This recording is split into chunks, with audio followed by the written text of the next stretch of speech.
Caught husband with my friend, filmed it, and told her husband. Now they're jobless, living off my daughter, who defended him. I contacted her husband after filming my husband and my pal together on our kitchen counter. They currently live with my daughter, who stood up for him, and are unemployed. Without a doubt, the most heartbreaking year of my life was last year. By chance, I found out that Liam, my ex-husband, was having an affair with Abby, my best friend. It was meant to go longer, but I was away for a few days on a work trip. Fortunately, the job was completed ahead of schedule, so I ended up returning home without warning. I didn't bother telling Liam in advance since I wanted to surprise him. I was perplexed when I arrived home and noticed Abby's car in the driveway. I had known Abby since college, and I had grown close to her husband Liam over the years. But Abby never dropped in without first informing me. There were no messages from her or Liam on my phone when I checked it. I heard sounds coming from the kitchen as soon as I walked inside the house. Curious, I moved in the direction of the sound. At that moment, I witnessed Liam and Abby sharing a kiss and engaging in an unimaginable act on the kitchen counter. They didn't even notice me standing there since they were so focused on each other. I stood silently, stunned and unable to comprehend the betrayal. It was heartbreaking to see them in the kitchen, where Liam and I had spent countless family meals and made many memories. I was so shocked that the bag I was clutching fell from my grasp. My best friend was being lovingly touched as if she were his wife by my husband, who had ceased having physical relations with me for the last 3 months and who had called me derogatorily terms like fat pig and hippo, despite the fact that I wasn't overweight. Liam had been forcing me to go to the gym and continually criticizing my body for months, which made me feel insecure. He held me responsible for his loss of interest in me. I had been feeling quite bad about myself and believed that I was unworthy of him. However, I suddenly understood that it was about him and his treachery, not about me. I was broken. The knowledge that the man I loved and the buddy I trusted had plotted to destroy my heart in the most heinous manner was more devastating than the infidelity alone. All of the pain from the previous few months suddenly surfaced. I snatched up my phone without thinking and began recording them. Even though my hands were shaking, I knew I needed evidence. They were still intertwined when I rushed into the kitchen, fueled by wrath. I picked up a skillet I saw on the counter and flung it at Liam to grab their attention. They both jerked in surprise when the pan thudded loudly on him. The expressions on their faces were invaluable as their heads whirled around. When they noticed me standing there, capturing their embarrassment with my phone, their eyes widened in panic. In an attempt to conceal from the camera, Abby frantically covered herself. I approached her and gave her a forceful slap across the face since I was appalled by what she had done. Abby just stood there in shock and embarrassment as the smack reverberated throughout the kitchen. I turned and pushed Liam aside when he attempted to step in. I didn't give a damn. I held my phone in my hand the entire time, documenting everything since it seemed to be the only thing keeping me rooted to the present. I wasn't done yet. I wanted them both to experience the same anguish that I was. I immediately video called Abby's husband Kyle, after stopping the recording. I knew that was the correct thing to do, even if my heart was pounding. He didn't know what was going on when he answered the phone. I flipped the phone so he could see his half-naked wife fumbling in embarrassment as she desperately searched for her clothes. I calmly explained to Kyle what had happened, that I had returned home early from my trip and had seen my husband and his wife together in our kitchen. Kyle was taken aback. His expression of surprise and incredulity reflected how I felt only minutes earlier. Like me when I initially went in, he was speechless and in full shock. Liam screamed at me that I was going too far by making them look bad while attempting to cover his face in embarrassment. I informed Kyle that, like me, he deserved to know the truth. This kind of betrayal shouldn't come as a surprise to anyone. I returned my focus to Abby after that. Tears were running down her cheeks as she continued to apologize, pleading with me to listen. Before I hurt her any further, I interrupted her and urged her to leave my house right now. I had just discovered a betrayal that neither Liam nor she could ever make up for with an apology. I saw Liam stand there, dejected and helpless, as Abby raced out, humiliated and ashamed. I may come across as irritable, but I've put forth a lot of effort throughout my life to establish a prosperous job. To survive, I've never really needed anyone. If my spouse had merely requested a divorce, I could have agreed to it. However, it was unacceptable that he would choose to cheat with my best friend in my own home, which I had paid for. Liam made an effort to express regret and pledged to be a better husband. I began packing his belongings, ignoring him. Regardless of what he said, I told him that we were done and that I was going to file for divorce. He began to rage at me after hearing this, saying that divorce was too harsh and insensitive for what he called a foolish mistake. I threatened to call the police and have him taken from the house in front of all of our neighbors when he attempted to seize my hands to stop me from packing his belongings. I also knew that he would never have confessed or quit cheating if I hadn't discovered him because I knew how much he treasured his reputation. Liam was not even employed at the time. After he was found to have violated business policies, he was fired. I don't want to go into the specifics, but it was so bad that he was dismissed right away after a coworker reported him. I provided for us financially as the main provider while he became a stay-at-home dad. I made 3 times as much as he did, therefore I didn't mind paying for everything on my own, so it wasn't a financial burden. But at the time, I was unaware of how he was spending all that additional time. I guess it makes sense in retrospect. I had known for some time that Abby and Kyle's marriage had been struggling. Abby's problems in her own relationship and Liam's constant presence at home likely gave them ample opportunity to connect on a deeper level. It's difficult to express the anger I feel when I realize that Liam was betraying me in my home and under our roof, with someone I trusted totally, while I was out working hard to maintain our family. Liam, meantime, persisted in arguing with me, claiming that since we had been married for so long, divorce was out of the question and that we need to instead attend couples counseling. He had the audacity to pretend to be the victim, as though I were at fault for even bringing up the idea of our splitting up. Disbelief and rage blazed in my breast as I gazed at him. I questioned him directly about whether he had given the repercussions any thought before choosing to have sex with my closest friend. Did he ever consider what might occur? Did he think that I would simply forgive him, go on, and continue living with him? He blurted out that I shouldn't throw away our marriage for one error because Liam had always been faithful to me throughout the years, his face turning beet red and obviously embarrassed. Then, as though it were less of a betrayal, he attempted to minimize it by claiming that it was just the 4th time he and Abby had shared a bed. What I was hearing was unbelievable. Then he had the gall to accuse Abby of being the cause of the entire situation, saying that she had tempted him because her own marriage to Kyle was failing. The degree of cowardice and denial was unbelievable. The sight of him was so unbearable to me. The man I had once referred to as my husband was obviously no longer someone I could continue to be married to. Following much back and forth, I was able to evict Liam from the residence. Not surprised, Liam turned to our adult daughter Mary for assistance because he had nowhere else to turn. Mary and her father are closer, as I've always known. For as long as I can remember, she has been a daddy's girl, and I've never had any problems with that. Even if they were occasionally closer than she and I were, I cherished the fact that she and him shared such a deep friendship. Mary's voice was confused and worried when she called me. She inquired about the situation and informed me that Liam had phoned her for assistance after I had evicted him due to a silly fight, and that he was now homeless. I sent her the video I had taken of Liam and Abby together and told her the truth. She needed to know exactly why things had come to this point, and I didn't want her to have any doubts about what her father had done. When Mary saw the evidence, she was naturally incensed at her father. She told me she understood why I expelled her father and that she couldn't believe he could have done anything so heinous. But in spite of her rage, she acknowledged that she still hoped I would change my mind, that perhaps, eventually, I would be able to take everything in and figure out a solution. She told me that she would look after Liam for the foreseeable future. I recognized that even though she was deeply offended by his behavior, she was unable to fully turn her back on him. Mary and Liam began calling me alternately in the days that followed, each pleading with me to pardon him for the benefit of the family. Particularly coming from Liam, who was obviously exploiting Mary's love for him to influence her in his favor, it felt like the worst kind of emotional manipulation. I became even more irate when I realized I could see right through it. He tried to use our daughter's affection for him to obtain what he wanted, and I was mad at him for bringing her into this mess. At the same time, Mary's position left me feeling extremely upset and perplexed. I didn't understand why she appeared more concerned with helping her dad than with me during such a trying moment. It hurt more than words can express since it seemed like she didn't see how much I was suffering. I decided to proceed with the divorce in spite of their efforts. I filed for divorce from Liam because I knew it was the correct thing to do and because I wasn't going to be coerced or guilt-tripped into remaining in such a terrible marriage. Abby's spouse, Kyle, was going through the divorce filing procedure at the same time. He was equally saddened as I was, and we grew close as a result of our shared suffering. Having him to talk to made the whole situation a little more tolerable because he was one of the few individuals who actually understood what I was going through. However, to be clear, we have always stayed friends and nothing romantic has ever happened or will ever happen between us. Liam began pleading with me for forgiveness when I eventually delivered the divorce papers to Mary's residence. He made a lot of promises, saying that he would never again look at another woman and that he was prepared to permanently remove Abby from our life. Seeing him attempt to tidy up the mess he had made only after realizing I was serious about leaving was, to be honest, pitiful.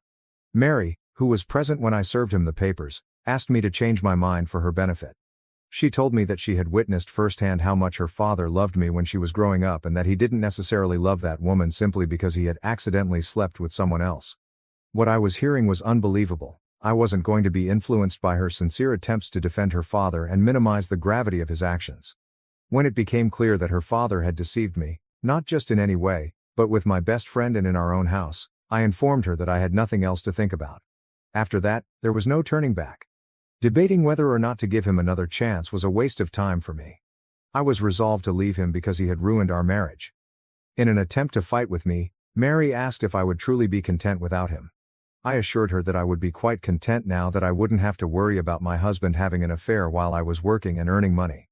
I had not made my decision hastily. There was no amount of explaining or begging that could change my mind.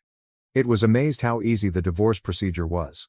Liam was unable to access any of my assets since I had insisted on a prenuptial agreement early in our marriage. I made sure everything went well by hiring the greatest attorney in town, who was well versed in handling situations similar to mine. From the beginning, it was obvious that I would win the case.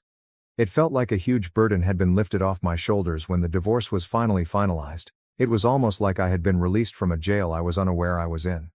I had been so utterly enamored with Liam for so long that I failed to understand how much better my life could be without him. His poisonous presence seemed to have been suffocating me and pulling me down like a dead weight. I could now, however, live my life as I saw fit, free from the specter of betrayal and ongoing hurt. People in our network began contacting me more frequently as word got out about what had transpired between Liam and Abby. I started to receive support from friends, relatives, and even acquaintances who wanted to let me know they were there for me. Even Liam's own family made it quite evident that my decision to divorce him was the right one. They were indignant with him and utterly repulsed by his actions. I felt somewhat validated by their support. It was comforting to know that I wasn't the only one who felt this way, that others supported me despite Liam's behavior. But our daughter Mary was the only one who stuck by Liam's side. She still felt sorry for him in spite of everything. Perhaps it was her method of handling the whole event, or perhaps it was the enduring relationship she shared with her father. I made the decision to throw a lavish birthday party this year. After years of marriage to Liam, it was my first birthday without Liam, and I wanted to celebrate my newfound independence. Together with a caterer and a guest list of 50 to 60, my pals and I organized a massive party. I wanted the evening to be unforgettable. Since Kyle had finally divorced Abby after months and months of court proceedings, it goes without saying that he was also invited. Through it all, we had developed a close friendship. Though I made it obvious that Liam was not welcome, I did send Mary an invitation. I couldn't allow him to ruin my birthday night because he was still living with Mary. Everyone appeared to be enjoying themselves as the celebration got underway. The energy was amazing, people were taking shots, and it seemed like the ideal way to celebrate this new phase of my life. Some of my closest friends offered moving comments when it was time to cut the cake, expressing their pride in me for surviving such a difficult year. They talked about how I had been betrayed and how much happier I appeared to be now. The compassion and kindness they displayed moved me. It felt good to feel appreciated and seen by the ones who cared most after everything that had transpired. Unexpectedly, though, Mary got up and declared that she had some things to say. She appeared a little shaky, and I could tell she had been drinking. However, I didn't initially give it much thought because a lot of the people were intoxicated by this time. I assumed she merely wanted to share some lovely recollections or wish me a happy birthday. But Mary started berating me in front of everyone. She talked about how heartbroken he was and how disappointed she was in me for ruining our years of marriage. She spoke loudly, passionately, and angrily. She continued by describing how, as a child, she had always thought her parents were married and how I had broken the illusion by abandoning Liam without even attempting to resolve our issues. When I made the decision to file for divorce, she accused me of being a selfish mother who just had my own interests in mind. It was heartbreaking to hear her statements in front of all of my friends on a night that was supposed to celebrate my pleasure and independence since they were so profound. People were defending me before I could even comprehend what was happening. My buddies, who had personally witnessed my ordeal, weren't going to accept Mary's claims without question. Kyle also raised his voice, telling Mary that her father had deceived me in the most painful way imaginable, therefore she had no right to be upset with me. He reminded her that rather than placing blame where it wasn't due, she need to show me more empathy and compassion as my daughter and a fellow woman.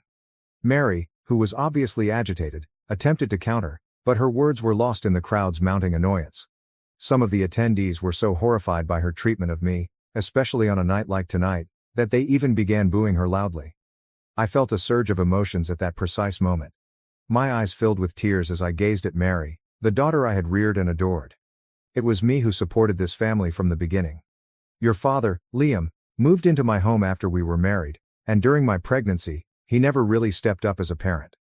When I went into labor, I was the one who endured hours of agony to bring you into the world. When it came to raising you, I was the one who stayed at home, took care of you, and made sure you had everything you needed. Even after I went back to work, I was the one who hired a nanny to assist with your care. Mary, I said in a shaken but firm voice.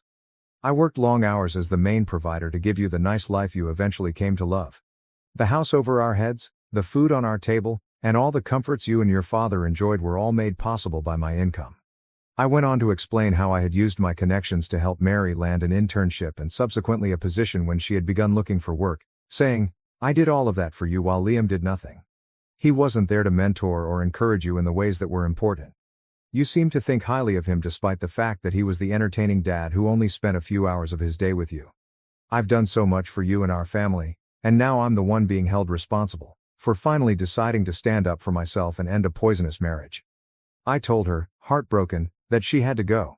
This was supposed to be my night, a celebration of my strength and resilience, but instead, you've turned it into a scene. Though it hurt, I knew that if Mary couldn't understand why I had to leave Liam, then perhaps the distance between us was what we both needed. Mary threatened to cut off contact with me permanently before she left, but I stood my ground and told her that I was okay with it as long as she was happy with her choice. One of the toughest things I've ever had to do was watch her leave my party, but I knew deep down that this time I had to pick myself, not because I was selfish, but because I was standing up for the life and happiness I deserved, regardless of who attempted to make me feel bad about it. Several of my family members who were at the party have contacted me since this incident, stating that I may have been a little too harsh on my daughter and that I should apologize because they think she is going through a lot and that I embarrassed her by saying all those things in front of everyone when I could have spoken to her privately. First update. It feels good to know I didn't do anything wrong. As a mother, I sometimes feel overwhelmed with guilt.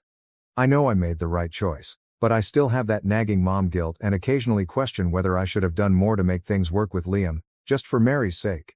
Wow, I didn't expect to receive so many direct messages and comments from strangers here, all offering their unwavering support. I'm not sure why Mary is so obsessed with our marriage. She's an only child and didn't likely think her parents would divorce like many of her friends' parents did.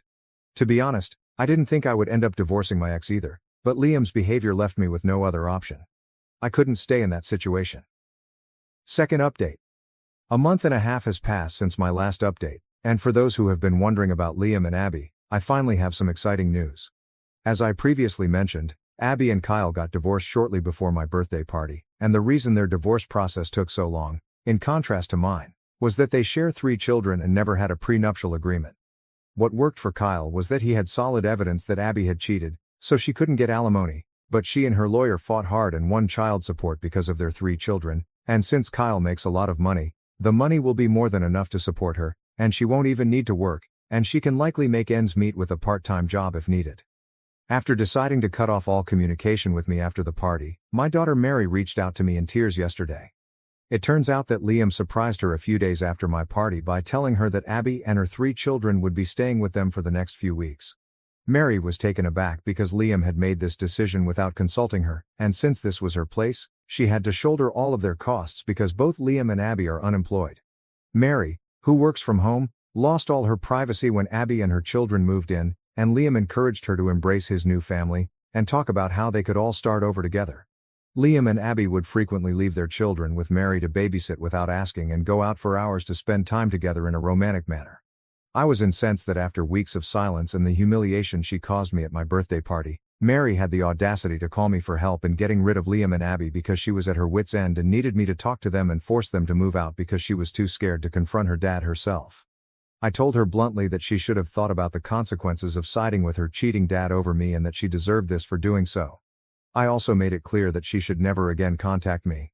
She has been phoning and texting me nonstop since, accusing me of being a poor mother for not supporting her and claiming that it is my responsibility as a parent to defend her. Third update. Although I don't know why she is so blinded by her father, I do agree with the general consensus that my daughter lacks courage when it comes to him, and I have no intention of helping her in any way. It's clear that Liam and Abby are using her as a free babysitter and will keep doing so until she defends herself and ejects them. Given how vehemently Mary had defended Liam at my birthday party, it's really upsetting that he let Abby move in with them. I definitely made the correct decision in divorcing Liam.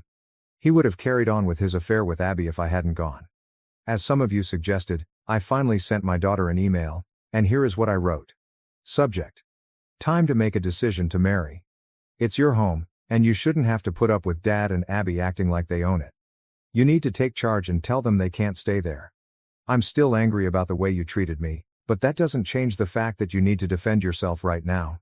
You need to set clear boundaries and be firm. I hope you find the strength to stand up for yourself, because if you don't, they will keep using you as a cash cow forever. Your dad is not your responsibility. I'll be here if you ever understand how wrong your ways are and want to apologize, but until then, be careful. As it turned out, Kyle had just learned that Abby and Liam had been living together, something Abby had been hiding from him. I also contacted Kyle to let him know about Abby's current living situation and how she has been neglecting the children by making my daughter Mary look after them. She had purposefully refused to allow Kyle to pick up the children from Mary's house ever since she moved in with Liam, insisting that they meet at neutral places, and she had even forced the children to lie to him about their living arrangement. Kyle was shocked and skeptical when he finally found out from mutual friends because he had no evidence, but after I verified the facts, he is now resolved to fight for custody of his children in order to take them away from Abby's custody permanently, and if he is successful, Abby will no longer receive the child support she has been depending on. Without that support, Abby and Liam's financial condition would worsen due to their unemployment. They may encounter major obstacles and, should Mary decide to expel them, they may also find themselves homeless. I only hope my daughter makes the right decision at last. Now to the next story, Story 2. My parents skipped my wedding for my brother. Now their world is falling apart as the truth unravels. My parents put my brother first once more, and now their world is falling apart, so I only disclosed my wedding after it had already taken place. Mike, 21 million, is the younger brother of me, 27 female. He is the epitome of a mama's boy and a man-child, always whining and demanding respect from others. My parents have worried about him ever since he was born. He did not have a difficult birth and does not have special needs.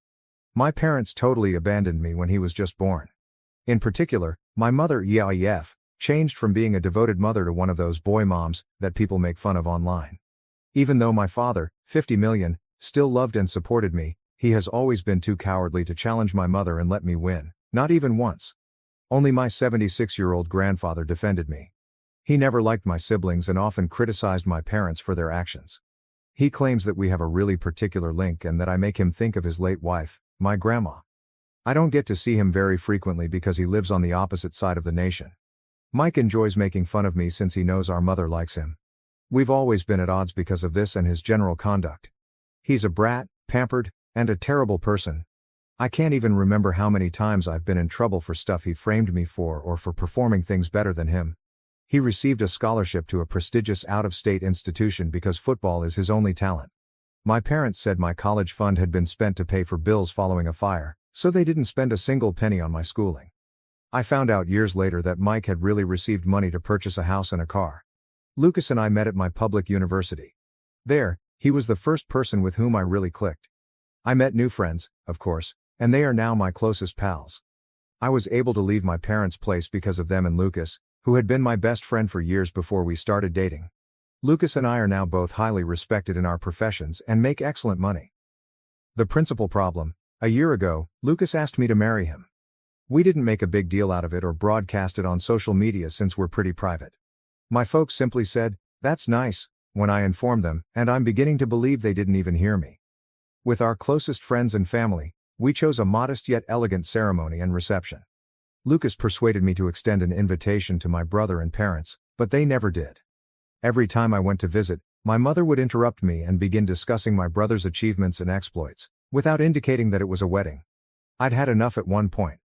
I cut her off and explained that I had an event scheduled for a certain day that couldn't be changed. She informed me that they were unable to go since they had to be there for my brother's final game of the season. Naturally, I was not surprised by this obvious preference. For identical reasons, they had missed my high school and university graduations as well as my ballet recitals. I chose to be petty at that moment. I didn't press my parents to attend the event after telling them it was okay for them to do so. I purposely omitted the fact that this event was actually my wedding. Advanced flash. I got married a couple of weeks ago. It was ideal.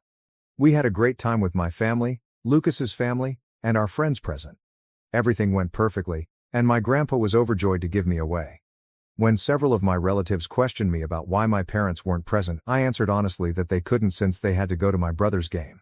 Nothing out of the ordinary happened, though I did get a few glares for it, and my grandfather was noticeably upset for a bit. Lucas and I left for our honeymoon after the celebration, and we didn't use our phones at all. But upon our return, we encountered a storm, both real and imagined. My phone was flooded with alerts when I turned it back on. The majority came from my brother and mother. Because one of my paternal aunts had shared wedding pictures on Facebook with a barely veiled jab at my parents, particularly my mother, for missing the wedding, Mike called me a variety of derogatory things. My parents received criticism from the public for their treatment of me when the post went viral in their neighborhood. As it happens, my grandfather came to visit my parents in person to deliver a harsh lecture, humiliating my father, his son, to the point of tears. This appeared to be the tipping moment for my father. He eventually rebelled against my mom, threatening to file for divorce unless she made amends, because he was so upset about missing his only daughter's wedding and getting his father's displeasure. My mom has been bombarding my phone with messages, and it looks like this is the reason. The letters began as threats and insults but soon evolved into pleading for forgiveness and throwing sympathy parties. Right now, my spouse and I are at home debating how to respond to the circumstance. Many of my family members have apologized for what I went through, including those I didn't invite to the wedding. They say they were unaware that this was taking place at home.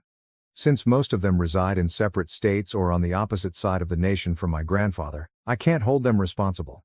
My mom's sisters and friends, however, have been making fun of me for not telling her about the wedding directly. They maintain that she is upset over missing it. I'm not positive, but I believe she's just trying to save face. My parents' most recent communications appear to be quite sad and regretful that they were unable to attend my wedding. My family is now split into 3 groups: the majority, who support me, my maternal aunts, who shame me for allegedly offending my mother, and my maternal grandparents, who demand that I pardon my mother because she has made an effort to make amends. My closest pals are telling me not to pay attention to them. Edit, answering frequently asked questions: did I tell my parents I was getting married? Indeed, I did. All of my guests received conventional paper invitations, and I was informed that they had all arrived. Mike, my parents, some distant relatives, and some Lucas family members didn't reply. I sent follow-up mails to verify that I was there. Those who did not respond informed me that they were unable to attend. I texted my brother and mom to ask, but they ignored me. I didn't bother pressing further because I was aware of their past and had everything planned. Why didn't I reschedule the wedding? I was dismissed each time I pushed on emphasizing my celebrations to get an answer because I had already been informed that there was my brother's game. It seemed that some things were just more essential than me, therefore I was frequently told it wasn't important and to quit being pissy and bothersome. It wasn't worth the effort, so I think it's fair that I quit pressing at this point. To see if my parents would even be interested, I refrained from informing them outright that I was getting married. Naturally, they didn't. I talked candidly about my wedding with my aunts and uncles in spite of this. Several times when I spoke with my aunt about venues or clothing stores, my mother was in the room. She was talking to people or on the phone at different moments. She was never attentive. She would smile, say, "That's great, dear," and then move on whenever I brought it up during reunions. Dad and Mike were silent on the radio. I had previously experienced harassment whenever I attempted to go no contact, NC. They never went to my high school, bachelor's, or master's graduations because of things involving my brother, and I was humiliated for having the audacity to abandon my family. This was passed down from my maternal aunts and grandparents in addition to my parents and brother. Lucas was the pivotal moment. Shortly after my previous attempt at going NC, we began dating, and with his encouragement, I now feel more secure in my position. I wasn't as confident in myself before then. I attempted to inform my paternal family about my parents' treatment when I was 14 years old. My parents pretended to be apologetic while my aunts, uncles, and grandfather chastised them. After we arrived home, I was subjected to lifelong gaslighting and beatings for lying. I continued to communicate with my paternal side but, out of fear, kept the abuse a secret. My grandpa was the only one who knew, but he was constantly warned that if he attempted to step in, he would lose my favor. My parents don't know my new address, and I reside an hour away from their little town. This is deliberate. My mother supported my brother's attempt to break into my former apartment to steal money, saying, "Siblings share their goods." I've since relocated, and I'll make sure they never find out where I live. My college funds were not immediately spent by my parents. After lying about needing it for costs, they used it to purchase a house close to my brother's college when he started his freshman year and a car for his 16th birthday. Until it met their needs, they did not touch the fund. I want to start by saying thank you to everyone who read my story and wished my husband and I luck. I am so appreciative of your encouraging words, affection, and criticism. The response has exceeded my expectations by a wide margin. To people who think my tale isn't true, I'm glad your family life is better than mine, even if you consider my reality to be a fantasy. But I would really appreciate it if you would quit teasing me and DMing me to say that I'm fabricating a tale to get attention. If I missed anything in the first post, it was because I was so distraught and crying over the abuse I was experiencing from my family. Keeping a modicum of civility would be appreciated, but you are not obligated to read or believe my narrative. It was obvious from the invitation that it was a wedding. There are no justifications for ignorance. The wedding was not attended by my maternal side of the family. While some sent gifts but chose not to attend, the majority were busy. I'm not sure why they didn't talk to my mother about my wedding. I'm not like I live in their heads. My mother essentially apologized by SMS as part of her purported atonement. This past week has been a little chaotic. I took a few days off from Reddit to collect my thoughts. After that, Lucas and I talked for a long time about what to do. I don't think I could ever love him more than I do now since he has been my rock. Although talking about my parents was never acceptable to me, Lucas gave me a harsh reality check that I really needed. We came to the conclusion that it wasn't healthy for me to stay in touch, stick around, and not go no contact, NC. I came to the realization that I never really went NC because deep down, I still needed their approval. I know it's pathetic, but it's like a drug. My parents can be warm, hilarious, loving, and caring when we're together, until they're not. You want their praise so badly that you ruin yourself because of the little affection they offer you, which makes you need more. However, that is sufficient. I made a self-promise that things would change. After giving it some thought, I made the decision to go NC with everyone who made a fuss out of this situation and to begin therapy, for good this time. I messaged my father after thinking about it for days, telling him that I would meet him, Mom, and Mike somewhere neutral if he wanted to chat. He agreed right away. We met at the park the following day. We were joined in repairing the damage by my father's siblings and sisters. It appeared as though my father had been crying for some time. My mother appeared the same, but it appeared to be more embarrassed and angry. My sibling appeared irritated. I explained to them how I had always been harmed by their acts and preference for my brother, and how their abusive behavior had led me to conclude that I did not want to speak to any of them ever again. My mother made several attempts to interrupt me during the meeting, but my aunt, who made the Facebook post, always stopped her. They had no genuine response when I questioned why they were treating me in this manner. My uncle chastised my dad for constantly sobbing and apologizing without providing an explanation. My mother finally acknowledged, "I just didn't like you." As though she were asking herself that question for the first time. Simple enough. My brother? He acknowledged that it was like a sport to him to get attention and make me miserable. I asked more questions. They said they never received my invitation when I questioned why they never replied. They denied ever seeing the texts when I presented them. As it happens, they were speaking the truth. My folks weren't home when they received the wedding invitation. When my brother saw the invitation, he tore it up and threw it away when he was there for the weekend. My parents erased my texts after I sent them. He said it was simple because he had archived my chat so they wouldn't receive any notices. I was upset. I had to stop Lucas from striking Mike in the face when I asked him why he would do such a thing. He shrugged and said, it wasn't as important as the stuff we had planned. Oddly enough, my folks were furious and started berating Mike. In response, he threw a fit and started crying like a crocodile. To be honest, I was grimly satisfied as I saw it happen. My mother then made an attempt to brush things off, saying that everything had been worked out and that there was no need to fuss over a miscommunication. She went so far as to say that I should clear their identity. That irritated me. I cut her off and informed her that they were not at all forgiven. Their years of negligence were not undone by Mike's disdain for the invitation. In addition, they ought to have inquired about my wedding, which had been clear. Are you curious about my mother's reaction? She sincerely believed Lucas didn't like me and would never marry me, saying, I did hear you talking about a wedding of yours, but I just thought you were being delusional and seeking my attention with exaggerated scenarios. Believe me when I say that I was on the verge of losing my patience. Additionally, it was discovered that my brother didn't even have a football game to go to.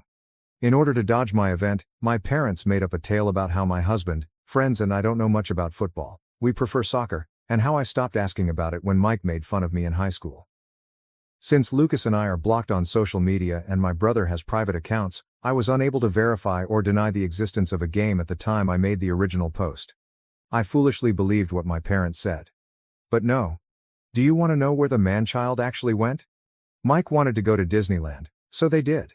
My brother's 100th tantrum vacation was covered by the football news. They had apparently done this several times in the previous months. The sheer volume of material I had discovered at that time left me exhausted and overwhelmed. I lost my temper when I realized how horribly I had been duped. I got up and told my father that he was a weak, depressed man who couldn't defend his child without his wife's consent. I informed my brother that he was a worthless justification for a guy who would never achieve anything in his life and would always live like the useless leech that he is. I told my mother that she was the worst narcissist and that she was a worthless little woman who was so irrelevant that she didn't even merit attention or condemnation. I went on to say that she was too rotten for even God to save. I understand. Harsh. Halfway through my tirade, my mother jumped up from her chair to yell at me, but I was too angry. She became so enraged that it appeared as though steam was escaping from her ears when I yelled at her to shut up, sit down, and listen for once. After that, all I can recall is that I continued to babble non-stop. All of my hurt and rage seemed to pour forth. I believe the park as a whole fell silent at one point. I told Mike and my parents that I was disowning them all and that if they were wise, they would never contact me again. My brother and parents were left to the mercy of my aunts and uncles as I snatched up my pocketbook and departed with Lucas, Anna, and Francis. I eventually had a panic attack on the drive home once the reality of what I had just heard and learned hit me. Anna helped me navigate it while Lucas was driving till we pulled into a parking area so I could relax. I am incredibly appreciative of their assistance. I threw myself onto the bed as soon as I got home and fell asleep. I really wanted to do what you said and share the entire discussion on Facebook, but I couldn't do it because of my job and profession. Sharing my tale anonymously on Reddit is one thing, posting my identity and face all over Facebook is quite another. That was not a route I could take. I did something better instead. I gave the woman in charge of my mom's church a folder that contained all of my mother's derogatory messages and terrible remarks. My mom put a lot of effort into joining this close-knit society, but it's also really critical. It is a social death sentence to be rejected by them. Indeed, that is precisely what took place. Like clockwork, the scandal quickly swept through the little community, spreading beyond the church. You can only imagine my parents' reactions to this. I discovered further texts from my maternal side of the family ridiculing me further for upsetting and disrespecting their sister or daughter as a result of my small deed. I took your counsel at that moment and informed my family that they would no longer be involved in my life going forward. They might talk all they wanted, I made plain, but I wouldn't give a damn. Rather, they ought to be appreciative that I spared their spouses and employers from their offensive texts. I blocked all of them on everything, including the grandparents. I discovered a long note from my dad. He acknowledged that everything I had stated was accurate, expressed regret for not having the courage to confront my mother, and acknowledged that he was amazed at how much of my life he had lost as a result of her. He informed me that he was sick of being controlled and intended to file for divorce from her regardless of my choice. In addition, he said he wanted to get close to me in order to make up for the years we had missed. I responded to him by saying that I didn't want to see or forgive him just now. He replied that he loved me and would do all in his power to win me back. After responding that I didn't think that was credible, I blocked him as well. To be honest, his sleazy attempt to get out of the problem by blaming my mother was pitiful. At least she admitted to being cruel. However, he was limited to blaming others for his decisions. People like that are not what I want in my life. Along with the remainder of my maternal side, my mother and brother were barred. I blocked Mike as well since he continued to mock and disrespect me in his communications. My mother organized a self-pity party since she was rejected by her community and her marriage was failing. I said, "Good riddance."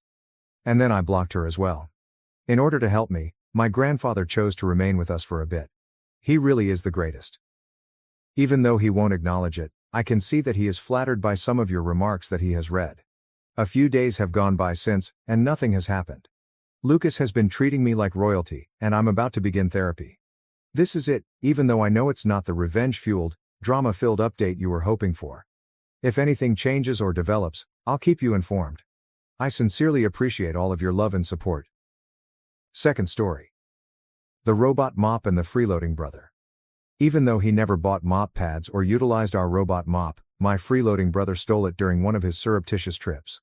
7 years ago, my brother Chris, 27M, fictitious name, moved in with my boyfriend, 28M, and me, 26F. When he was sleeping in his car after being expelled from our childhood home due to drug addiction, we felt sorry for him. Chris and my boyfriend got along well at first. However, after a few years of cohabitation, Chris becomes withdrawn and aloof.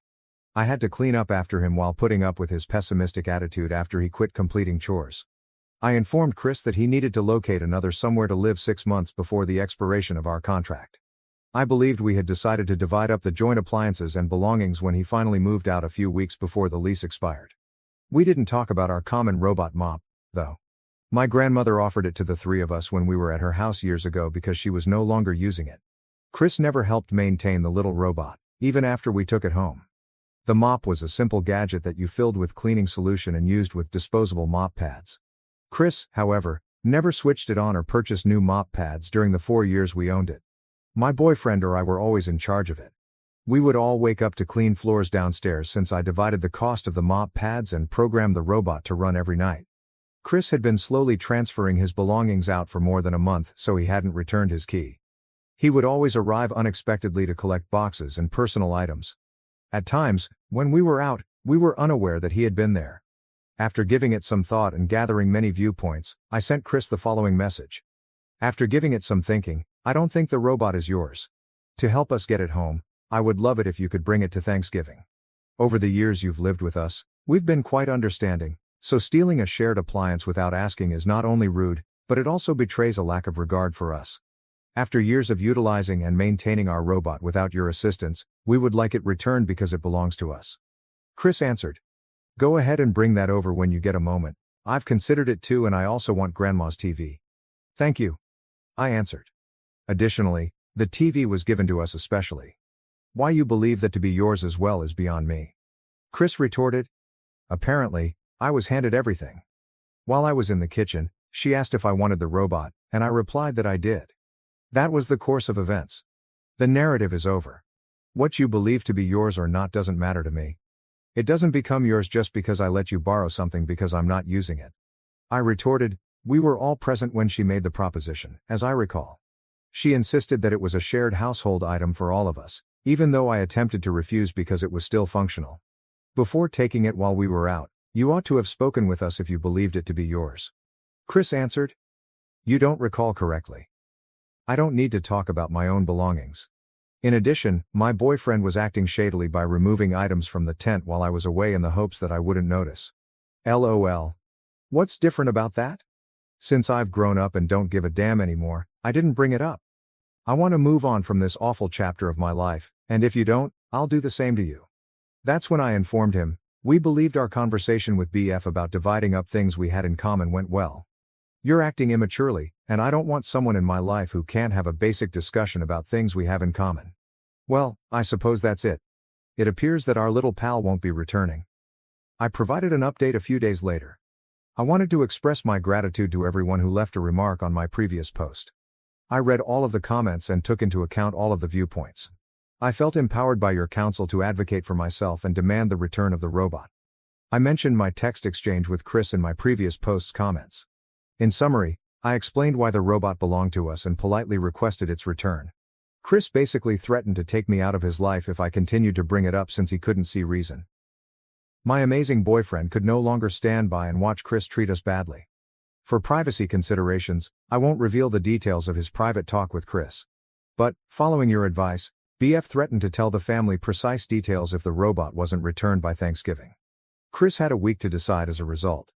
I was getting ready to blow everyone away at family dinner after a calm week. On Wednesday night, however, I discovered a box on my front step as I walked outside to warm up my car. When I picked it up, I discovered it wasn't sealed, and I hadn't placed any orders. Our robot pal made it home. Guys! Chris must have determined that a mopping robot wasn't worth damaging his family's opinion of him. We want to maintain low or no contact moving ahead, and he will no longer be troubling us. Positively, BF and I have been checking on our pets with our new home monitoring cameras. It has made us very happy to watch our dogs and cats while we are alone at home. I'll leave a remark with a family photo of the robot and the pets. I appreciate your support, everyone. Now to the next story, Story 3.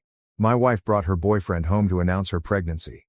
A web of lies, gun threats, and betrayal that shattered our family forever. Unaware that I was filming everything, My wife brought her boyfriend home to announce her pregnancy, but when I brought up the subject of divorce, he threatened me with a gun. Both of them are currently being charged with crimes. Sarah, 45F, and I, 47M, have been wed for 22 years. We were married shortly after graduating from college, having met through mutual acquaintances. My first and only committed relationship was with Sarah. While I developed my profession in software development, she worked as a marketing executive. Before everything broke apart last month, I believed that our marriage was going well. Our 2 children are Mike, 17M, a high school junior, and Jenny, 20F, a psychology major in her second year in college. Sarah joined a new gym approximately 4 months ago, which is when the issue began. She stated that she wished to lose weight before her 46th birthday. She stated that she would rather go alone in order to concentrate on herself, but I agreed with her choice and even offered to accompany her. I was initially pleased to see her taking care of herself. She began going to the gym more frequently, sometimes twice a day. I didn't question it because it appeared like she was happier and more lively. Then, however, things began to shift. She altered her haircut, bought brand new clothes, and spent all of her time on her phone. She would immediately switch apps or turn off her phone screen when I entered the room. She also said that her team had taken on a large project for a new customer, which caused them to start working late. She wouldn't always return home until 9 or 10 o'clock at night. I didn't give it much thought because I had total faith in her. I even took care of the kids' needs so she could concentrate on her work and made sure dinner was ready for her when she got home. However, we had less sex. She always had an excuse for not wanting to get intimate, like she was exhausted, had a headache, or had to get up early. For nearly 3 months, we went from having personal moments 2 or 3 times a week to none at all. I assumed she was under stress at work, so I didn't bring up the subject again. She texted me on a Friday night 3 weeks ago, stating that she needed to talk to me about something crucial. I assumed she wanted to discuss our forthcoming summer vacation plans or that she had received the promotion she had been looking for. We had the home to ourselves because Mike was at football practice and Jenny was at her university library. Sarah wasn't by herself when she got home. She was accompanied by a tall, strong man who was most likely in his late 30s. Derek, 39 million, was his name when she introduced him. Sarah revealed to us that she was 3 months pregnant and that Derek was the father as we sat down in the living room, the same space where we had celebrated our 20th anniversary 2 years prior. She claimed that they had a strong connection after meeting at the gym 8 months prior. She claimed that although she hadn't been content in our marriage for years, she had never had the guts to speak up. She said I didn't comprehend her emotional needs since I was too preoccupied with my work. With a smug expression on his face, Derek simply sat there, periodically massaging Sarah's back as though to console her. She clarified that they intended to begin a new life together after falling in love. She had spent the late evenings with him, not at work. They were meeting at the gym and going to his apartment, so it wasn't always just for working out. I thought I was in a strange nightmare. This woman, who had shed happy tears at Jenny's high school graduation, was the one who had helped me recover from pneumonia 3 years prior. She was seated in our house now, telling me that she was expecting a kid from another man. I told them both to get out right away. Things became ugly at that point. Derek got up and began shouting that since Sarah owned half the house, I couldn't throw her out. According to him, I had to man up and acknowledge that Sarah had moved on to someone better. I remained composed and informed them that they had to leave my house immediately because I would be filing for divorce early on Monday morning. Puffing up his chest like some phony macho person, Derek got in my face. Since he wouldn't allow me to interfere with his woman and his baby, he advised me to keep an eye on myself. I was uneasy about his tone, so I had already begun recording everything on my phone and partially concealed it behind a cushion on the couch. I said again that they had to go. Derek took a gun out of his waistband at that point. He pointed it right at my chest and threatened to make sure I felt bad if I attempted to make things tough on Sarah during the divorce.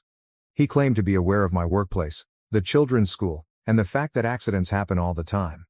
Sarah remained silent as this man brandished a gun and threatened her husband of 22 years. She didn't act shocked that he was carrying a firearm, nor did she attempt to stop him. Her face was expressionless as she stared.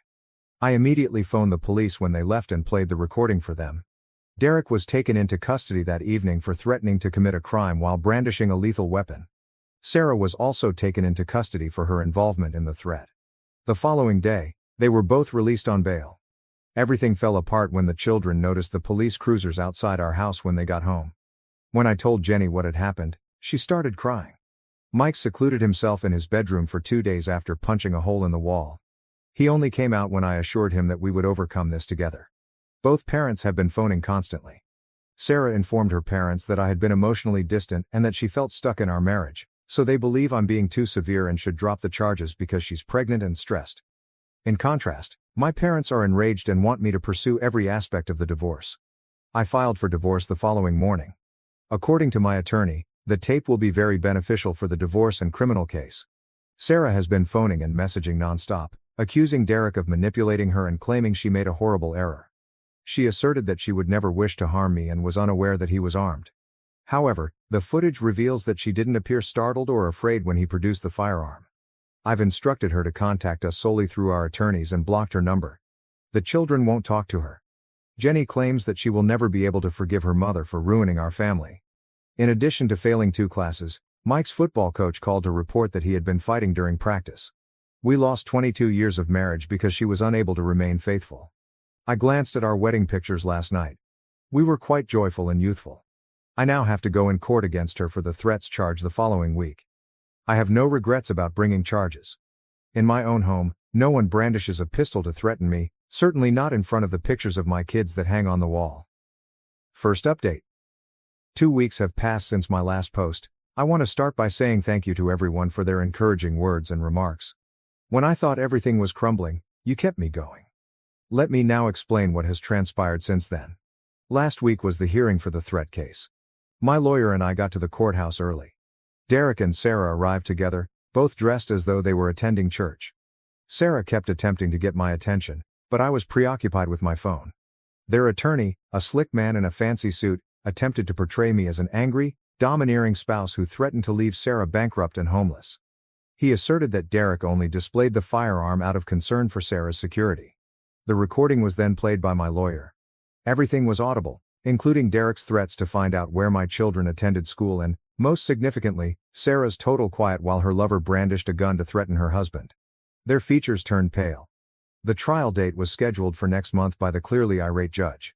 Additionally, she issued a restraining order that mandates they both keep at least 500 feet away from me, my home, and my place of employment.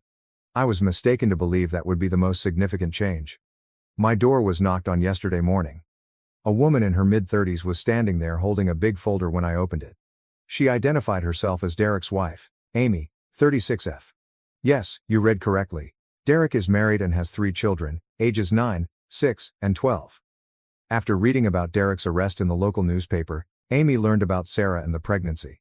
She has been conducting her own research ever since, and the results are startling. She presented evidence that Derek had previously done this. He got acquainted with a woman at his former job 2 years ago, got her pregnant, and then vanished when she was 7 months pregnant. The mother was forced to return to her parents' house and raise the child by herself. Here's where it gets worse though.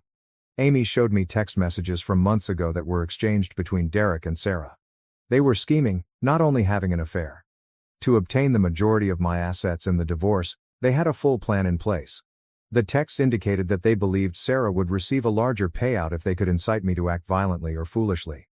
The threat of a gun wasn't spontaneous, rather, it was planned. Derek wrote the following in a message: "I'll contribute when we inform him. I'll give him a small scare if he becomes hostile. In this manner, you will receive everything and he would know not to fight the divorce." Sarah answered, "Great plan, sweetie. He will most likely cry because he is such a coward. I sent the DA's office and my attorney all of this proof. In addition to the current threats charge, the DA is now thinking of charging conspiracy." Sarah began phoning me nonstop after learning of the new proof, crying and saying she was unaware Derek was married.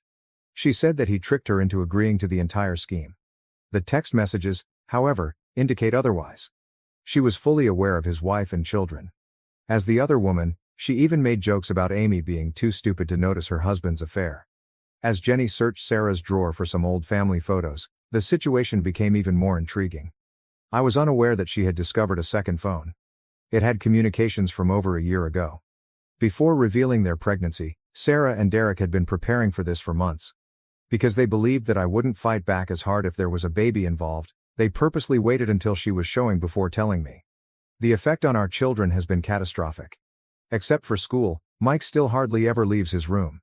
His football coach called to report that he has been watching from the stands throughout practices, and he has now failed 3 classes. Jenny is constantly upset. She texted Sarah to let her know she was dead to her and that she would never want to see her again. You'll understand when you're older and fall in love, was the straightforward message Sarah wrote back. I provided copies of the text messages to Sarah's parents, who then came to my house. They were appalled. In my living room, her father, who had been arguing for her behavior and pleading with me to dismiss the charges, started crying. He insisted that he didn't bring up his daughter to be like Wei. They no longer answer her calls either. According to my attorney, Sarah won't receive anything in the divorce because of this new information. She will lose the property division because of the deliberate nature of their scheme and the conspiracy to scare me. But in all honesty, I simply want her out of our lives and don't care about the money anymore. I'm not married to the woman in those text messages. She is a stranger who sat in our bed and ate meals with our family for months, planning how to ruin me. Yesterday, Jenny inquired if I ever had any suspicions. In actuality, I didn't. I had total faith in Sarah. I never imagined that she would do this, even while she was working late, going to the gym twice a day, and no longer wanting to be intimate. After 22 years of marriage, I never once asked her late at night or checked her phone. I now see that she called me a stupid for having faith in her and laughed at my trust in her partner. Second update. My last update was 1 month ago. Things have taken a number of unexpected turns since the divorce proceedings began last week. Since what has transpired is so amazing, I must share it. Sarah tried to play victim at the start of the divorce court. She said that Derek had forced and persuaded her into taking part in their plan. In a tearful account, her attorney described how Derek used her loneliness as a weak woman stuck in an emotionally distant marriage. She also called a coworker to testify about how she used to cry about our allegedly tumultuous marriage in the break room. However, following the events of the criminal trial, her act utterly collapsed. Derek chose to accept a plea bargain since he was facing severe jail time for the gun threat. If he testified about their conspiracy, the DA offered him a restraining order and 2 years of probation. He accepted the offer, and everything changed when he came clean in court. Derek threw Sarah under the bus during his plea hearing. He acknowledged that she had come up with the entire plan from the beginning. She knew he was a successful real estate agent from his social media and had seen him at the gym. Instead of going the other way, she went to him. He testified that she had checked his Facebook profile and seen photos of his family, so she knew he was married from the start. Derek claims that Sarah told him she wanted to leave me because she was unhappy in her marriage, but she wanted to make sure she received the highest settlement possible. She specifically picked him since he had a concealed carry permit and an imposing appearance. She came up with the threat of a pistol. She believed that when I invariably reacted aggressively to threats, it would demonstrate my abuse. When the paternity test results were revealed in court, however, it was the biggest shock. Derek is not the father, but Sarah is unquestionably pregnant. Her personal trainer, a 25-year-old man called Chad, is the owner of the child. It seems that she was having an affair with Chad at the gym while she was hatching plans with Derek. Derek lost it all when this information was revealed in court. He began to yell that she had damaged his marriage for no reason at all. He believed that she would divorce me, seize half of my possessions, and then wed him. He was furious to learn that she had been sleeping with someone else the whole time. He had to be taken out of the courtroom by the bailiffs. Chad was subpoenaed and appeared to testify. He was unaware of Sarah's marriage. She informed him that she was divorced and that her father was the parent of her 2 grown children. She even introduced Jenny and Mike as her niece and nephew while they were at the gym. In the court correspondence, Chad displayed Sarah's invitation to move in with him following the completion of her divorce from her abusive ex-husband. What little credibility Sarah still had was shattered by this revelation. Her own attorney seems repulsed. After the court declared a recess, Sarah completely lost it when we got back. The judge was unimpressed as she began to scream about how everyone was against her and that she was just trying to find happiness. Sarah's career has collapsed in the interim. When her firm reported the court cases via a background check for a promotion, it discovered the conspiracy and the criminal charges. Because of their zero-tolerance policy for unethical activity, they fired her right away. The tale has gone viral in our professional network, and she hasn't been able to find another marketing job. Since she is unable to pay for an apartment, she has now moved in with her sister. Sarah continued attempting to get in touch with the children, sending lengthy emails expressing her regret and pleading for their support throughout her pregnancy. Mike still won't even acknowledge her existence. Jenny replied once, telling her, "I hope the baby grows up to betray you, just like you betrayed us." The fact that Mike has now resumed speaking is a good development. Although he continues to receive poor grades, he is improving and attending twice-weekly therapy sessions. We're working on appropriate ways for him to vent his frustrations, and the therapist thinks that his anger management problems are normal given the situation. Now that the judge has seen all the evidence, the text messages plotting the conspiracy, the paternity test results demonstrating she lied about Derek being the father, and the testimony on her numerous affairs, the divorce proceedings are advancing swiftly. According to my lawyer, we should be done in about a month. I received a call from Sarah's sister yesterday alerting me to the fact that Sarah is not handling this well. Despite being pregnant, she has been drinking a lot and complaining about how everyone has failed her when she most needs them. Until I recalled those texts in which she made fun of using Derek's gun to intimidate me, I was on the verge of feeling terrible for her. Third update. I can finally declare that my nightmare is gone, as it started 6 months ago. Last month, the divorce was finalized. The judge gave me Mike's primary custody in the house. Since Jenny is an adult, custody was not a concern. Sarah only received her car and personal items. The judge explained the uneven division by pointing to her many deceptions and conspiracy with Derek. Sarah's entire existence has collapsed. Complications caused her to lose the baby at 5 months. Despite everyone's warnings, her sister admitted to me that she had been drinking excessively during her pregnancy. The real father and personal trainer, Chad, is opposed to her. He left his work at the gym and relocated to a different city after discovering her falsehoods and the plot with Derek. After their divorce, Derek's wife Amy was granted full custody of their children. Due to the criminal allegations, he lost his real estate license and relocated to Arizona. As far as I know, he works as a bartender and tells everyone he meets how Sarah destroyed his life. Last week, Sarah's downward spiral reached its lowest point. She arrived at our house at 2 a.m, utterly inebriated, and yelled in the driveway that she had lost everything due to one mistake. She insisted that she would stop at nothing to make things right and return home. Before I could, the neighbors phoned the police. She was jailed for 2 days for violating the restraining order. Sarah needed to face repercussions for the first time in her life, according to her sister, who declined to save her. The children are at last improving. Jenny has returned to college and is seeing the campus counselor on a regular basis. She claims that joining a support group for kids of divorced parents is assisting her in processing everything. Mike is back on the football team and his grades have improved to B's and C's. His therapist claims that since he has acquired some coping skills, his anger management problems have much improved. Through all of this, Sarah's parents have shown surprisingly strong support. They have severed all communication with Sarah, but they have kept up a relationship with the children. Like she used to do when Sarah and I were first married, her mom comes over every Sunday to prepare dinner for us.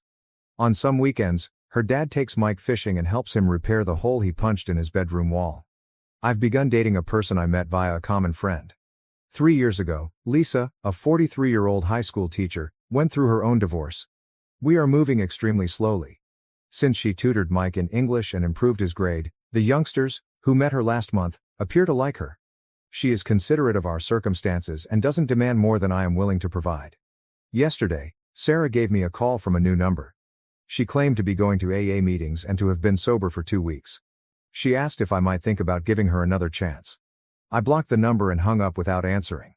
There are some betrayals from which you simply cannot recover. We're getting over it, but the kids are still dealing with it. Last week, Jenny expressed her pride in my handling of the situation, saying that I stood by them and refused to allow Sarah to re-establish her influence over us. When he turned 18, Mike requested if he could adopt my last name. He declared that he no longer desired any relationship with Sarah. Even though life isn't flawless, we're making progress. Sarah must now live with the decisions she made. I don't regret the way I handled the situation. Showing your children that it's acceptable to take toxic people out of your life, even if that person is their mother, can be the most difficult aspect of being a parent. I'm genuinely looking forward to the future for the first time in months as we create a new normal. Now, on to the next story, Story 4. My dad and his new wife tried to take over my inherited home after their wedding. So I changed the locks and took back control. When my 70-year-old mother died of an unexpected stroke last year, I inherited the house I grew up in. Although losing Mom was painful, her meticulous planning helped me stay stable during this trying period. I have spent almost 20 years developing my business in financial consulting. When I was 7, my parents were divorced. Even though they shared custody, my mother and I were always closer. I never felt like a priority to my 73-year-old father, who was either preoccupied with business or dating. Since Mom had sacrificed her promising real estate career to raise me and support Dad's professional development in corporate finance, she acquired ownership of the property in lieu of alimony after the divorce. It has always been more than just a place to live in this large colonial-style home in the Massachusetts suburbs. There are memories of Mom everywhere, from the yard where we spent many weekends planting her favorite roses to the kitchen where she taught me how to make her renowned apple pie. Since my parents purchased it in the late 1970s, the house itself, a clean, 4-bedroom building with a wraparound porch, has served as our family's residence. As a child, I saw my mother make this house a cozy and inviting place. She maintained an amazing home for me while re-entering the real estate market even after the divorce. As Dad's corporate career took off, his visits became more and more infrequent. Although Dad would attend important occasions like birthdays and graduations, our bond never grew to the degree I observed in my classmates' bonds with their fathers. The terms of the divorce settlement had been simple. Dad no longer had to pay alimony, and Mom received the house. She had taken care of everything at home as he ascended the corporate ladder, supporting him during his early career. Instead of looking for continued support after their divorce, she insisted on keeping the house. She would often declare, "A home is more valuable than monthly checks," and her choice turned out to be sensible. She made sure I had a secure home life while she reconstructed her real estate career. My father invited his 61-year-old lover, Elizabeth, to our Christmas celebration 2 years ago. She arrived with her 2 kids from a prior relationship with her high school lover, Sarah, 41, and Rachel, 39. Similar to how their mother initially came across, the daughters were quiet and reticent. Elizabeth complimented Mom's decorating style and asked insightful questions about our family's customs, demonstrating her sincere enthusiasm in getting to know us. Over the next few months, we gradually but favorably grew closer to Elizabeth and her daughters. Elizabeth was considerate of our preferences by calling ahead to ask if she might bring something unique to our sporadic family gatherings. Despite their lack of warmth, her daughters were always courteous and appeared to value being a part of our family get-togethers. Despite Elizabeth's presence in our life, Mom remained incredibly kind. She would reply, "Everyone deserves a chance at happiness," but occasionally I could see a glimmer of grief in her eyes as Dad and Elizabeth would depart together. In retrospect, I saw how strong she must have been to greet them with such warmth. The loss was abrupt and terrible when Mom died last spring. She suffered a stroke while sleeping. The doctors claimed it was a peaceful but far too early death. She was planning to renovate the garden that weekend, and we had just talked about it over dinner the previous evening. Although I was devastated by the suddenness of her death, she had planned for everything because she was a realistic person. We learned that Mom had revised her estate plans about the time I turned 18 during the will reading. I left the house and most of her possessions. A note detailing her choices, specifically regarding the house, was also left behind. "This home has been your anchor through every storm. Keep it as your safe harbor, but never let it keep you from sailing towards your dreams." When the funeral arrangements were being made, Dad and Elizabeth provided the proper support. Mom's large photo albums for the memorial exhibit were organized by her children, and Elizabeth helped arrange the wake's refreshments. But after the will reading, I saw a change in Dad's attitude. He made multiple remarks about how he and Mom had selected the property together and how he had managed all the significant renovations over the years, and his congratulations on my inheritance felt forced. The weeks that followed the funeral were filled with paperwork and last-minute changes. Mom had set aside things especially for Dad, including his wedding jewelry and the presents he had given her throughout the years. I assumed he would find meaning in this gesture, but he appeared more preoccupied with the house. Because of his early foresight in selecting this site, he casually commented on how the area had improved and the property worth had gone up. I stayed in the house and took solace in following Mom's rituals. Even though I was never as good with roses as she was, her garden became my weekend project. In an attempt to create a new normal for myself, I turned one of the spare bedrooms into a home office because my job as a financial advisor permitted me to work from home to some extent. Dad called to tell Elizabeth that he was engaged about 6 months ago. In order to save money on hotel expenses, he proposed that they spend the weeks before the wedding at my place. The house was spacious and Elizabeth's daughters were working from home. He made it look like a win-win situation by offering to divide the household expenditures and utilities. A month ago, the arrangement began, and at first, it seemed like a good thing. Conversations over coffee in the morning and family dinners in the evening filled the house. Elizabeth demonstrated her culinary prowess by frequently cooking for everyone. Even though they were still reticent, her girls appeared to be coming around to the notion of our blended family. The house started to feel less empty than it had after Mom's death. Then, 3 days prior to the wedding, Dad requested a private meeting in Mom's favorite place, her garden. He disclosed that he wanted them to live in permanently and that their return was not just for the wedding. By claiming that he was concerned about my living alone in such a big house, he pretended to be concerned for my welfare. He stated, "Your mother would have wanted you to have a family around you, but I began to question whether Mom would have concurred." The request evoked complex emotions. There was a part of me that missed the family dynamic I had been living with for the last month. The presence of people made the place feel cozier, and Elizabeth had been incredibly gracious. However, there was something strange about Dad's strategy. I kept thinking about his past responses to the inheritance and his trite remarks regarding the property's worth. I told him I wanted time to consider my options and would make a decision after the wedding, rather than responding right away. It was telling how he responded to this simple request. Before he could conceal it with comprehension, a glimmer of irritation appeared on his face. It brought back memories of my early years when his intentions and my needs had clashed. Now that the wedding is only a few days away, I'm at a turning point. Following the ceremony, they are expected to remain here for a few more days before returning to Houston. I'm starting to think that I should grant their request to make this arrangement permanent. We have demonstrated over the past month that we can live in harmony with one another, and having other people around makes the house feel less empty. But I can't get rid of the persistent sense that something is off. Warning signs include Dad's obsession with the house's worth, his subtly expressed irritation at my hesitation, and his attempts to remind me of his role in its acquisition.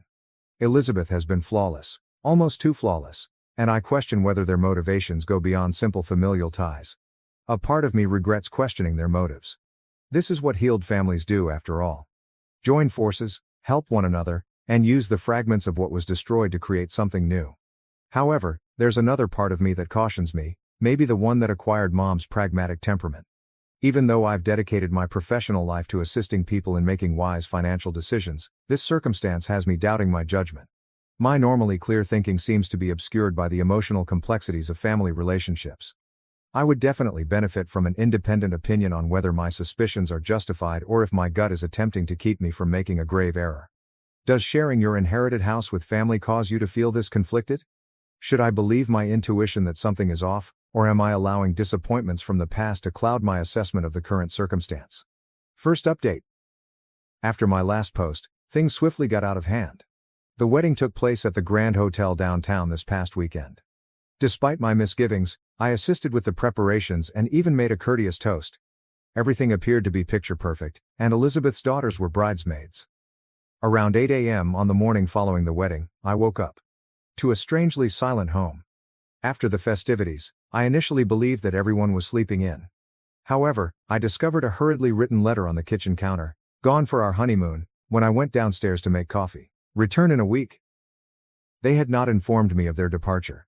Nothing had been discussed regarding their leaving time or their plans during the wedding preparations. They were gone, yet their personal effects were still strewn throughout the guest rooms. Both Elizabeth and my father's phone calls ended up in voicemail. Elizabeth finally picked up her phone around midday. Her customary charming manner was entirely absent from her tone. "Did we forget to let you know?" "I apologize for that," she added, clearly not being sincere. She yelled, "You're not a child anymore," when I voiced my worries about not being told. "We needed some privacy because your father now has a new family." From there, the discussion just grew more heated. They were going to remodel their rooms when they returned, and she had the gall to tell me to get over myself and tidy up the house before they did. At that moment, something inside of me exploded. For the following few hours, I took pictures and films of everything, including their possessions, the condition of the house, and the message they left. I then had all the locks changed after contacting a locksmith. After recording everything, I packed up their possessions and put them in waterproof containers on the covered porch. I sent a message to Elizabeth and my father. "Your belongings are packed and on the porch. You have until Sunday to collect them. Anything left after that will be donated to charity. Do not attempt to enter the house. The locks have been changed, and I will contact the police if necessary." The reactions were explosive and happened instantly. Messages from both of them began flooding my phone, alternating between guilt-tripping and asking, "How could you do this to your family?" Elizabeth's kids also joined in, writing letters blaming me for destroying the family and threatening to make you regret your choice. My father's voicemail, which said, "Your mother would be ashamed of your behavior," was what really got to me. He conveniently forgot that he had been coveting the house since Mom's death. "We were trying to help you, and this is how you repay our kindness." I have blocked their numbers for the time being, but I have saved all of their voicemails and texts. I also told my neighbors about the incident and put in security cameras. Some of them offered to watch the house while I'm at work since they remembered how Dad handled Mom during the divorce. They still haven't gathered their possessions after 3 days. Everything is going well on the porch because of the nice weather, but I'm growing more and more annoyed with their games.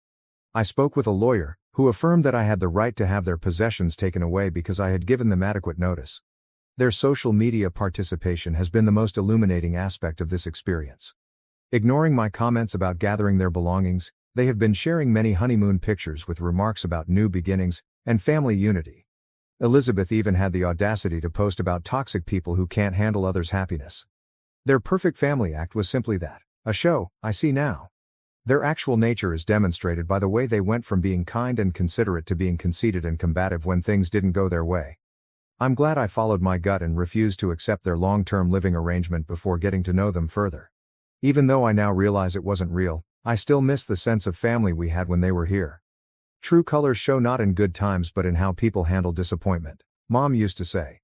The way they responded when I said no, told me all I needed to know about them. Has anyone handled comparable family circumstances? How did you respond to the fallout? Although I'm not changing my mind, I would like some guidance on how to handle the flying monkeys they are sending my way. Second update. 2 weeks have passed since my last post, and the actual narrative has now surfaced. Their desperate attempts to move in are explained by what I found, and it's worse than I thought. My father's old coworker, who has been a family friend for 30 years, contacted me yesterday. She disclosed that my father had been dismissed 3 months prior for mishandling company cash, so he wasn't taking a break from work as he had said. It seems that he had been making dangerous financial choices without the required approval, which resulted in large losses. The reality of their financial circumstances is startling. He used all of his retirement funds to cover the $45,000 cost of the wedding at the Grand Hotel. They spent an additional $30,000 on their 2-week Maldivian honeymoon, which was paid for by selling his investment holdings. When they became engaged last year, Elizabeth resigned her work as a real estate agent, confident in my father's 6-figure salary and their intended relocation into what their acquaintances called their future family home. Yes, that's how they described my house. They had planned their entire budget with the presumption that I would allow them to live with me permanently. They had already begun selling some of their furnishings and given notice of their move to Houston. They actually have nowhere else to put their possessions, which is why they are still on my porch. According to mutual acquaintances, they had been spreading the myth that I was staying in their home temporarily because of my mother's misguided sympathy. They presented themselves as kind by letting me stay while I got back on my feet. The truth is, of course, that I'm a successful financial consultant who makes 6 figures of my own money, and the house is legally mine. More unsettling revelations were revealed by my father's former coworker. Bad investments weren't the only reason he was fired. At work, he had been acting more and more erratically, making lofty claims to clients and getting indignant when asked about his tactics. Although no one is certain, some believe he was attempting to recuperate from losses on his personal investments. Elizabeth's actions suddenly make perfect sense. Her performance of being the perfect homemaker was a deliberate one. She had been telling her friends that she could concentrate on making a proper family environment, rather than working if she lived in my home. She had gone so far as to show her friends Pinterest boards of the alterations she intended to make to my mother's garden. Social media pictures from their honeymoon now paint a different picture. My father's exhausted retirement fund provided the funds for each magical moment they spent together. Literally, their posts about new beginnings were a bet to take over my house. They tried a different strategy after discovering their possessions were still on the porch after their honeymoon. Elizabeth apologized tearfully over the phone, saying that the stress of the wedding had taken over her. By implying that we might support one another during trying times, my father tried to present a picture of family unity. In the process, they unintentionally disclosed more of their scheme. They expected me to eventually give them ownership of the house, not just to move in temporarily. They specifically stated that we should combine our family resources for everyone's benefit, which presumably meant that I would give them my inheritance. Since then, I've found out that when they bought the house, they had already spoken with a real estate agent about financing alternatives and the house's possible value. My lawyer has urged me to submit a formal cease and desist letter over their misrepresentation of the house's ownership. They had even contacted a contractor about possible renovations, posing as the owners who were generously letting their daughter stay for now. In case legal action is required, we are also recording all of their communications and posts on social media. Stories of Elizabeth surveying the garden and talking about her remodeling ideas while I was at work have been shared by a number of neighbors. One neighbor even claimed that, without my knowledge, she had asked prospective contractors to come look at the property. Their complete financial desperation is now evident. The entire amount of my father's severance pay was used to plan the wedding. The costs of the wedding and honeymoon entirely drained his retirement funds. After giving notice on their apartment, They no longer have a place to live in Houston, and Elizabeth's sudden resignation has strained relations with her previous work. A few months' worth of living expenditures would not be covered by their present liquid assets. As they consider their options, they are now lodging at a low-cost hotel. Elizabeth has stopped posting on social media, with the exception of ambiguous statements like hidden blessings and family betrayal. My father has shifted from irate demands to frantic entreaties, but I'm refusing to back down. Some relatives say that since he is still my father, I ought to assist them in getting out of this situation. But as a financial advisor, I am aware that encouraging bad financial choices just makes matters worse. Furthermore, their attempt to use coercion to get me to leave my house reveals their actual motivations. Although I hope that legal action won't be required, I'm working closely with my lawyer to document everything. Next week, I will begin therapy to deal with the improved security system in the house. I recognize the irony. I, the daughter he never had time for, have created a secure existence via careful preparation, whereas my father, who worked in finance for a living, has ruined his retirement by bad financial choices. Even though she would be disappointed to see him go this far, Mom would appreciate the poetic justice. Has anyone else found relatives who have committed similar financial frauds? How did you manage to keep your distance while dealing with the betrayal? The rage is no longer the difficult thing. It's the melancholy of understanding that my father hasn't really changed. He has lured others into his plans, but he is still the same man who always prioritizes his own demands. I appreciate all of the help that this community has given me. I was able to stand by my judgments and follow my gut thanks to your advice. I'm concentrating on safeguarding my house and myself while I try to come to terms with this treachery. I'll provide another report when there are noteworthy developments. Third update. This scenario has finally come to an end after weeks of drama, and it's almost poetic. My father and Elizabeth left town today, but not because they wanted to, but because Elizabeth's ex-boyfriend unexpectedly stepped in.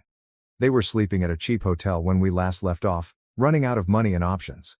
I kept recording their actions, including their attempts to disseminate false information about me throughout the neighborhood.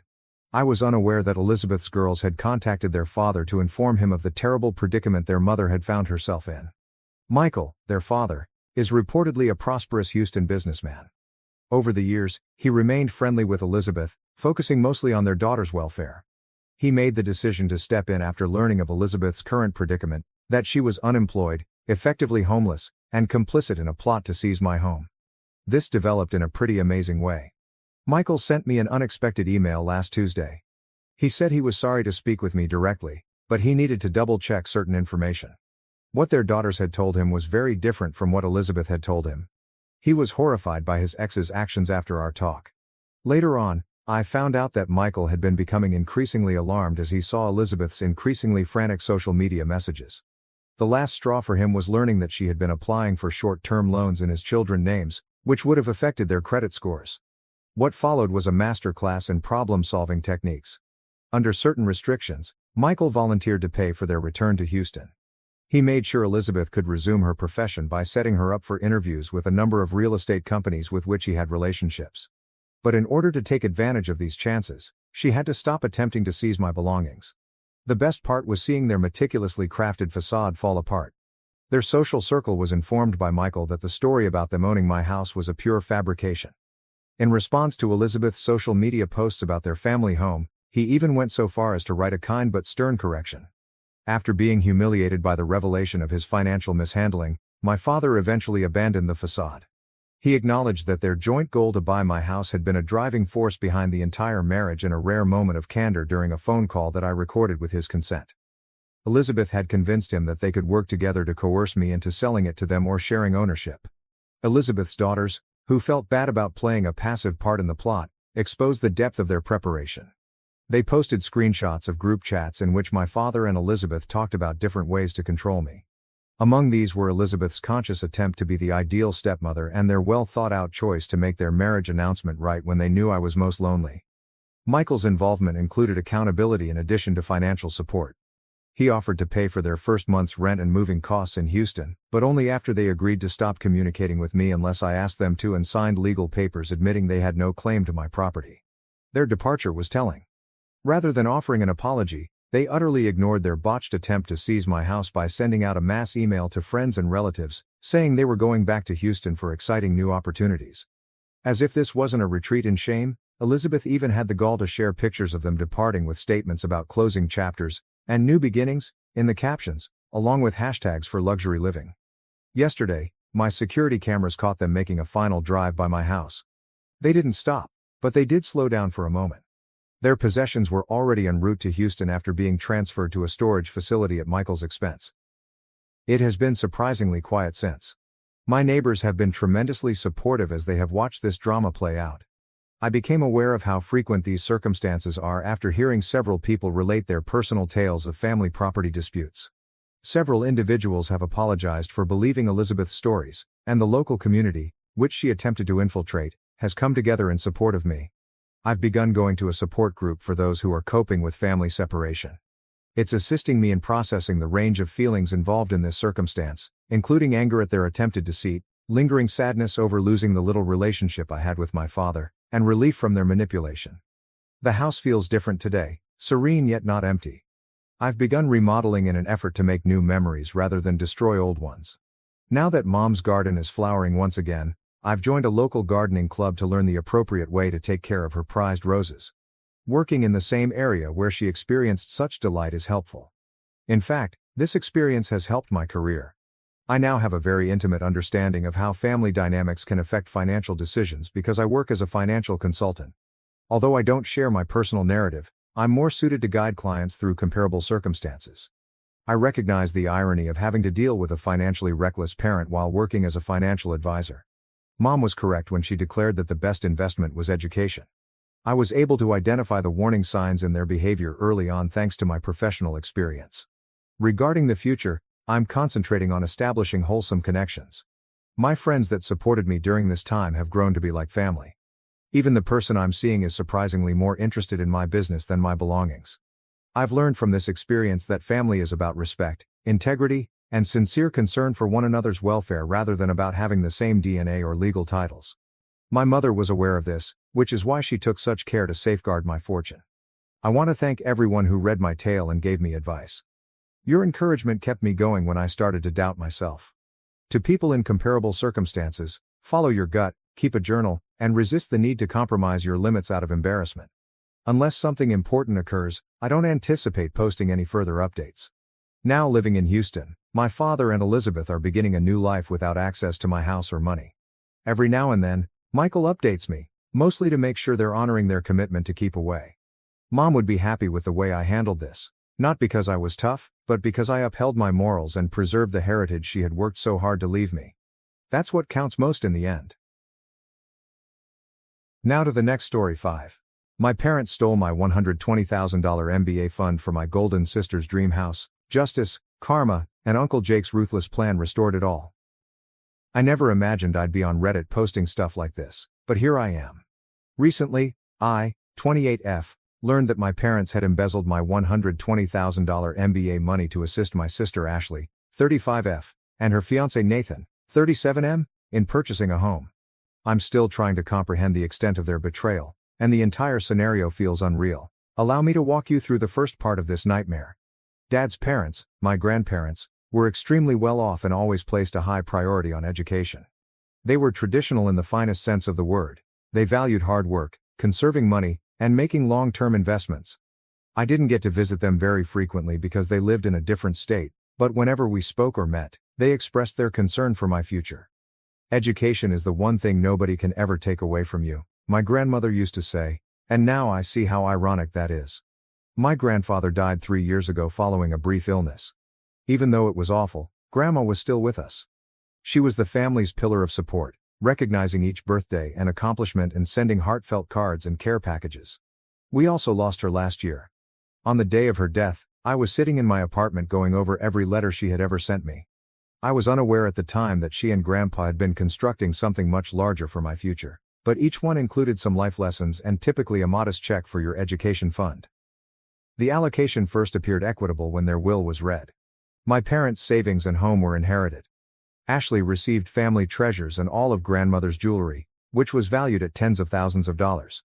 A sizable education fund was bequeathed to me, especially for my MBA courses. This money was to be utilized only for my schooling, according to the will. My parents were assigned to oversee it till I required it because I was already employed. I was appreciative at the time that my grandparents had given my future such serious consideration. I never once imagined my parents would tamper with the fund. In retrospect, though, I ought to have recognized the warning indications. Ashley has always been our family's golden child, even from my earliest recollections. It's difficult to say without coming across as resentful, but she was the person my parents loved the most. She was great at all she did. She was incredibly gifted, diligent, and unique. I can still clearly recall graduating from high school. I recently won a prominent science competition, received a full scholarship to college, and was valedictorian. My parents were using their phones and hardly paying attention when I looked out at the audience during my speech. They were ecstatic when Ashley, who had already dropped out of college twice, revealed later that night that she was considering a career in teaching.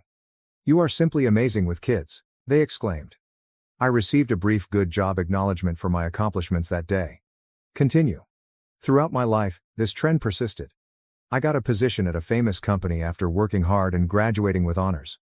Over the past 6 years, I have ascended the corporate ladder, gaining the respect and admiration of both superiors and colleagues. As a senior project manager, I oversee a group of 15 employees and manage accounts worth millions of dollars.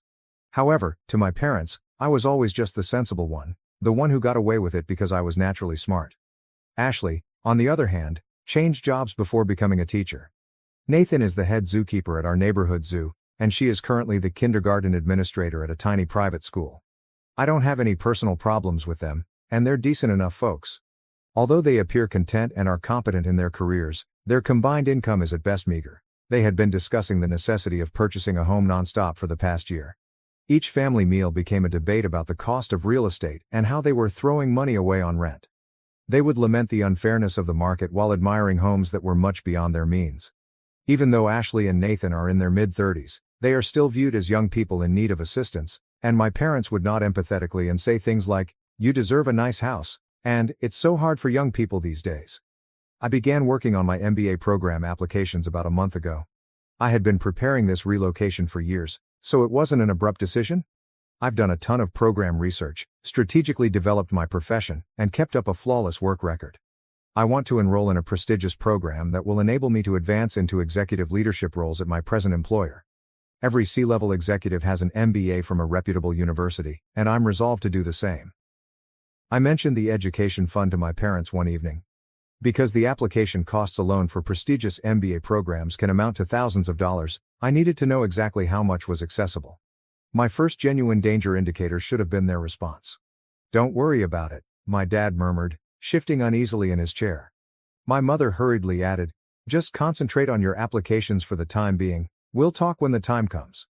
They then abruptly shifted the conversation to Ashley and Nathan's house hunting. I initially tried to dismiss it, thinking perhaps they were simply being clumsy with the papers. However, something didn't feel right. I brought it up again, more bluntly, a week later. I clarified that I needed to know if the funds were available because I needed to budget for applying to multiple prestigious schools. They dropped the bomb at that point. "We used the MBA money for Ashley," my mother replied in the most casual way possible. "She is purchasing a home with Nathan." Thinking I must have misheard, I gazed at her. My dad added that Ashley needed it right now, and that it wouldn't be fair for me to get a free ride when Ashley had worked so hard with student loans, when I asked her to repeat herself. I went crazy.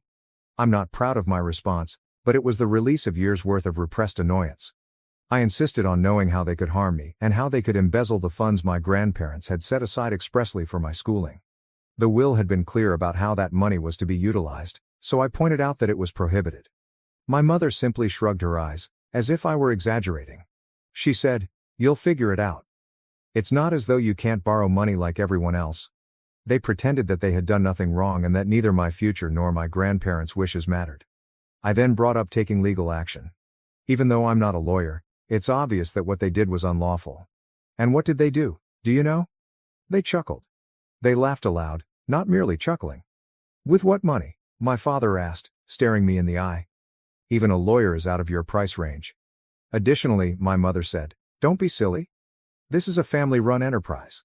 The humiliation I felt at the time is beyond words. Stunned, I stood there. The realization that they had always viewed me as an afterthought came to me suddenly. Someone whose future they could forgo in order to help Ashley.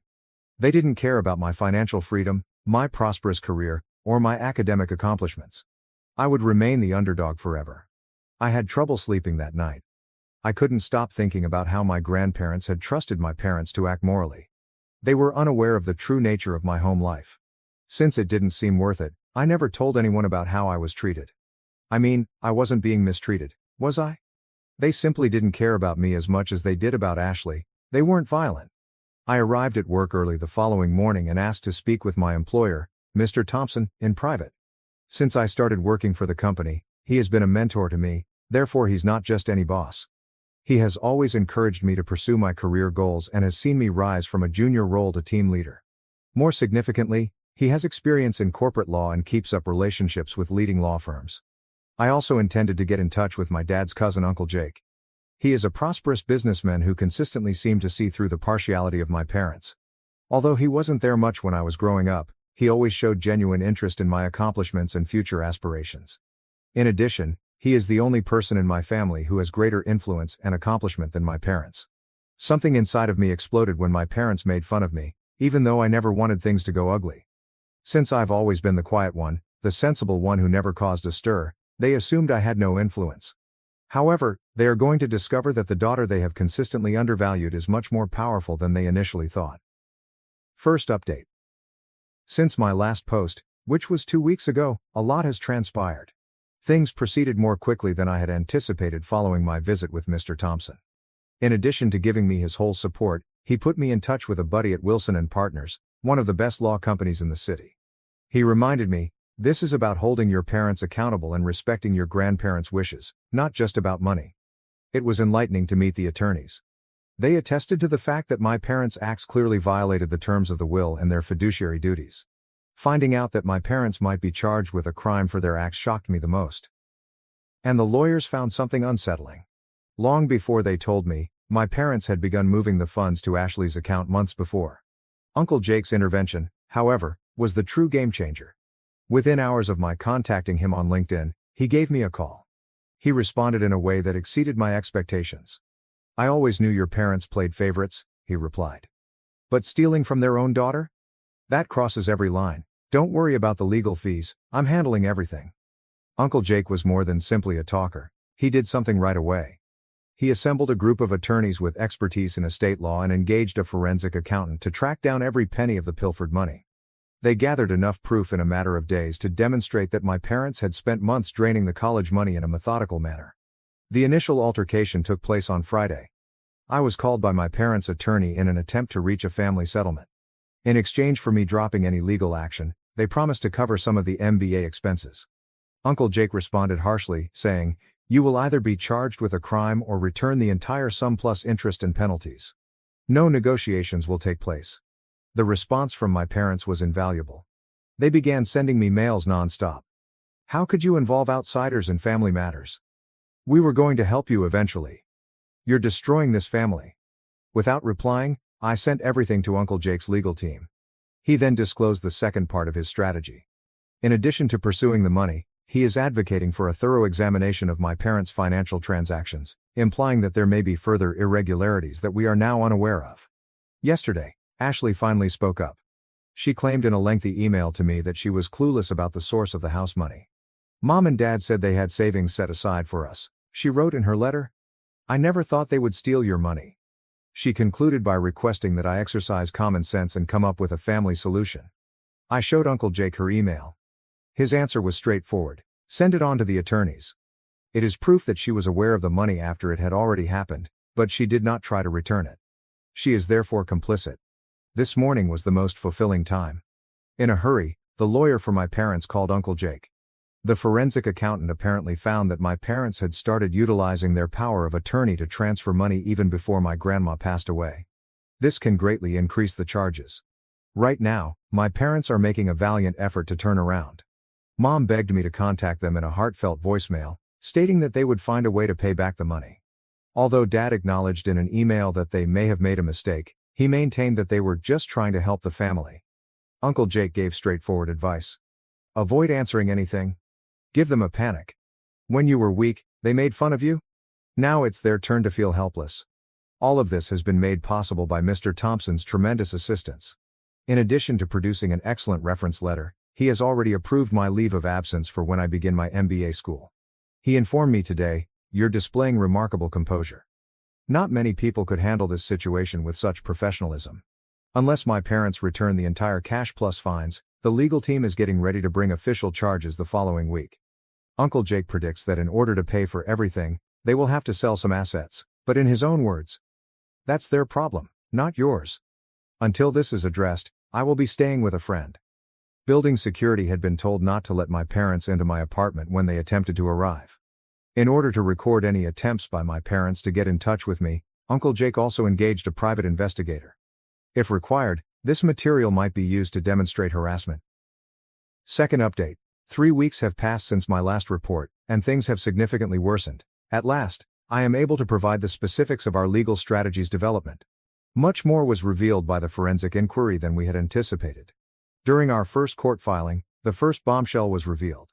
Uncle Jake's team found that my parents had been misusing their power of attorney over my grandmother's funds in her last months in addition to stealing my MBA fund. Long before my grandma died, the evidence showed that they were methodically shifting funds around in order to transfer them to Ashley. During the initial hearing, their lawyer's expression was invaluable. It is obvious that he was unaware of the severity of their financial misdeeds.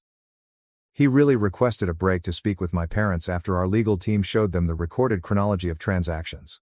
Later on, I found out that he confronted my parents for not telling him certain facts, and he is now thinking of leaving their case. The previous caregiver for my grandmother made the most startling admission. Seeing our legal notification in the estate documents, she contacted Uncle Jake. It turns out that my grandmother had made it very clear that the money was only for my education by bringing up the MBA fund with my parents several times in her last months.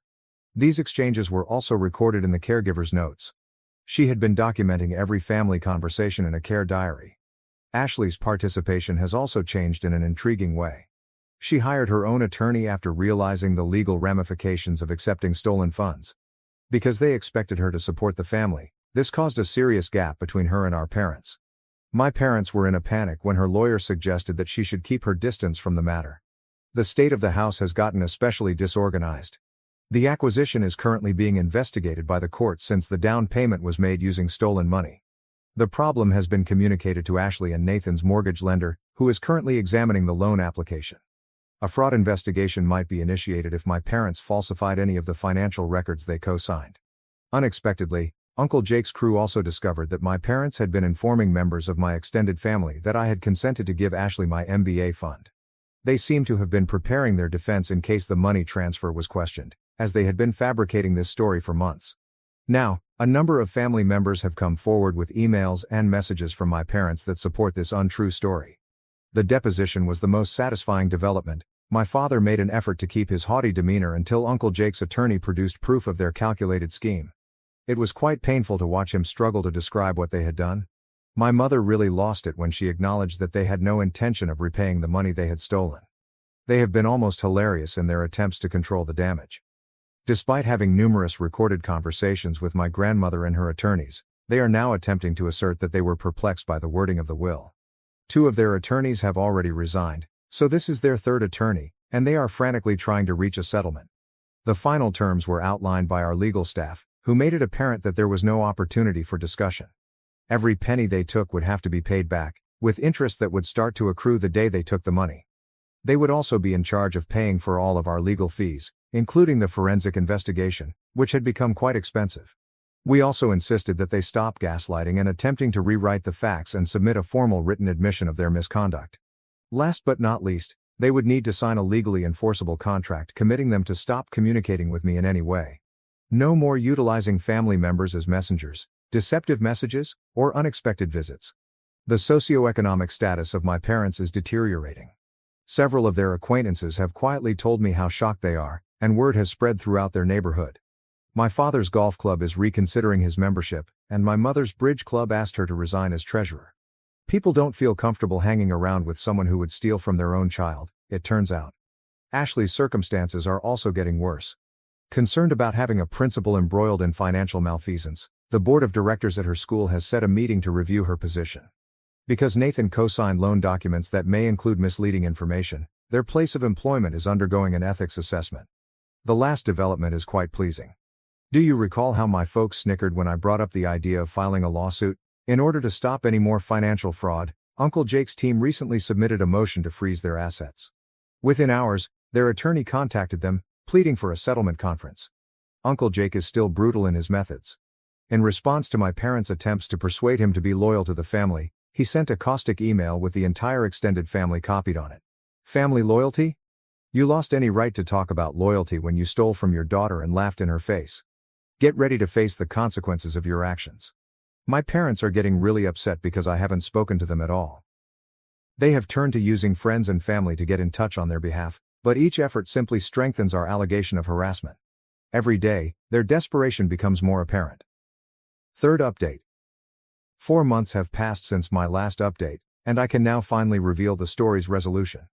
The outcome of the last court procedures is more heartbreaking for my parents than any of us could have imagined. Allow me to explain how justice was ultimately achieved. Let me start by sharing my favorite moment, which was the last hearing when my parents realized they had no other choice. At last, their facade broke. In her closing remarks, the judge was very severe, describing their behavior as a calculated betrayal of both their daughters and their own parents' last desires. She said, in particular, that they showed a startling degree of moral decay in their laughter at my first legal threat. In the end, the forensic analysis showed that my parents had been preparing this heist for more than a year before to my grandmother's passing. They had methodically made up fictitious family contracts and documented fictitious discussions regarding my voluntarily relinquishing the MBA fund. According to the court, their actions were considerably worse because of their premeditation. The fines were hefty. In addition to returning my MBA money plus interest, they were mandated to pay punitive damages that nearly doubled the initial amount. The judge justified the severe punishment by pointing to their deliberate malice and repeated attempts to mislead the court.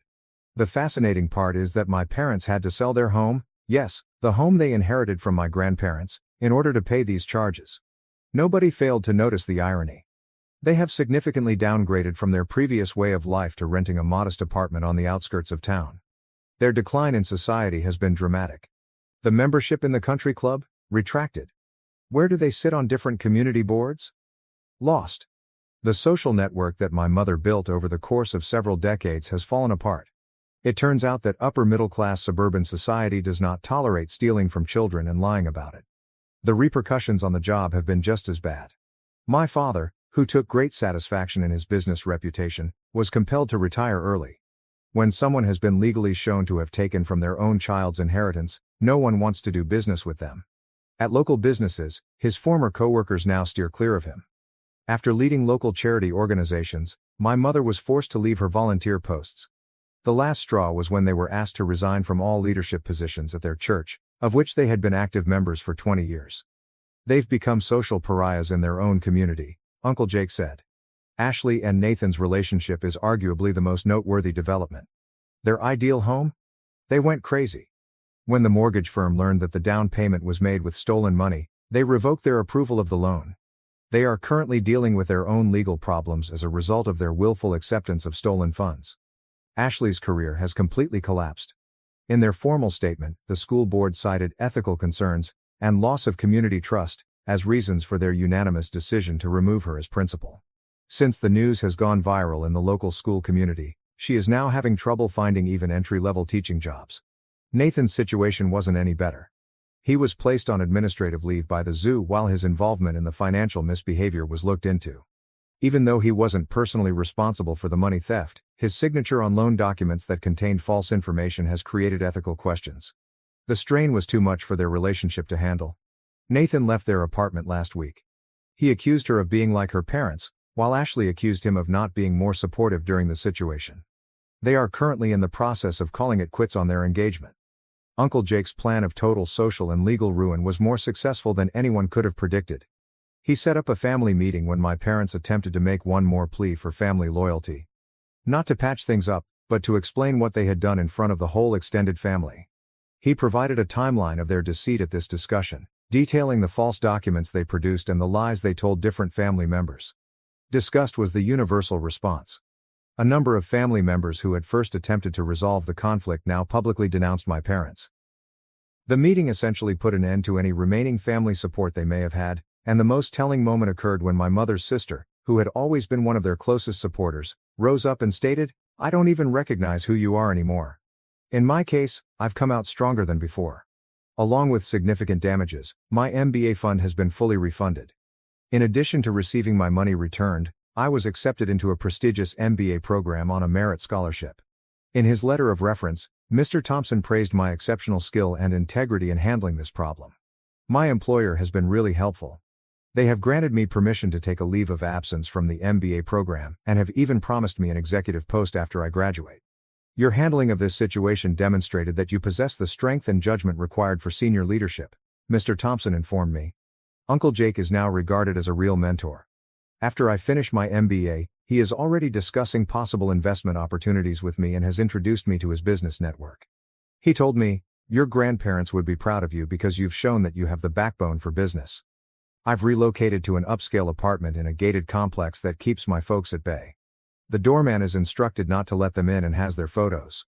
Their phone lines and emails have been blocked, and all efforts at communication now go directly to our legal department. The last turn of the blade? Nathan used to work at the zoo, which is just next to my parents' new apartment. They must view the location that symbolizes the start of their demise every day. According to Uncle Jake, karma can be humorous at times. Someone in their social circle wrote me an anonymous letter yesterday. It seems that my mother stays at home most of the time, only out for essentials.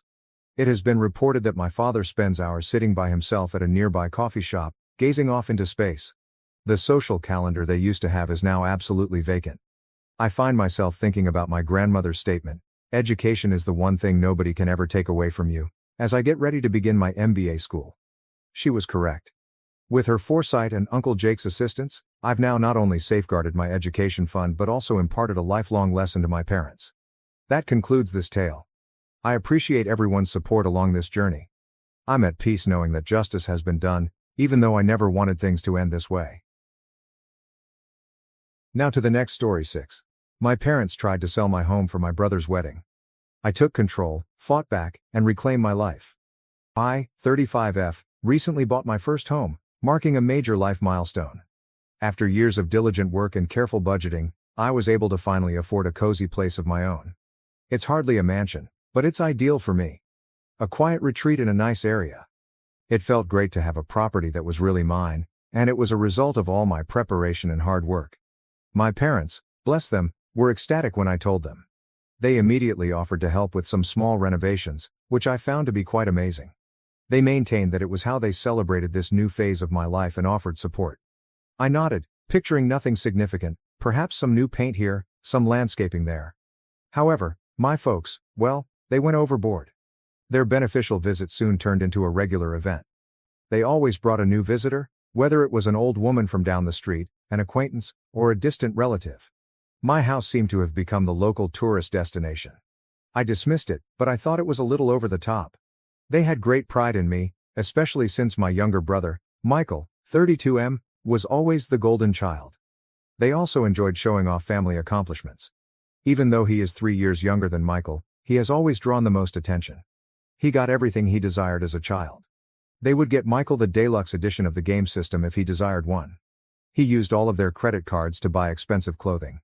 My brother was always given preference, even though I adore him. Michael recently became engaged to his fiancée, who lacks the royal income but has comparable upscale tastes. I barely listened to my parents as they talked about how the wedding costs were rapidly getting out of hand. It made sense that they were determined to make his day one to remember. Then strange things began to occur. All of a sudden, my folks started asking me about my house's worth, my outstanding mortgage, and if I had ever thought about refinancing. It seemed odd, but I didn't give it much thought. I assumed they were just interested because they had never before expressed interest in my financial situation. A week later, they invited me to join them for dinner and requested me to bring my property and mortgage documentation. Even though it looked completely useless, likely due to security concerns, I consented because I didn't want to cause any trouble. I should have been more suspicious, looking back. At this point, I began to hear strange remarks from my neighbors. They'd mention in passing that they saw a picture of a house just like mine online. Puzzled, I brushed it off as a coincidence. Then I received an email from a friend that included a link to a real estate listing. I have pictures of the inside of my house. The pictures were taken during the remodeling projects my parents had been working on. I didn't know how or why my house was up for sale. My blood froze. Equipped with indisputable proof, the real estate listing with images taken within my home, I went up against my parents. They had to stop playing dumb. They initially attempted to minimize it by saying they were only looking into possibilities in case I ever made the decision to sell. I didn't believe it. I wanted a direct response. Why would they list my house without contacting me? The truth was revealed at last. In order to assist pay for Michael's ideal wedding, my parents acknowledged listing the house. They said it was all for family happiness, and that since I had fulfilled my dream of home ownership, Michael should also be able to fulfill his. They talked constantly about how my house's equity could enable him to have the wedding of his dreams and how he deserved it. My parents genuinely believed they had a voice in how my house may be used just because they had assisted with certain upgrades. It was astounding how entitled they were. I was quite clear that my house was not for sale and that Michael's extravagant wedding was definitely not being funded by a bank. They wouldn't let it go, though. They used every tactic in the book, including emotional blackmail, guilt trips, and even bringing up past actions they had taken for me. They accused me of prioritizing money over family and recalled how much they had given me as a child. They saw my refusal to sell the house as a rejection of both Michael's happiness and the family as a whole. I remained steadfast. I restated that the house was not for sale and that they had gone too far. Then Michael himself gave the call. He was crying, upset, and angry as he called me selfish and accused me of spoiling his wedding. He claimed that given everything the family had done for me over the years, I had no right to pass up this one thing to him. Even as it hurt, I persisted. I clarified that I didn't need to sell my home in order to finance his ideal wedding. I told a few close pals about the entire affair. Even though I was astonished, they helped me right away and told me that I had every right to defend my home. They encouraged me to stand my position and reminded me that my family's behavior was very inappropriate. Word got around the family fast, and opinions differed. Some family members sympathized with me and thought it was ridiculous that my parents had listed my house without my consent. Others, on the other hand, supported my parents and said that in order to maintain family unity, I should make concessions. I felt like I had suddenly turned into the antagonist in this twisted story because I refused to give up my house for a wedding. My parents gave me an ultimatum a few days later. I had to sell the house willingly or face the condemnation of the entire family. They were very explicit that if I didn't comply, I would be effectively disowned. It was strange to hear my own parents discuss such a tough decision for a wedding that, in reality, had nothing to do with me. My fiancé Thomas, 37 million, has been my pillar of support during this entire ordeal. He has always understood me in a way that my family has never been able to, and we have been together for a number of years. He was incensed on my behalf when I told him all that was going on, but he also gave me some clarity on what I needed to do next. In contrast to Michael's extravagant wedding, we had been planning our own, but we wanted a small, private ceremony. My grandfather, William, 77 million, is one individual who has supported me over this entire ordeal. He has consistently criticized my parents for their partiality and has never been a big fan of Michael. We have a unique bond. He claims that I make him think of his late wife, my grandma.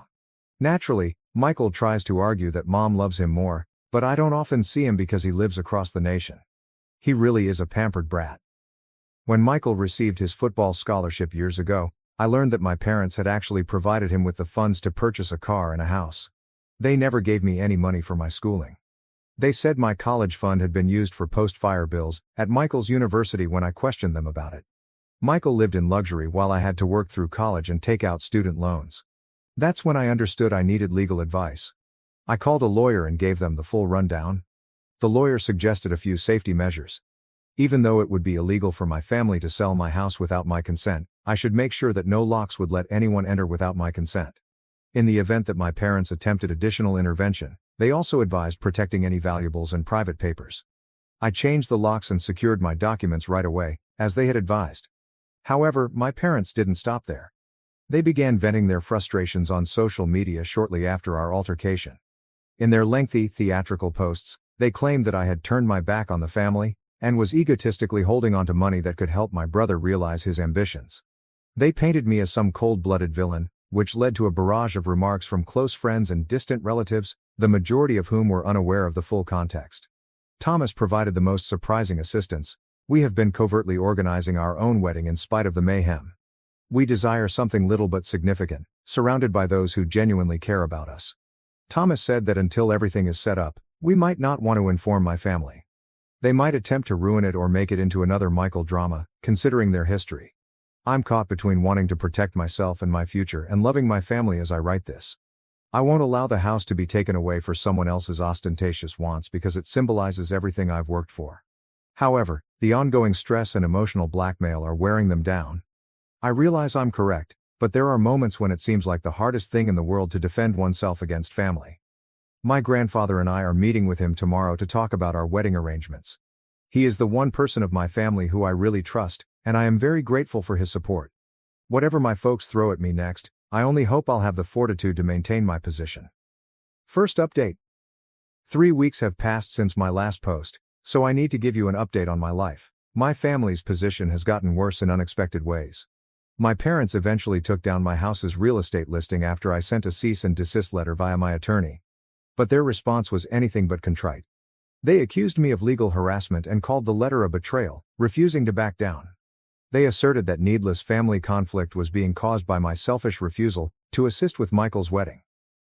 That letter turned out to be the decisive factor that caused us to drift farther apart.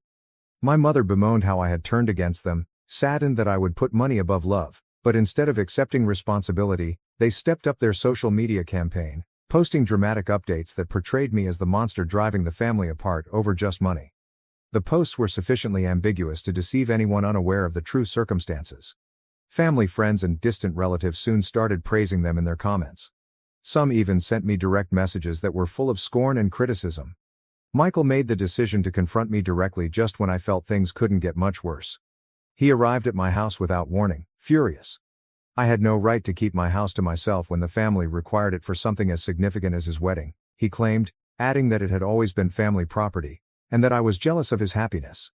Refusing to fall for the plot, I remained composed and restated my determination to sell the house.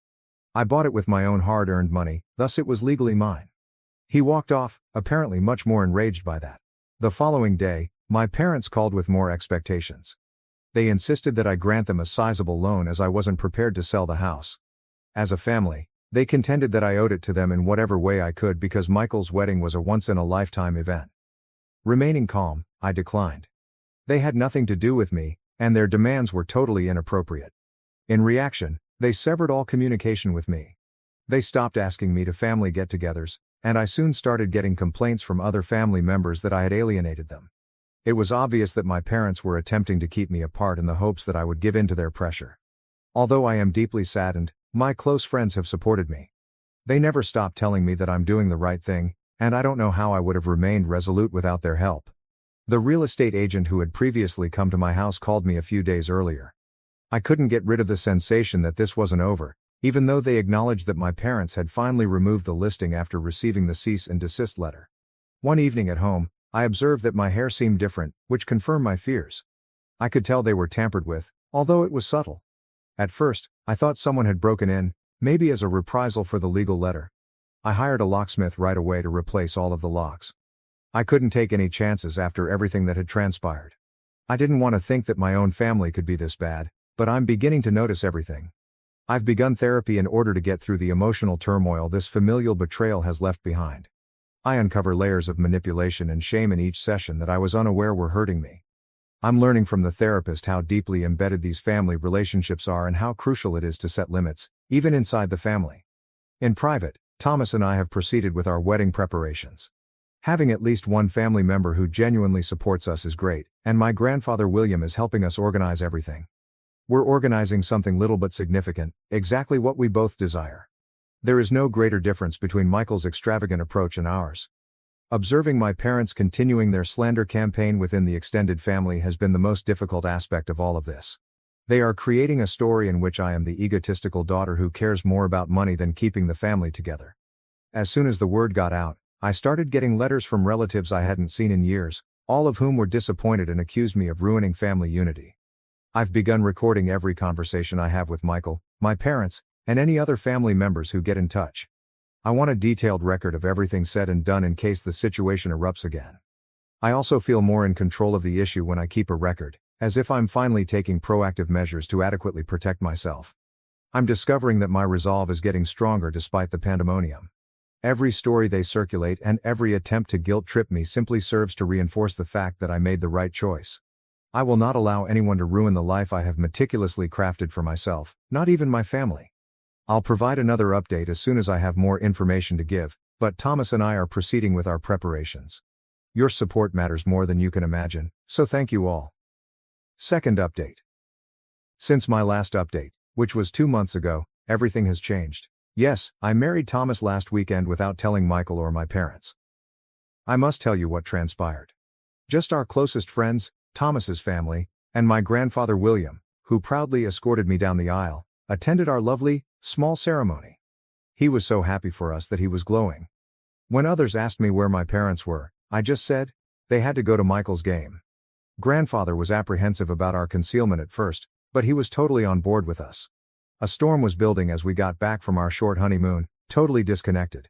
Before I could even unlock my phone, I was inundated with notifications, primarily from Michael and my mother. Michael was calling me names and using profanity. It seems that my aunt made a crude jab at my parents' absence by sharing wedding photos on Facebook. Everyone in their little community started denouncing them for how they had treated me when the post went public. As it happens, my grandfather even visited my parents and expressed his thoughts to them. This appears to have been the last straw for my dad. He ultimately confronted my mother and threatened to file for divorce if she didn't make amends because he was so angry about missing my wedding and his own father's criticism. My parents' texts first expressed wrath before changing to beg and plead. I'm getting a lot of flack from my mom's sisters and friends since I didn't say it was my wedding. Many of my family members, including those I didn't invite, have expressed regret, claiming they were unaware of the dire circumstances at home. To be honest though, I don't believe it. I did disclose my impending marriage to my parents. I gave them an invitation on paper, just like everyone else. A few members on Thomas's side, my parents, Michael, and a few distant relatives did not send out RSVPs. I followed up with everyone else, and they all replied. Those who did not RSVP said they were unable to attend. My brother and mother ignored me when I texted them. I deliberately didn't give the precise day because I knew about Michael's game. They would tell me to quit being a bother and that other things were more important each time I attempted to bring up the wedding. In retrospect, I guess I should have quit right away. The effort was not worth it. I didn't hide my marriage, I just didn't point it out to them in the hopes that they would be taken aback and perhaps even a little interested. My aunts and uncles did hear me mention the wedding. Sometimes, Mom would even be in the room. "That's nice, dear," she would remark with a smile before straying from the subject. I attempted to keep my distance from them after high school, college, and graduate school, but they would always guilt-trip me and bring me back by pointing to my mom's sisters and grandparents. Maybe it's because Thomas is with me now that this time feels different. I am stronger and more self-assured. But I still need to make a decision. It has been quite hectic. The majority of Dad's family lives on the other side of the nation, as I already stated. I wasn't really sure how they felt about me for a very long time. I stayed in contact with Dad's side of the family, but I never brought up the abuse again. I tried to let them know how my parents were treating me when I was 14 years old. My grandfather, uncles, and aunts all scolded them. However, I was chastised so badly when I went home that I convinced myself that I had made it up. The only person who knew was Grandfather. He was constantly worried that I would get resentful of him if he attempted to intervene. The fact that I currently reside in a different town than my parents should be noted. In fact, they hardly even know my current address. Michael once attempted to break into my old flat in order to steal money. In fact, my mother defended him by stating, "Siblings share things." Since then, I've moved. Their little settlement was about an hour away from the city where I used to reside. In relation to my cousin, it was she who brought up the fact that my dad's absence at my wedding was a major issue for him. They chastised my cousin for turning her back on family over a minor incident, and eventually cut her off. I sent my dad a message expressing my desire to meet with him, my mother, and Michael at a neutral location the next day. He immediately replied that he agreed. My dad's brother and sisters are joining us in a park where we're congregating, probably to prevent any harm. My dad looked awful, as he has been for days. For the time being, I'm concentrating on enjoying my new life with Thomas, even though I know I'll need to make some decisions regarding my connection with my family in the future. We are eager to start a new chapter in our lives together, free from the manipulation and turmoil that have characterized my past. Third update. My last update was 1 month ago. Although nobody anticipated it, the park encounter I mentioned ended up being a pivotal moment. I'm at last prepared to talk about what transpired and how I finally took charge of my life. When I got to the park, I could feel the tension. Michael was unable to keep eye contact, my mother was wearing her typical self-righteous expression, and my father was defeated. I had my own intentions, but my dad's siblings were there, ostensibly as mediators. My lawyer on rapid dial, A folder of documented proof, and an unshakable resolve to put an end to this on my terms were the three things I carried with me. I put a heavy folder on the park bench between us before anyone could say anything. This is every text, email, social media post, and court document demonstrating your attempts to steal my house, I said, opening the folder. Evidence of financial fraud is also included. I gave my mom my full attention. Do you recall those college fund records you said were destroyed in a fire? Copies were kept by grandfather. It's interesting how that money got up in Michael's accounts. My mother's face lost its color. Michael began to object, but I interrupted him. I'm not done yet. I also have surveillance footage and other records of your attempted break-in at my previous flat. Not to mention that my house locks have recently been tampered with. I raised my hand when my father attempted to apologize. I came here not to apologize. I come to explain to you exactly what will occur next. I produced a paper that included compound interest calculations and a list of all the items they had taken from my college fund. You may either give back all of the money you took from my education fund and handed it to Michael, plus interest, or I'll file charges for financial fraud. My attorney has everything prepared. In an attempt to keep things under control, my mother sneered. You wouldn't risk it, we are related. I chuckled icily. When you attempted to take my house, you forfeited your ability to refer to us as family. But let me go on. Also, I'm requesting a restraining order against each and every one of you. There is strong evidence of emotional abuse, harassment, and break-in attempts. At last, Michael was able to speak. This cannot be done to us. How about my wedding? Your nuptials? I said. All right, Michael, let me tell you about weddings. I was recording every threat, every deceptive message, and every attempt to steal my stuff while you were organizing your lavish celebration. This issue is especially intriguing to the law company I hired, which focuses on family financial abuse. I went to my parents. Additionally, the firm found several intriguing anomalies in your financial data. The IRS appears to be quite interested in certain tax-related matters, particularly those involving gifts to Michael that were not properly disclosed. There was silence in the park. Even the noises of kids playing in the distance sounded subdued. My mom's face had turned ashen instead of pale. It appeared as though my father was ill. This is what's going to happen, I added in a calm, steady voice. Within 72 hours, you will credit my account with the entire sum of my pilfered college fund, plus interest. You will stop communicating with my husband, myself, and my close friends and family. You'll take down every social media post that mentions me and refrain from creating any new ones. My attorney will file the restraining order, the fraud charges, and the IRS tip if you break any of these conditions. I looked across at Michael. And you? The golden child role has ended for you. I have forwarded information about your attempted break-in and the threats that followed to the Human Resources Department of your employer. They were especially curious about how this relates to the ideals of their business. My mother's voice shook, but she managed to get it out. Would you ruin your own family for financial gain? No, I replied. Mother, after years of abuse and manipulation, you ruined this family.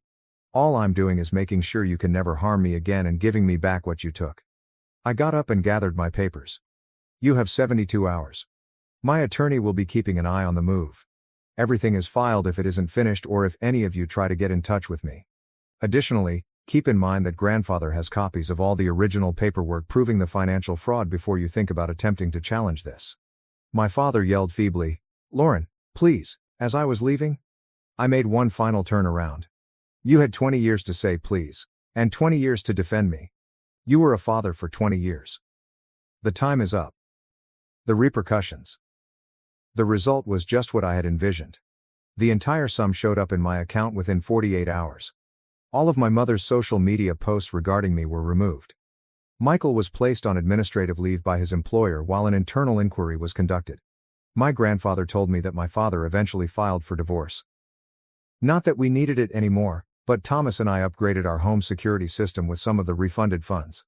Additionally, we made a sizable donation to a charity organization that supports victims of financial abuse in families.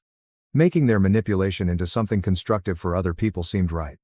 According to my grandfather, who is the only member of my family I still communicate with, my parents' social standing in their little town has completely collapsed. It turns out that people's carefully constructed picture collapsed once they discovered the whole reality, which included years of financial abuse and manipulation in addition to my wedding. After the company's inquiry exposed Michael's level of dishonesty, his fiancée broke up with him. I won't pretend it doesn't hurt occasionally, But I know I made the right decision every morning when I wake up in my home, which is safe and secure and cannot be taken from me.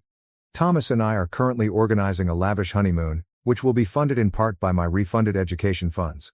Using their stolen money to increase my own happiness has a certain poetic quality. My accomplishments are currently displayed on a wall in my home office, including my professional certifications, degrees that I earned via hard work, and a framed copy of the final bank transfer that shows the refunded college funds. The money isn't the point. It's about saying, enough is enough, and ultimately taking a stand. I say this to anybody who could criticize me for being too severe, for not trying to make amends or accept apologies. Forgiveness is a gift, not a duty. Walking away and making sure toxic people can never harm you again is sometimes the strongest thing you can do. Despite their attempts to portray me as such, I am not the antagonist in this tale. My house belongs to me. I'm a lady who at last decided, no more. I own my life. I own my future. To pay for a wedding, they intended to steal my house. They actually lost a lot more than that. They lost their social standing and reputation, but more significantly, they lost any influence they may have had over me. I'm doing well, and so is Thomas. With friends who genuinely care about us, we have dinner parties in our safe, expensive house. Since everything started, I've gotten 3 promotions at work, in part because I'm not bearing the emotional weight of their manipulation any longer. Living a good life isn't always the best form of retaliation. Sometimes it's holding those who attempted to harm you accountable. My mom wanted to steer the conversation. Well, she no longer has a story to steer. Michael requested that everything be given to him. He's now learning what it means to deal with the fallout. The passive observer role was what my father desired. Being too helpless to stop it, he got to watch everything fall apart. I finished telling this narrative because I'm ready to move on to the next chapter, not because there isn't more to tell. One in which I write all the words and nobody else does. I want to express my gratitude to everyone who helped me along the way. Keep in mind that forgiveness and reconciliation aren't always necessary for a happy ending. Sometimes you have to say never again, and stand your ground. Now to the next story 7. My sister locked me in a basement while I was pregnant. Parents cut her wedding funds after I fell and nearly lost my baby. After 3 years of trying, several rounds of IVF, and what seemed like an endless amount of suffering, I, 33F, am currently 3 months pregnant. My parents have been incredibly supportive during this entire ordeal, so we told them in private a month ago. There was only calm happiness between us, no big reveal, no social media post. In addition, I wanted to be farther along in my pregnancy before making a big announcement, so I didn't want to inform too many people outside of my parents and my husband's parents. Last weekend was my sister's engagement party. Let's call her Emily, 29F. Emily has always had a lot to offer. Being the center of attention is something she enjoys. She performed stunts all over the place as a child to maintain her fame. Holidays with the family. The star was Emily. Birthdays of friends? She somehow made herself the center of attention. Since I simply lacked the energy to oppose her, I've lived my entire life letting her have her way. I didn't want the party to be about me, but I did expect some small drama. Since I've been feeling a lot of fatigue lately, I intended to keep in the background, help Emily, and depart early. In order to evade inquiries, I even wore loose clothing and refused to discuss my pregnancy with anyone. Up until my mother pulled me away during the celebration, everything was going smoothly. Since the pregnancy had been difficult thus far, she simply wanted to see how I was feeling. I've had the worst of the early symptoms, so I was happy to have some time to chat to my mother, who was the only one who truly knew how I was feeling. We moved to a secluded area to talk away from the guests. Unfortunately, things took a very other turn when Emily overheard us. In the blink of an eye, Emily went from 0 to 100. Furious, she interrupted the discourse and accused me of trying to take her thunder. I was really perplexed. I attempted to clarify that we were merely having a private talk and that I wasn't making any announcements, as I had previously informed Mom and Dad weeks prior. Emily, however, was having none of it. She said that I was being self-centered and that I couldn't bear to give her a day to herself. Right there, she created a big commotion, and people began to take notice. I felt ashamed. It seemed as though she wasn't even paying attention to me when I insisted that I didn't intend for any of this to occur. She was certain that my purpose in attending her party was to spoil her moment. Emily persisted because she is unable to let things go. She claimed that this was my usual behavior, that I was envious of her, and that I always had to make things about me. I wanted to get out at that time because I was so overwhelmed. But Emily stormed off, so I didn't have to. My mother simply persuaded me to attend the party in order to help my sister. I also reasoned that I could go back to Emily and properly explain what had happened if I allowed her some time to calm down. Once more, I was spared the trouble. Emily came up to me out of nowhere, wearing a strange smile. "I would like to see something in the basement," she remarked. She felt I would like anything about a memento from our early years. To be honest, I didn't give it much thought at the moment. I assumed this was her attempt to make things more amicable. She slammed the door and locked it as soon as I entered the basement, but I followed her downstairs. I went cold. She laughed, and I could hear it through the door. She said it was retaliation for my attempt to make me the focus of her engagement celebration. I knocked and told her to open the door since I initially believed she was kidding, but she didn't. I was left stranded down there as she continued to giggle and left. Panic struck me hard at that time. I wasn't feeling well to start, and it was chilly and dark. The nausea and tension came on full force. As my mind raced with ideas on how I may escape the basement, I began to pace back and forth. I saw that I might be able to climb out of a window. I located a crate under the window and climbed upon it because I needed a boost to pull my body out. Unfortunately, I was in such a panic that I was unaware of how shaky and lightheaded I was. Halfway up on the box, my foot slipped, and I fell, crashing hard on my stomach and side.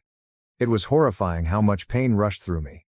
In an attempt to determine whether the baby was all right, I laid there for a while, gasping. My heart was pounding, and I broke down in tears of fear and annoyance. Worst-case possibilities kept coming to mind. What if this fall resulted in a miscarriage? What if Emily's dumb joke caused something to happen to my baby? I made an effort to gather myself and gradually succeeded in sitting down on the floor in a more comfortable position. It seemed like forever, but I'm not sure how long I was down there. It must have been at least an hour before anyone came looking for me. I gripped my knees, sat on the chilly floor, and did my best to keep from having a panic attack. Finally, on the other side of the door, I heard my husband's voice calling my name and footsteps. When I knocked feebly on the door, he unlocked it and roughly dragged me out. He sounded desperate. After glancing at me, he declared that we had to depart right now. I didn't protest because I was so afraid and in so much agony. I tried not to cry or stress out during the whole vehicle ride as we hurried to the emergency room. Whether this was it, or if I had lost the baby because my sister couldn't stand someone else receiving attention for 5 minutes, was all I could think about. They performed an ultrasound at the hospital. I barely managed to hold my breath the entire time. The doctor stated it was a close call, but fortunately the baby was unharmed. The result might have been worse if I had fallen more forcefully. I was both emotionally spent and relieved. My husband was incensed and informed me he would not tolerate this. He called my parents right away to let them know what had transpired. No one had been given an explanation because we had left the party so quickly. My spouse requested that my parents have a firm conversation with Emily and inform her that we would not be seeing her again until after I gave birth. Believe me, I am incredibly thankful to have a husband that aggressively defends me. We ultimately spent several hours in the emergency room before I was stable enough to return home. The party had long since ended by the time we returned home, and my phone was exploding with texts from my parents. At first, I didn't respond to any of them because I simply wanted to go to sleep and forget that the day had even occurred. After texting them to reassure them that I was fine, my husband turned off his phone as well. I learned what had transpired after we left when my folks phoned me again the following morning. My folks were apparently rather perplexed by what was happening when we hurried over to the emergency room. Since my husband had made a little commotion by asking Emily where I was, they made an effort to get Emily to tell them what had happened. My parents were incensed when my husband later called them from the hospital to inform them of Emily's actions. In front of everyone who was still at the party, my parents chastised Emily right away for locking me in the basement. Calling it a harmless prank that went too far, my mom attempted to minimize it, but my dad wasn't buying it. Given everything I had gone through to become pregnant, he was incensed that Emily would act in such a careless manner. When he finally told Emily that enough was enough, he made the momentous revelation that my parents would no longer be providing any financial support for Emily's wedding and honeymoon. My parents had always expressed their desire to financially support Emily and me during our significant life events. They had planned to support Emily in the same way that they had supported my wedding. Emily, regrettably, never imagined that they would ever break their word. Emily went totally crazy. Reiterating that I had destroyed her life, she broke down in tears in front of everyone. She accused me of doing all of this on purpose and referred to me as evil. I wasn't shocked when my parents later informed me that they had never witnessed Emily act so strangely. When things didn't go her way, Emily would always react negatively. She pleaded with my parents to change their minds, but my father refused to budge. Ever since, Emily and my mother have been bombarding me with calls and texts. My mother keeps urging me to speak with my father and persuade him to reconsider, but I informed her that I was done. I'm not going to ignore Emily's transgression in an effort to maintain harmony. Naturally, Emily has been bombarding my phone with every possible abuse. She is accusing me of being responsible for everything, claiming that nothing of this would have occurred if I had simply kept quiet. She maintains that I have ruined her life and that her fiancé is now beginning to question if he truly wants to wed her. A part of me feels bad, but I also know that I'm not to blame. I still feel horrible though. I can't help but feel that I must be at fault in some way, even though my husband and father have both told me that I'm not. Is it my fault that my sister's engagement, wedding, and honeymoon were ruined? First update. I had no idea my post would become that popular. I want to start by saying how much I appreciate all of the comments and support on my first post. Reading them has been really beneficial. It gives me comfort to know that I'm not alone in my feelings. Before I give you an update on what's happened since my last post, I'd like to address some questions that many people had about whether my parents ever gave me preferential treatment or whether Emily and I had a history of animosity. I wouldn't say my parents showed preference, to be honest. Growing up, my parents were actually fairly fair. Despite their best efforts to treat us all fairly, Emily only received somewhat more attention due to her status as the family's baby.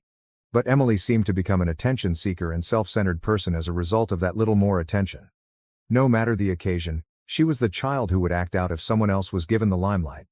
To keep the peace, my parents largely caved into her rather than establishing limits. Therefore, Emily obviously got away with much more than I ever did, even if I wouldn't call it favoritism.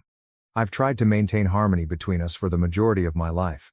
Since it was simpler to let her have her way than to argue, I learned to do so.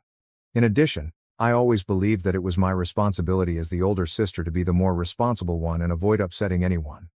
But Emily always managed to drive me to the edge, no matter how hard I tried. I had to balance not to stomp on her toes so she wouldn't blow up at every family gathering.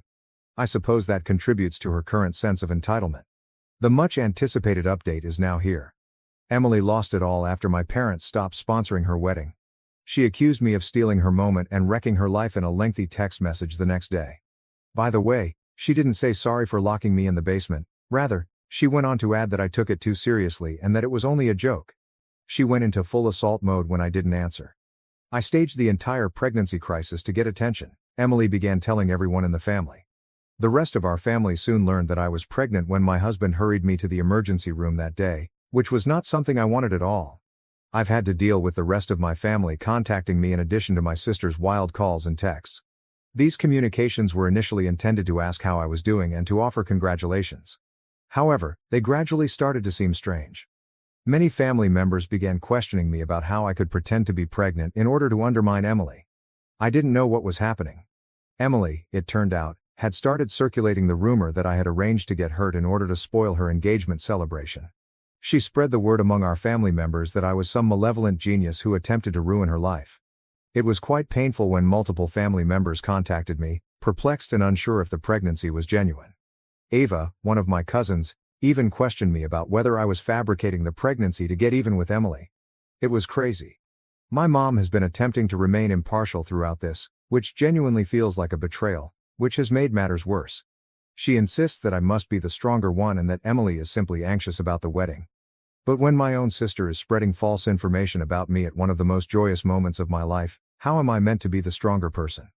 It wears you out. I made the decision to cut ties with my mother as well after attempting to argue with her without success. She arrived at my residence approximately 2 weeks following Emily's engagement celebration. My husband urged me not to open the door, but I foolishly assumed she could be coming to apologize when she kept hammering on my door and demanding that I solve this because I had ruined everything. She wasn't, to give you a hint. She began yelling at me the moment I opened the door, accusing me of ruining her life and causing everything to fall apart. She even accused me of being the reason her fiancé's parents were re-evaluating the wedding since they believed she was immature. She really lost it when I tried to clarify that she was the one who had locked me in a basement and that none of this was my fault. When Emily noticed the framed ultrasound picture I placed on the coffee table, she barged into my living room, ripped the frame off, and then tore the ultrasounds to pieces. After everything that had transpired, I couldn't believe she would do anything so heinous, and I was paralyzed. She yelled that she wished I lost the baby so she could regain her life before she walked out, but my husband was furious and told her to go. Her level of anger was unprecedented, and it frightened me. I just started crying after she went. For hours, I was unable to stop crying. Everything seemed to have happened at once. Being imprisoned in the basement, nearly losing the baby, and then discovering that my sister's malice knew no bounds. I couldn't comprehend how someone could wish that on their own family, so I kept repeating what she had said in my mind. To be honest, I'm not sure if I can dispute my husband's desire to cut off any communication with her right away. Even though I know I should cut her off, I still feel bad about it, as if I'm somehow at fault for everything. Emily is simply in a horrible place, according to my mom, and I should attempt to forgive her. However, how can you forgive someone who wishes harm on your child? Emily's fiancé contacted me personally, which further complicated matters. He stated he's been having a lot of trouble with Emily's unpredictable conduct and expressed regret for her actions during the party. He said he's beginning to see a side of her that he didn't know existed, and he's not sure if he can still go through with the wedding. I was unsure of how to respond to him. I'm stuck in the middle of their relationship turmoil, which is upsetting because I never wanted to be involved.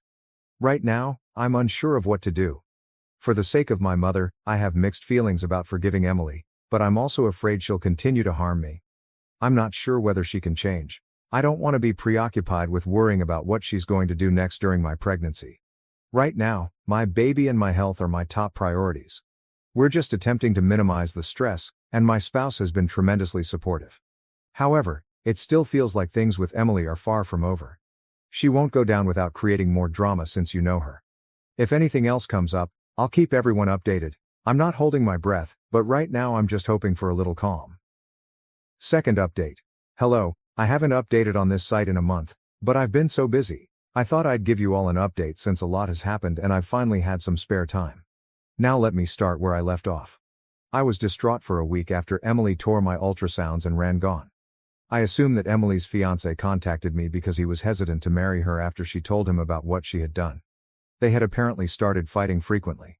Her fiancé contacted me to tell me what had transpired. He apparently attempted to reassure her that since the two of them had saved up more than enough money, they wouldn't require my parents' money to carry out the wedding. My sister, however, would not listen. She was determined to destroy my life in the same manner that I had allegedly destroyed hers. She would talk about how she could get even with me all day and all night. Her fiancé was frightened. When it finally got to him, he told her that he was going to be leaving. He even accused her of being insane and said that she was the only reason he was unable to stay. My sibling was a complete mess. She kept threatening me over the phone and text, accusing me of destroying her life once more. I blocked her number after ignoring it until I could stand it no more. She was not deterred by that. She started sending me targeted texts on my husband's phone. She even questioned him about how he could tolerate being married to me since, in her opinion, I just had my own interest in mind. She also insulted my unborn child without holding back. I really wanted to call her and scream at her, but I realized it would only make things worse for both me and my child. Therefore, I also had my husband block her number. For a few days, everything was quiet until my mother called. My mother informed me that my sister had visited her home the previous day. Emily was sobbing uncontrollably and was hysterical. During her engagement, she would not stop talking about how I should remain quiet about my pregnancy. She went on and on about how my very existence had destroyed every part of her life. She claims that because I always seem to get the best of everything, she has had to make many compromises. Given how many of my special events I had to forfeit so she could have her time in the spotlight, I'm not sure where she got the idea. In any case, my mom was struck with insight after hearing my sister vent about how I was to blame for all of her negative experiences. She became aware of Emily's irrational and entitled behavior. I suppose my mother had a real look into my sister's thoughts, and nothing supported her theory that Emily was simply having a rough day. My mother finally had enough of Emily's tirade and confronted her about her insane behavior. That did not sit well with my sister. It worsened her breakdown, if anything. She was even more irate because the only person she believed to be on her side had turned against her.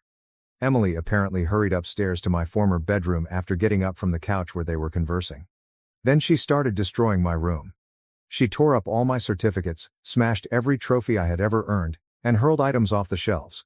My mom was pretty upset about that. When my sister and I moved out, my mom, who is quite nostalgic, made sure to leave our bedrooms exactly as they were, clean only. She was reminded by our rooms that we will always be connected in some way. It was like Emily erasing all of my mom's best memories at once when she tore my room apart. My mother was enraged and heartbroken. She shouted at Emily to get out. Amazingly, my sister grinned at my mother's rage before leaving. Yes, at the moment, my mother isn't a huge fan of Emily. She then called me to express her regret for always defending my sister's actions. She assured me that since Emily's actions were so heinous, I had every right to feel the way I did. To be honest, I never imagined that my mother would genuinely realize how awful Emily was. It was shocking to hear her apologize. However, I felt thankful because I became acutely aware of how much guilt I had been released from. My mother supporting me and not pressuring me to maintain harmony with Emily made me feel so much better. My parents have informed Emily that they no longer communicate with her. Despite my best efforts to support her, my mom has been inconsolable. I spent a lot of time with my hubby assisting my parents in reassembling my room. My dad has stated on multiple occasions that he does not want to see Emily for a long time and is officially furious with her. Emily's fiancé had finally broken up with her by the time I last spoke with him. He broke the lease on their flat, which cost him a lot of money, but he's happier today. I have no idea where Emily is, and to be quite honest, I don't give a damn about her whereabouts or activities. All I want is for her to live far away from me, at least until I give birth. That's all for now. At this moment, I don't believe anything more dramatic could occur, but I suppose only time will tell. I hope that I will only return to provide another update after giving delivery. I want to thank everyone who has read my posts and sent me well wishes until then. Third update. I've returned with what I hope will be the last update, everyone. Despite the crazy circumstances, I'm pleased to announce that I've given birth to a gorgeous, healthy boy. He brightens our days, and to be honest, having him here has helped us see things more clearly. Naturally, though, Emily couldn't let me enjoy this moment without causing a final piece of mayhem. It was unusually quiet for the first several weeks after my birth. When Emily remained distant, I had the hope that she would finally stop bothering me. For the first time in months, my husband and I felt as though we could breathe as we adapted to life with a newborn. My folks had been amazing. My mom even brought over meals to help out, and they kept us updated on a daily basis. It was quiet, and I was really relieved. Especially because my parents had taken care to keep Emily and the trouble she had caused us out of the conversation. However, my mom noted in passing that Emily had been inquiring about the baby a lot during one of their trips. Emily apparently wanted to find out when she could visit my son. Even though my mom was wary since she was aware of Emily's instability, she still felt bad about excluding Emily. However, my dad was adamantly opposed to Emily getting close to us. Neither he nor I had any faith in her. I promised my mother I would give it some thought though, because I didn't want to cause any more drama. A week later, I received a text message from an unknown sender. I read the message and instantly recognized the sender, Emily, even if the number was unknown. There were several insults in the message. She referred to me as a self-centered jerk who was attempting to remove herself from the family by having a child first. It should have been her with the first grandchild, she insisted, and my kid didn't deserve the life I was providing him. I was taken aback.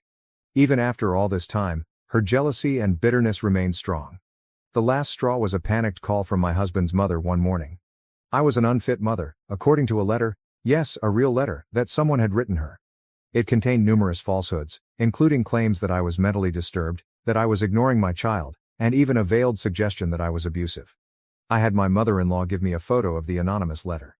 It turned out to be Emily's handwriting. My dear mother-in-law was appalled that someone who knew my husband and me well enough could be so explicit in their criticisms against us, even if she didn't believe a word in the letter. She was likewise appalled by the charges and concerned that we might be the target of someone. That was it for me. I was at my breaking point. Emily had gone too far, and I couldn't let her continue to have an impact on my family and my life. My spouse and I decided to return to his home state after talking it over. Although we had discussed it previously, it seemed like the only real way to get out of her madness this time. To ensure Emily would have no way of finding us, we took care to keep the location of our move in his hometown a secret from as many people as possible.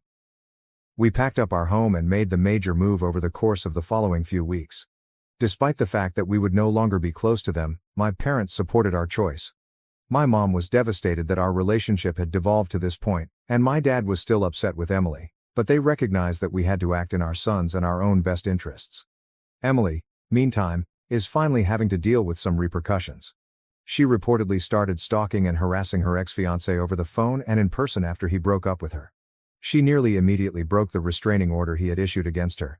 She is currently coping with the legal fallout from that. At this point, my parents have essentially stopped communicating with her, and I must admit that I'm relieved. I'm fine with the fact that I don't know where she is right now. I'm not supposed to fix her, but she needs help. Life has been so much better after the transfer. Surrounded by his family, who have been nothing but encouraging. My husband and I are getting settled in our new house. Without the constant drama Emily brought into our life, I feel like we can now concentrate on raising our baby in a peaceful, caring setting. I cannot say that I will ever completely comprehend Emily's actions, but I've accepted that she is no longer in my life, and that's all right. My child, my marriage, and my peace must all be safeguarded. I had that peace for the first time in what seems like forever. I want to express my gratitude to everyone who has followed along on this crazy adventure. You have no idea how much your support has meant to me, and I'm delighted to report a happy conclusion. Now to the next story 8. My parents kicked me out to let my golden sister live there, even though I bought the house. But karma came faster than expected. I, 37F, have spent the last 15 years developing my career as a senior management at one of the leading investment banks on Wall Street. This narrative focuses on my complex connection with my sister Emily, 47F, my parents, both in their late 70s, and a house I recently bought for them that has become the focal point of constant family strife. I have to take you back to the beginning to see how we got here. My parents were in their late 40s when I was born, so I was an unplanned child.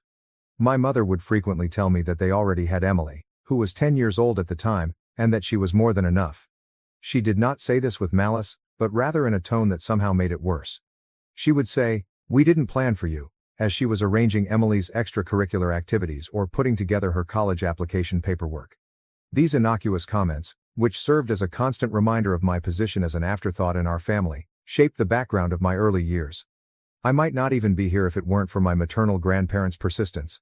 My parents saw me as a burden they hadn't requested, but they were thrilled about the possibility of having a second grandchild. I was an afterthought in my parents' lives, and that was evident right away. They had the same ritual every morning when they dropped me off at my grandparents' place. My father would say to my grandfather, "You wanted her," as he got ready to go for work, keys jingling in his palm. "She's all yours." My grandparents' house turned into my true home, a haven where I felt genuinely loved and wanted. They made sure I was fed and taken care of, picked me up from school, helped me with my homework, and took me to the park. I would spend hours learning about numbers and problem solving from my grandfather, a retired math professor. He'd say, "Numbers never lie." These lessons will subsequently influence my professional choices in ways I could not have predicted at the time, such as they tell stories more honest than people do. At their kitchen table, my grandma would assist me with my schoolwork every afternoon, ensuring that I fully grasped each idea. Her patience appeared limitless. She had taught high school before retiring. She would add, "Knowledge is the one thing nobody can take away from you," in a forceful yet kind manner. She also taught me to cook as a means of expressing my creativity and love, rather than as a chore. These times spent in their kitchen, reviewing my school day and learning how to measure materials exactly, turned into some of my most cherished recollections. My parents, who were generally exhausted and a little irritated at having to make the trip, would only arrive to pick me up late at night. "Madison," my grandmother would say as she bid me farewell every night, "you're the best thing that ever happened to us." I could almost forget that I wasn't wanted anywhere else while I was in her loving embrace. They became my emotional rock, giving me the stability and affection that were conspicuously lacking at home. My grandfather would often add, "Remember, sometimes the best things in life aren't planned." I learned to live as an afterthought in my own home as Emily got ready for her promising future. My sister just pretended that I didn't exist. She wasn't nasty or harsh. She would be lying on the couch, talking on the phone about mails and college applications, totally unaware of me, while I played with my dolls in the corner of our shared living room. The difference between how my parents treated Emily and me was clear and consistent. I would hear my mother's proud voice as she talked about Emily's achievements with family or friends. Emily got straight A's again. Emily made the debate team. Or, Emily got accepted to her dream college. They went to all of her school functions, scientific fairs, and debating contests. They consistently cited, "We're too tired," "We have to work," or "You understand, don't you?" as excuses for their glaring absence from my events. My grandparents took on the role of my cheerleaders, attending every school function with joy and true pride on their faces. I hoped that things at home would change when Emily went off to college. I was the daughter who stayed, and perhaps my parents would see me at last. I was completely mistaken. I went from being invisible to being the housekeeper at the age of 14. My mother would call out to me, "Madison," before I could even put my backpack down after school. "The house needs cleaning. Start with the bathrooms." Emily's chores were taken up by me, along with a number of additional duties. I got to know the washing machine's settings and peculiarities by heart, and it became my daily companion. Cleaning, cooking, and keeping a home for parents who hardly acknowledged my existence seemed like a continuous loop of housework. My father would remark, "You live here. You need to contribute," if I hesitated in the least. "Your sister always did her part." My career progressed from cleaning to cooking by the time I was 14. The shift wasn't gradual. My mother just quit preparing dinner one day. One morning she declared, "You're old enough now. We expect dinner ready when we get home from work." I maintained a stellar academic standing in spite of the taxing domestic responsibilities. My teachers encouraged me to compete in a variety of academic events after noticing my ability for economics and mathematics. In order to help me get ready, my grandfather would dedicate extra time to teaching me complex ideas that were way above my grade level. He would exclaim, "You have a gift with numbers," with pride shining in his eyes. "Don't let anyone tell you otherwise." Dreaming about college was the only way I could get away. I would go to my room every night after doing the dishes and go through university websites. I would see myself traversing several campuses, distant from the never-ending tasks and chilly quiets. I was rewarded for my diligence in school. Despite my household responsibilities, I maintained straight A's, and at the age of 16, I received acceptance letters from a number of prestigious colleges, including some renowned for their top-notch finance programs. Emily's engagement followed. One Sunday afternoon, she bounded in the front door, pulling a tall, smartly dressed man along with her. She let out a squeal. "Mom, Dad. This is James, we're getting married." You would believe that someone had just declared their lottery victory. With my mother sobbing with happiness and my father already taking out his phone to call family, my parents literally sprung from their seats. "We'll cover everything," my mother exclaimed as she gave Emily a hug. "Our first daughter's wedding has to be perfect." For months, our home was occupied with wedding preparations. Every discussion centered on guest lists, venues, and flowers. With expensive outfits, high-end vendors, and everything at the top end, money appeared to flow like water. Despite attending the wedding, my grandparents didn't appear to enjoy the extravagant decor. My grandfather merely shook his head at the champagne fountain, and I saw my grandma scowl at a sculpture that most likely cost more than a semester's tuition at college. However, they likely already knew what was going to happen, so they kept their opinions to themselves. I gave my parents the wonderful news while sitting at our dinner table with 3 envelopes spread out in front of me on the day I received my acceptance letters. My heart was pounding. "That's nice," my mother murmured, without raising her gaze from her meal. "But we can't pay for it. We spent all our savings on your sister's wedding. Even took out a loan for it. There's nothing left for college." I stumbled and said, "But you paid for Emily's college." Scarcely raising my voice above a whisper. "That was different," my mother said in a condescending tone. "We saw potential in her." The ensuing hush was deafening. "You should get a job, save up some money, and take out student loans. That's what responsible adults do," my father said in between sentences. I had never before dared to leave the table without being excused. Grabbing my phone with trembling hands, I dialed my grandmother. In a matter of minutes, I was crying as I entered their well-known front door. As he heard my narrative, my grandfather's expression hardened, but I could not quite read the sparkle in his eyes. They exchanged a knowing glance after I had told them everything. My grandfather took my hand and said, "Madison, we've been saving for your education since the day you were born, so we've been expecting something like this." He returned with a folder after walking to his study. Bank statements demonstrating years of meticulous saving were found inside. "You can choose any of those universities. We've got you covered." I moved in with my grandparents that evening after packing my necessities. When I told my folks I was going, they were downstairs watching TV and hardly looked up. My mother said, "Whatever you think is best," while keeping her gaze fixed on the TV. Did I hear the relief in her voice? The years that followed were revolutionary. I decided to enroll in one of the best business schools to study financial analysis. My passion in doing things correctly was maybe prompted by witnessing my parents' poor financial management. My zeal and innate financial skills were noted by my lecturers. Before long, I was staying after class to talk about difficult financial ideas. Someone other than my grandparents saw possibility in me for the first time in my life, real potential. I obtained esteemed internships at significant financial institutions during my time in college. Every summer presented fresh possibilities as well as difficulties. Senior managers were impressed by my analytical abilities and meticulousness. During my performance review at Morgan Stanley, my supervisor said, "You've got a natural instinct for this. We'd love to have you back next summer." With the exception of calls with my grandparents, I kept my head down and concentrated on my schoolwork, hardly thinking about my family. I was hired by one of the city's leading financial firms after I graduated. I never would have imagined earning the starter pay. I located a small, clean, and secure one-bedroom apartment. I was thankful every morning that I didn't have to make breakfast for anyone but myself. As I poured myself into every new challenge, my career took off, and I received bonuses and promotions that I could never have dreamed of when I was younger. I advanced to a senior role in 5 years, overseeing intricate portfolios and fostering significant client connections. Within the industry, I became known for my strategic thinking and analytical accuracy. Every accomplishment felt like a subliminal affirmation that my parents had misjudged my abilities. In the meantime, I discovered from my occasional chats with my grandparents that Emily's marketing profession wasn't succeeding as she had intended. James, Emily's husband, struggled to maintain a career. They were begging for money from my parents all the time. My grandma told me in one of our weekly conversations, "Your mother emptied her retirement account last month to help them with rent. They just can't say no to her." After a year, things deteriorated. Even with our parents' assistance, Emily and James were no longer able to pay their rent. They and their twins, who are 7 years old, returned to my former bedroom. My parents, who had previously been really pleased with Emily's abilities, suddenly had to provide for her whole family in addition to their golden child. I maintained my distance, concentrating on developing my own life and profession. Every bonus, promotion, and successful transaction served as a subliminal affirmation that I wasn't the failure my parents had predicted me to be.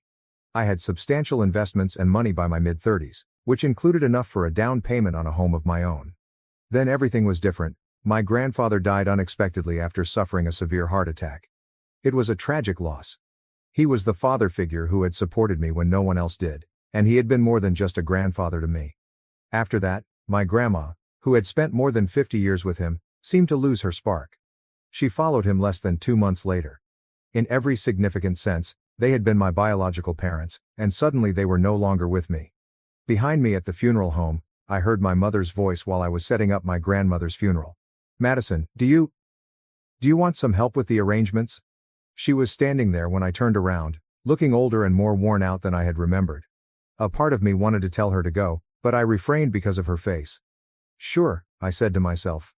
"That would be nice." My parents started to open up over the course of the following few days as we prepared the service. They acknowledged that they were having difficulties. One afternoon, when we were choosing flowers, my father admitted, "We haven't been financially well off since retirement." He went on to say, "We barely make ends meet," before mentioning Emily's twins. I recognized that my sister and her family continued to live with them and rely on their diminishing income. We convened in a wood-paneled office for the reading of the will 1 week after we buried my grandma. Emily and James were slumped on recliners next to my parents, while I sat opposite from them. The tension was thick enough to sever with a knife, and the room smelled of furniture polish and old papers. Though none of us realized it at the time, what followed would start a series of events that would permanently alter the relationships of our family. After adjusting his glasses, Mr. Patterson, the notary, started reading in a monotone. I anticipated the standard legalese, but what followed made everyone take notice. "To our beloved granddaughter Madison, we leave our house at 1542 Maple Street and the sum of $150,000. The ensuing hush was deafening. My mother tightened her hold on my father's arm until her knuckles turned white, and Emily's mouth dropped wide. After clearing his throat, Mr. Patterson went on. He glanced at my mother and said, "And a personal note from Mr. Henderson to his daughter Margaret." The message said, "Remember, Margaret, that we provided you with $200,000 just when you needed it most. As we respected your needs back then, we expect you will respect our final decision." My mother's cheeks turned pale after flushing red. Emily and James looked at each other anxiously, while my father gazed at the floor. In the parking lot, my parents came up to me when the notary had finished and collected his paperwork. Something desperate had taken the place of the calm manner they had displayed during the funeral preparations. With a shaky voice, my mother said, "Madison, honey, you must realize that we always assumed we would inherit the house. We're having trouble, but we were depending on it. The mortgage, Emily's family's expenses, we could really use the house," my father continued, stroking his gray hair. Speaking about how her youngsters wanted a yard to play in, Emily also joined in. "However, I just got into my car and left." I kept thinking about my grandparents' parting gift over the course of the following few weeks. My life was well established near the city, and although the house I had inherited held many priceless memories, it was too large for me alone. In the meantime, I learned about my parents' growing financial difficulties from our weekly chats. Helping Emily and her family had drained their retirement funds, and they were finding it more and more difficult to pay their own mortgage. I gave it a lot of thought before deciding. I would purchase my parents a better house, one that is single-story, has a lovely garden, but is easier to maintain, with the money I make from the sale of my grandparents' house and my own savings. For their retirement years, something cozy. I was shocked by their response when I shared my concept with them. They actually started crying with happiness. After several weeks of house hunting, we eventually discovered the ideal location. A stunning ranch-style house with large doorways and no stairs in a peaceful neighborhood. My folks couldn't stop gushing about how thrilled they were after the purchase was finalized. A proper housewarming party is what we need, my dad said. It is the least we can do to make all the arrangements. That would be beautiful, I said, intending to show them the deed at the festivities. Tell me when, please. Weeks went by. Even though I had a lot of work to do, I kept expecting an invitation. Oh, my mom would say, we're still planning. You are aware that these tasks require time. My father would also say, we want it to be perfect. We'll notify you shortly. I was annoyed by their evasive answers for some reason. One evening, I was putting Emily's name into Facebook following another evasive phone call from my mother. We weren't connected on any social media, and I hadn't seen her page in years. Just hours ago, it was posted, I can't wait for this Saturday's housewarming party for Mom and Dad. I can't wait to celebrate with everyone in this beautiful residence. Numerous friends and family members confirmed their attendance and scores of comments on the page. Pictures showed caterers being hired and decorations being set up. This was hardly an impromptu get-together. Weeks had been spent organizing it. I called my mother with a little trembling fingers. Hello, Mom. I wanted to inquire further about the housewarming party. Do you have a date in mind yet? Oh, honey, not just yet, she said with ease. Most likely in a few weeks, the specifics are still being worked out. Everyone except me, apparently. I had to make a choice as that Saturday drew near. Shall I go up to them? Do I have to let it go? How could they keep me out of the festivities after everything that had transpired, after I had purchased them this house? I would eventually find out, but not in the manner I had anticipated. I parked a block from the house I had purchased for my parents on Saturday. I could see dozens of people mingling through the windows, including Emily's social circle, friends, and relatives. My father offered tours of the house I bought, while my mother, dressed in her special occasion pearls, welcomed guests at the entrance. Twinkling lights and welcome banners adorned the mansion. Laughter and music poured out onto the street. It was obvious that they had spent weeks organizing this housewarming celebration, to which I was not invited. For a while, I sat in my car and watched Emily's twins chase each other past crowds of grown-ups who were ogling them. I could see moving boxes with Emily's handwriting on them stacked in the corner through the wide bay window. The process of relocating her family's possessions had already begun. I inhaled deeply before sneaking in through the side door. The aroma of flowers and catered cuisine filled the house. I heard my father speaking to a gathering of people in the living room when I followed his voice. After all these years of hard work, we finally did it, bought our dream home.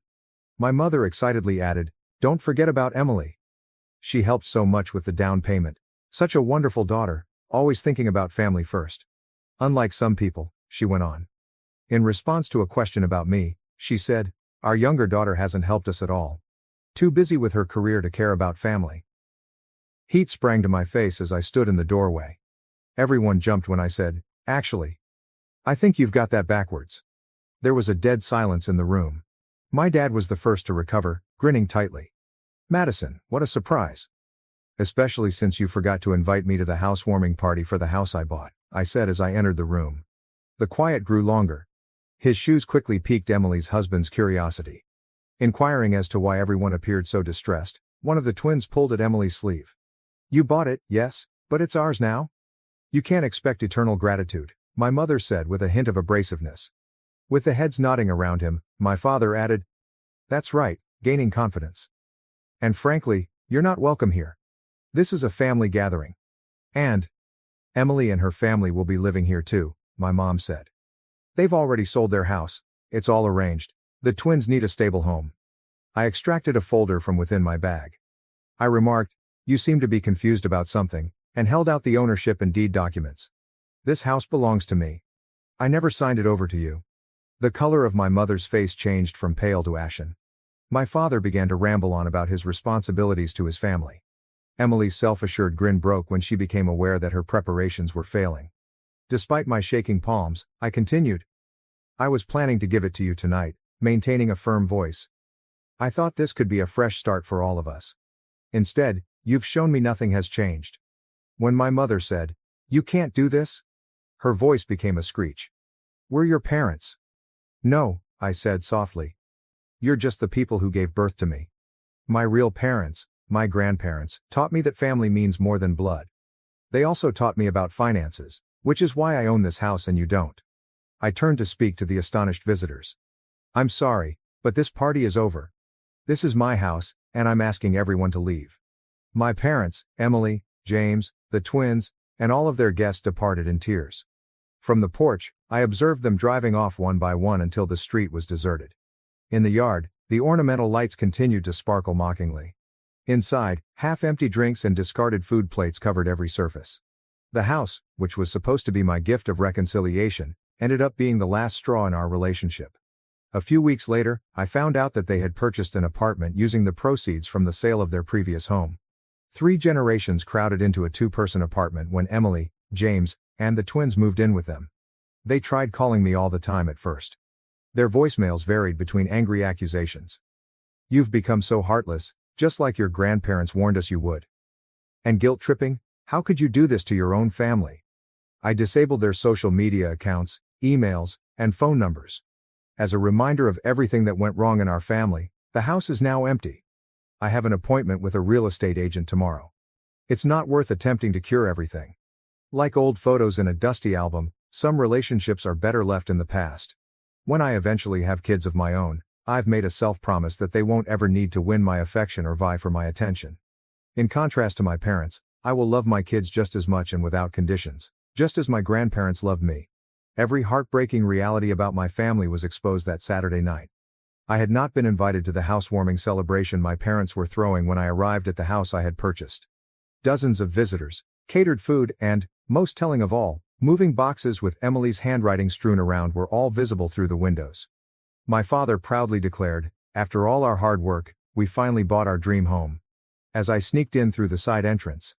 In her comments, my mother praised Emily for allegedly helping with the down payment. She dismissed inquiries about my absence by saying, "Oh, Madison's too focused on her career to care about family."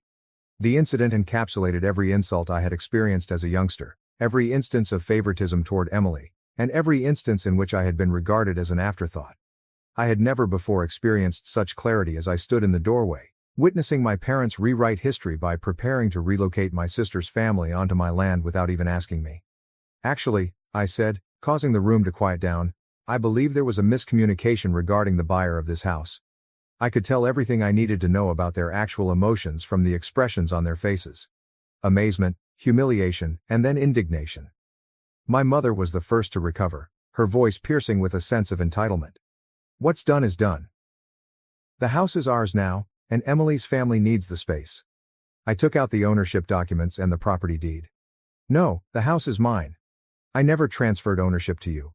I was planning to give it to you tonight, but clearly, that would be a mistake."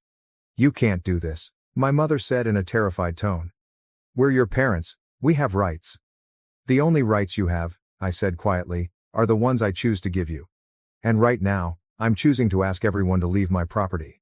Following that, there was a frantic evacuation, with guests rushing out with plates of food still in hand, Emily's twins sobbing in bewilderment, and my father trying to maintain some dignity while guiding people to their cars. "How could you do this to your own family?" was my mother's final attempt at manipulation, but it failed against my newfound determination. The 5 of them were crowded into a tiny flat in the weeks that followed. The messages began right away. My father demanded a re-examination, Emily begged with tears for her children's stability, and my mother accused me of cruelty. They were all blocked by me. The vacant house served as a reminder of what might have been, a new beginning, an opportunity for peacemaking. Rather, it served as the impetus for my ultimate separation from a family that had never fully embraced me. A month later, I sold it and used the money to fund my own future. Some asked if I would ever try to mend those bridges or forgive them. However, I came to understand that forgiving does not always entail letting harmful people return to your life. Forgiving oneself for leaving can be necessary at times. Before putting away the old wedding picture of my parents, I promised my future children that they would never experience the anguish of conditional love, the hurt of being compared to a sibling, or doubt their position in the family. With me, the cycle of partiality and emotional blackmail would come to a stop. Emily's twins were playing in the tiny courtyard when I last drove by my parents' apartment complex. I briefly experienced sadness, but it was for the relationships that never truly existed in the first place, not for the ones I had lost. My grandparents taught me that a true family is based on love, respect, and support for one another, despite the belief that blood is thicker than water. I take their lessons with me as I start this new phase of my life. Love ought to be freely given rather than demanded. Family is more than just genetics. Walking away is sometimes the healthiest course of action. I didn't open my mother's last unread mail, so I erased it. Any defenses or charges it included were no longer relevant. At last, I had discovered how to put my own value ahead of their conditional approval. Their kind of familial devotion has no place in the life I'm creating now. New opportunities await us in the future, free from the burden of attempting to win affection from those who are unable to freely give it. I learned what true family looks like from my grandparents. I'll build that kind of family for myself someday. One based on respect for one another, unconditional love, and the knowledge that each individual is equally important. At long last, the chapter of being the family afterthought is over. Being the author of my own life is only the beginning of my journey. Now to the next story 9. Inheriting Dad's house, losing Mom's love, how I uncovered her true motive and built a life beyond the betrayal. When Dad passed away and left me his house, Mom left me. I overheard her telling her husband that she was only doing it to get money from her parents, but she later made an effort to set things right. Just a few months before my 18th birthday, at the age of 17, my life took an unexpected and excruciating turn. My father died. He experienced a heart attack. He was there with us, vibrant, 1 minute, and then he was gone. The speed at which everything changed is still difficult for me to comprehend. No warnings were given, no time to prepare ourselves emotionally or say our goodbyes. The most important person in my life, my dad, was abruptly taken from me. We had a very strong connection. I looked to him for guidance, solace, and amusement. It was like losing a piece of my soul when I lost him. My dad's lawyer brought the family together to make his will public after his funeral, while we were still in the cloud of mourning. Although my dad wasn't particularly affluent, he had worked hard throughout his life and had made wise investments. The lawyer revealed, much to everyone's surprise, that he had essentially left everything to me. He owned the family home, but it was now in my name. I had the deeds to the house signed by him. I didn't first completely understand the significance of that, especially when I was still grieving his passing. My mother was enraged while I was still absorbing it. She began screaming as soon as she learned that the house was now legally mine, and she adamantly asked that the lawyer show her the will so she could confirm it. To put things in perspective, my parents' marriage was among the worst in history. My parents were always at odds, and it wasn't like one of them was at fault because they were both flawed. They had first married for love, or at least that was how they explained it, but any love they had had soon vanished. As their disagreements widened, their love gave way to frustration and resentment. My parents were both very focused on their careers. That really made them farther distant from one another, despite your assumption that it would bring them closer together. My dad's achievement was too much for my mom to handle. This was because she lost out on years of her work when she decided to have a child. My dad never made her make this decision, to be clear. My mother has expressed to me on multiple occasions her uncertainty about having children. She ultimately made the decision to become pregnant nevertheless since she didn't want to look back and regret not having children. But she soon discovered how much she detested it after having me. My mother is a prime illustration of why not every adult should be permitted to have children. She would become upset with me for the tiniest things, like not tying my shoes properly or having trouble with my homework, and I can still clearly remember those times. From the beginning, she treated me like a burden. Even if I couldn't really comprehend it as a child, I could sense her contempt. I would witness other children with their mothers receiving warmth, support, and hugs. She only gave me coldness and criticism.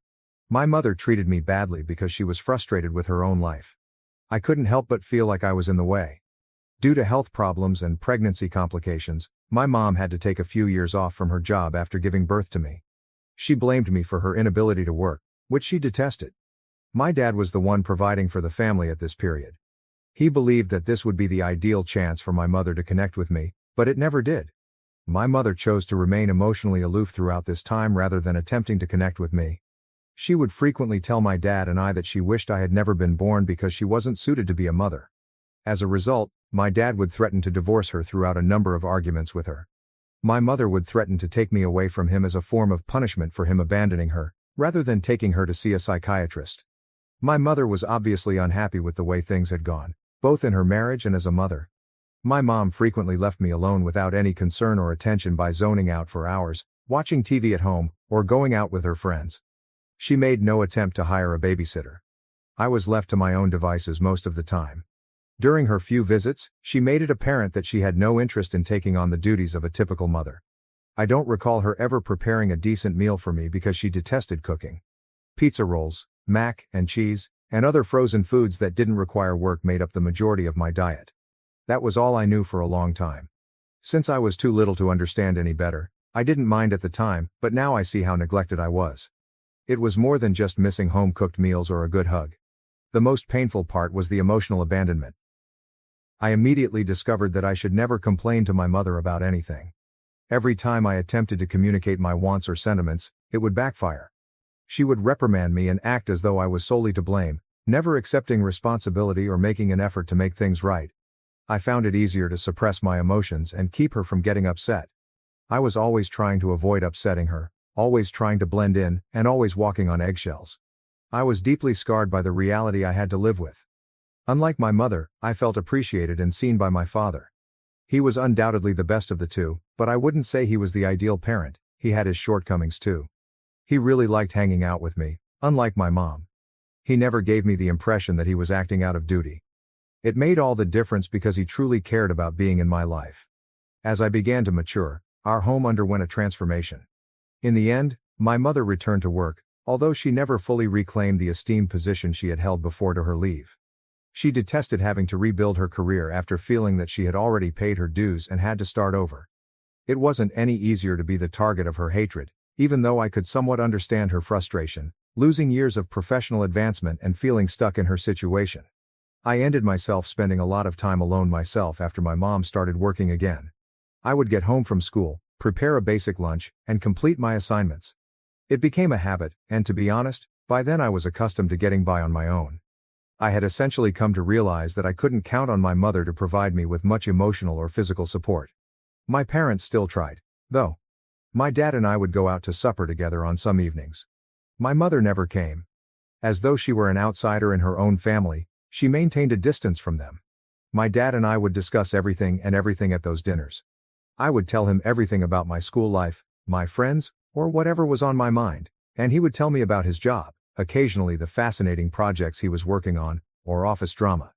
Everything seemed regular during those few hours. It was one of the few times I didn't feel like an afterthought or a burden, but rather like a daughter enjoying time with her father. I truly treasure those times because they made me feel safe and connected. My mom started a new job that needed her to travel frequently when I turned 14. I believe she saw the high-paying job as an opportunity to finally regain some of the professional success she had lost. She chose to take the job without consulting my dad, which resulted in one of the most heated arguments I've ever seen between them. Although my dad didn't mind her working, she would be gone for days at a time for this job, which meant he would have to care for me by himself.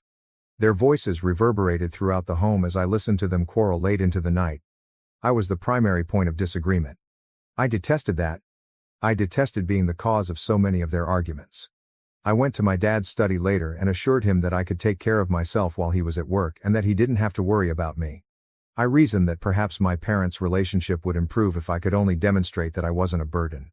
I recall the expression on his face when I said that. Guilt swept over him. As though he recognized that I had been made to mature more quickly than I should have, he drew me into an embrace. It was one of those times when we both recognized the true dysfunction of the situation without explicitly stating it. My mom started her new job shortly after, and she started to go missing for days at a time. The home was quieter, almost tranquil, without her. It wasn't much better when she returned either. When she did spoke to me, it was like she was speaking to a complete stranger. Warmth and a sense of belonging were lacking. She would return home fatigued, give me a fleeting glance, and then either go back out with her friends or go into her room. Despite the fact that we were in the same room, she felt very far away. I had learned not to expect much from her by then, but it still hurt. My parents' marriage was essentially non-existent by the time I was 16. As though they were just housemates, they were sleeping in separate bedrooms. If you're wondering why they didn't simply file for divorce and move on, trust me. I asked myself that question often. In actuality, I believe that they both chose not to get a divorce because it was simpler to continue living in this unhealthy, distant relationship than to deal with the financial and legal complexities of separation. When it comes to alimony, legal bills, and arguing over child custody, things that neither of them seemed to want to deal with. Divorces may be extremely expensive. My schooling was the only significant investment that my parents truly shared, despite the fact that they both made good money. They hardly spent any money on me other than that.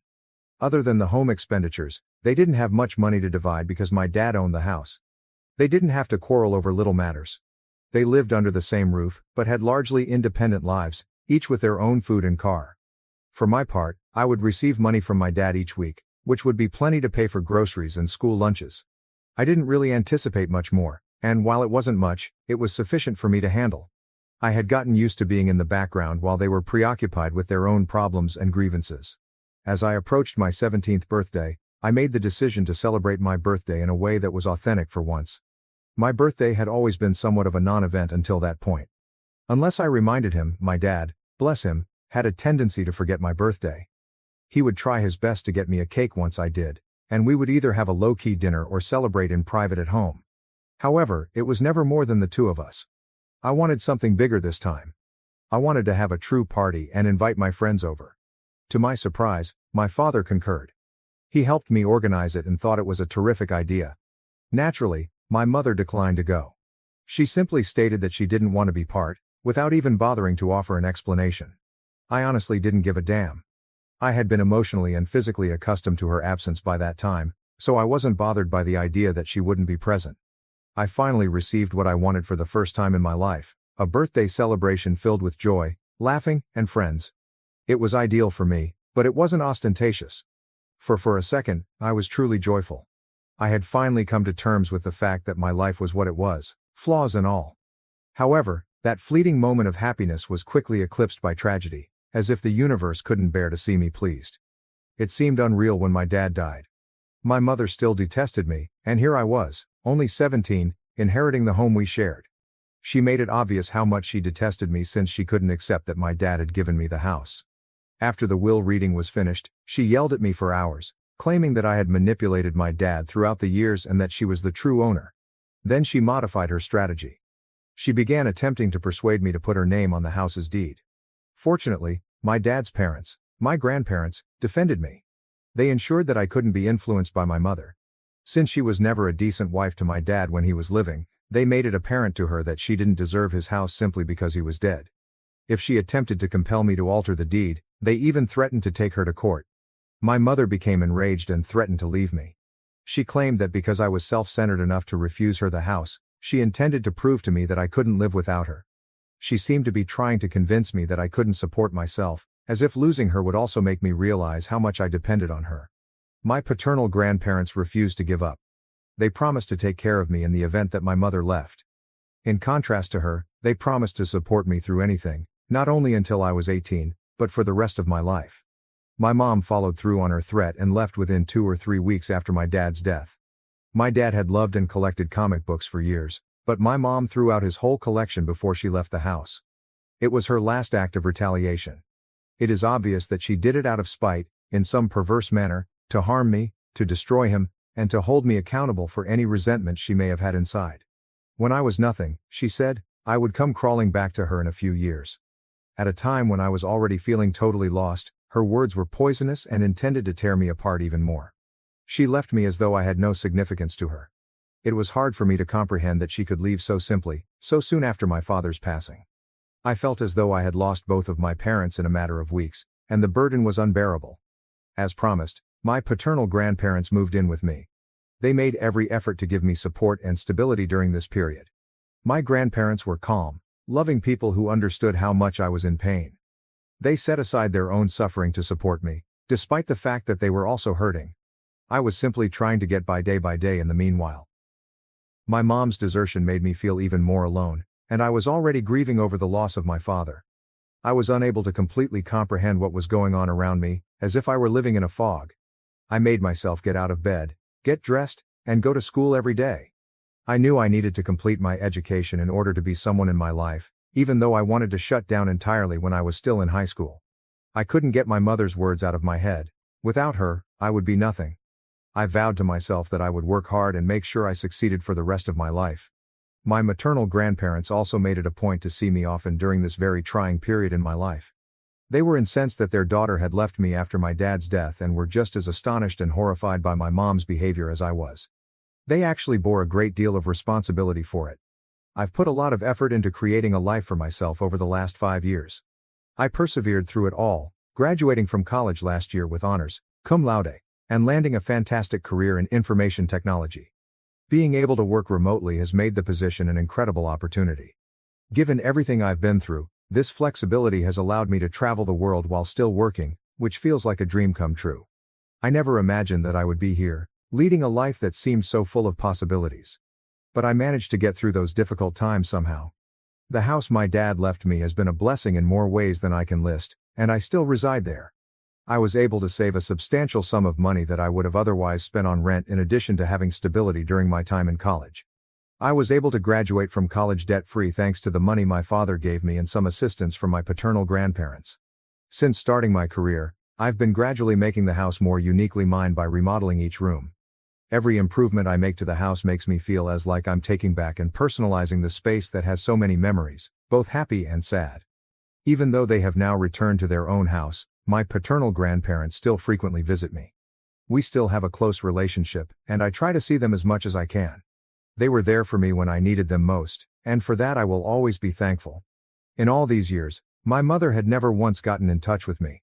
I did get tidbits of information from cousins on her side of the family, and based on what I've heard, she has never felt bad about leaving me. Additionally, rumors told me that she remarried and is currently leading an opulent life with her new spouse. She finally got what she had always desired, I guess, a life without obligations and according to her own rules. My mother unexpectedly contacted me last week for the first time in 5 years. She began by sending an email. She most likely obtained my email address from someone else or from my LinkedIn profile. She mentioned in the email that she had missed connecting with me over the years and that she wanted to communicate. I felt nothing when I read her name in my email. No sadness, no desire, no rage. I definitely would have been desperate for her attention, clamoring for her approval and seizing the opportunity to get back in touch if this had occurred 5 years prior. I would have done anything to win her love back then. Now, though, it was like reading a stranger's email. I was not moved by anything she said. I decided not to respond since, if nothing else, I was annoyed by her message. Then she started phoning me all the time. She may have gotten my number from one of my cousins, but I'm not sure how. I received multiple voicemails from her. She expressed in each one how much she would want to meet and get back in touch. I disregarded each and every one. I didn't need her to pull me back to that dark place after years of mending and moving on my own. Then she texted me for a long time last week. This one was unique. She expressed her sincere guilt for what she had done and her want to simply meet and offer her apology. She said she wanted to make amends with me after giving it some serious thought over the last few years. If I claimed that after reading that message, I wasn't a little intrigued, I would be lying. She had never taken responsibility for her acts before, but now she appeared to be doing so for the first time. I wondered what had led to this abrupt change of heart, but I wasn't prepared to forgive her. Was she truly sorry? Was she serious? Or was this just another self-serving ruse to make herself feel less guilty? I answered when she called again. I wanted to know what she truly wanted because her insistence was beginning to irritate me. After responding, I asked her directly what she wanted from me. I instructed my mother to talk rapidly and made it plain that I would block her and finish the conversation within the next 5 minutes if she didn't have anything important to say. She frantically begged me not to interrupt her right away. She said, "I missed you, and now that I'm older, I hate myself for everything I did." Her voice trembled. She repeatedly apologized, telling me that she had finally come to the realization of the seriousness of her acts, and I could hear the desperation in her voice.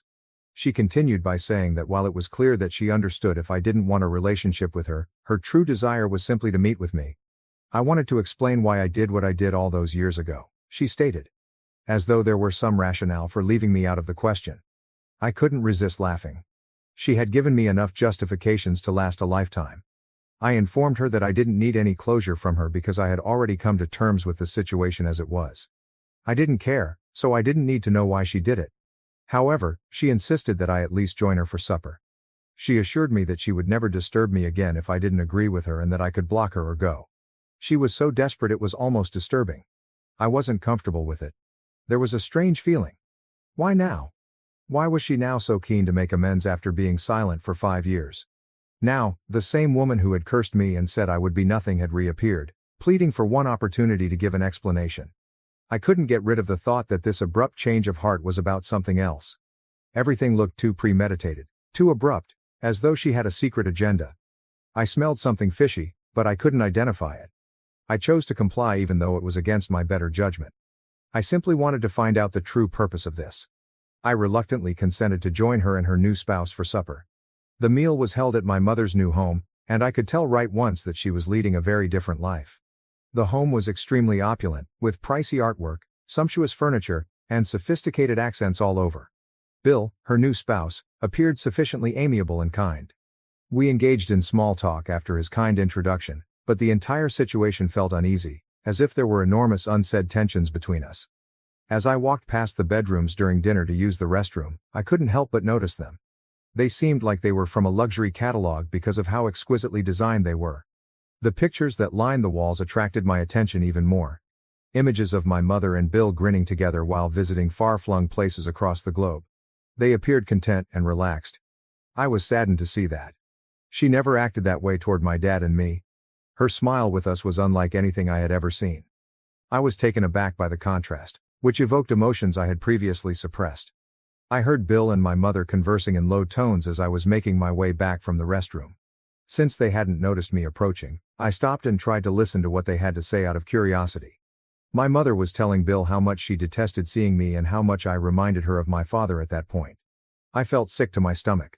Despite Bill's attempts to comfort her, she persisted in moaning that she wished she could skip the entire supper. I took out my phone on a whim and began to record. I have no idea why, although it might have been a reflex, as if I needed evidence of her true vileness. Perhaps I hoped to see it later so I could completely comprehend what was going on. In any case, I made a record. I overheard my mother tell Bill that she would never have gotten in touch with me if it weren't for her folks' insistence that she get back in touch. She continued by saying that she detested her parents for pressuring her to take this action and that, as a result of their circumstances, she was merely going through the motions to ensure her inheritance from them. Everything made sense when she said those words and explained that this dinner and the entire act were really a means to an end for her. Now everything made clear. My mother hadn't become morally upright overnight. She hadn't given it much thought, and she most definitely didn't feel bad about leaving me. All along, my intuition had been correct. For a minute, I stood motionless, my heart pounding. Her statement that she didn't want to be doing this and that she detested being around me struck a deeper chord than I had anticipated, even though I had a sneaking suspicion something wasn't right. She remained the same self-centered individual who only thought about herself after all these years and everything. After turning off the recorder, I left. She fell silent as soon as she spotted me. I silently thanked Bill for supper and made my way out the door, ignoring my mother's persistent calls wondering why I was going so suddenly. She later messaged me to say that I had embarrassed her in front of her husband and that I should just be more honest with her because she is my mother after all. I haven't texted her back because I'm so mad at her. After hearing my mother talk about it, is I wrong to have left the table in the middle of dinner?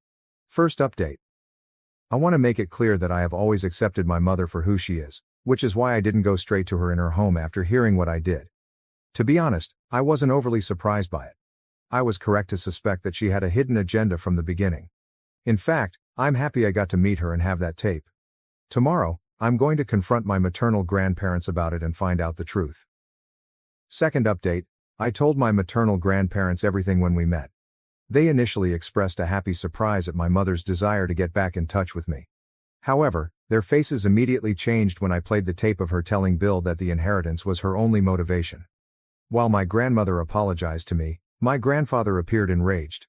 She admitted that they had been talking about their inheritance lately and that 2 months prior, they had told my mother that they were too disappointed in her for leaving me, therefore they didn't want to leave her anything. Rather, their older children would receive the bequest. After my mother pleaded with them to change their minds, my grandfather informed her that she may be named in the will if she got back in touch with me. She had chosen to contact me out of desperation. My grandfather apologized awkwardly and said he felt it was a wonderful idea at the time, but I shook my head. After all these years, he told me he thought my mother had finally grown up, but he was obviously wrong.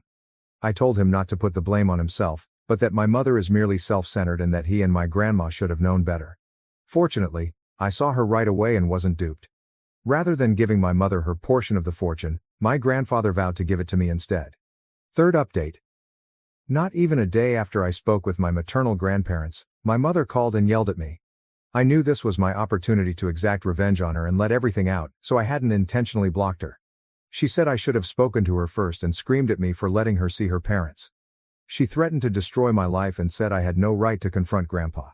Her remarks made me chuckle uncontrollably, and I forcefully informed her that I was no longer the child she had mistreated and left behind all those years prior. I inquired as to if her husband was fully aware of the type of woman she was or if I ought to give him a list of all the things she had done to me over the years. At that, she became quiet. I assured her that I would not think twice about publicly exposing her to all of our relatives and cousins if needed, and that I still had the video from the dinner where she admitted her true motivation. She changed her mind and insisted that because she gave birth to me, I should at least respect her as a parent and not threaten her. After months of pain, I sneered and told her that she had chosen to endure that, and that she couldn't continue to blame me for it after all these years. I said she had to leave my life as soon as possible because I was tired of her machinations. If not, I wouldn't think twice about ruining her life by telling everyone the truth. Since then, I have blocked her, and I doubt she would ever attempt to get in touch with me again. Now to the next story 10. After years of being the invisible child in my family, my parents now pressure me to care for my disabled brother. When I started packing and left, my parents barely noticed. I was 33 years old, just out of graduate school, and ready to start my own career. However, I wasn't surprised by it.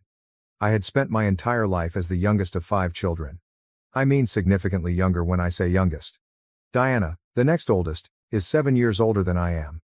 I'm different from the rest in a lot more ways. In our Massachusetts suburban home as a child, I occasionally felt like a ghost walking down the hallway.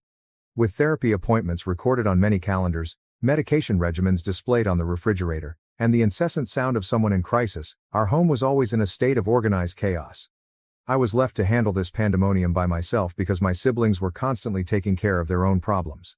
You hear of glass children, youngsters whose siblings demand so much attention that they are ignored or become invisible. I guess I was. My eldest brother Austin needed ongoing care due to serious mental health problems. Nathan battled addiction since he was a teenager. Mason was in and out of specialized care institutions due to a mix of mental and physical health issues. Diana suffered from extreme anxiety and depression. Then came me, the oddball, the one who didn't require anything. In primary school, I recall working on my math assignment at the kitchen table while my mother spoke with yet another doctor over Mason's illness. Occasionally, she would give me a quick glance, but her thoughts were elsewhere. After dropping Nathan off at rehab, Dad would arrive home late, too tired to inquire about my day. It became the norm. The symphony of crises that was my siblings' lives was drowned out by my accomplishments, my hardships, and my very presence. In retrospect though, I don't think that was intentional. I wasn't prioritized, but I also can't say that my early years were terrible. My bodily requirements were satisfied. I had clothing, food, and shelter.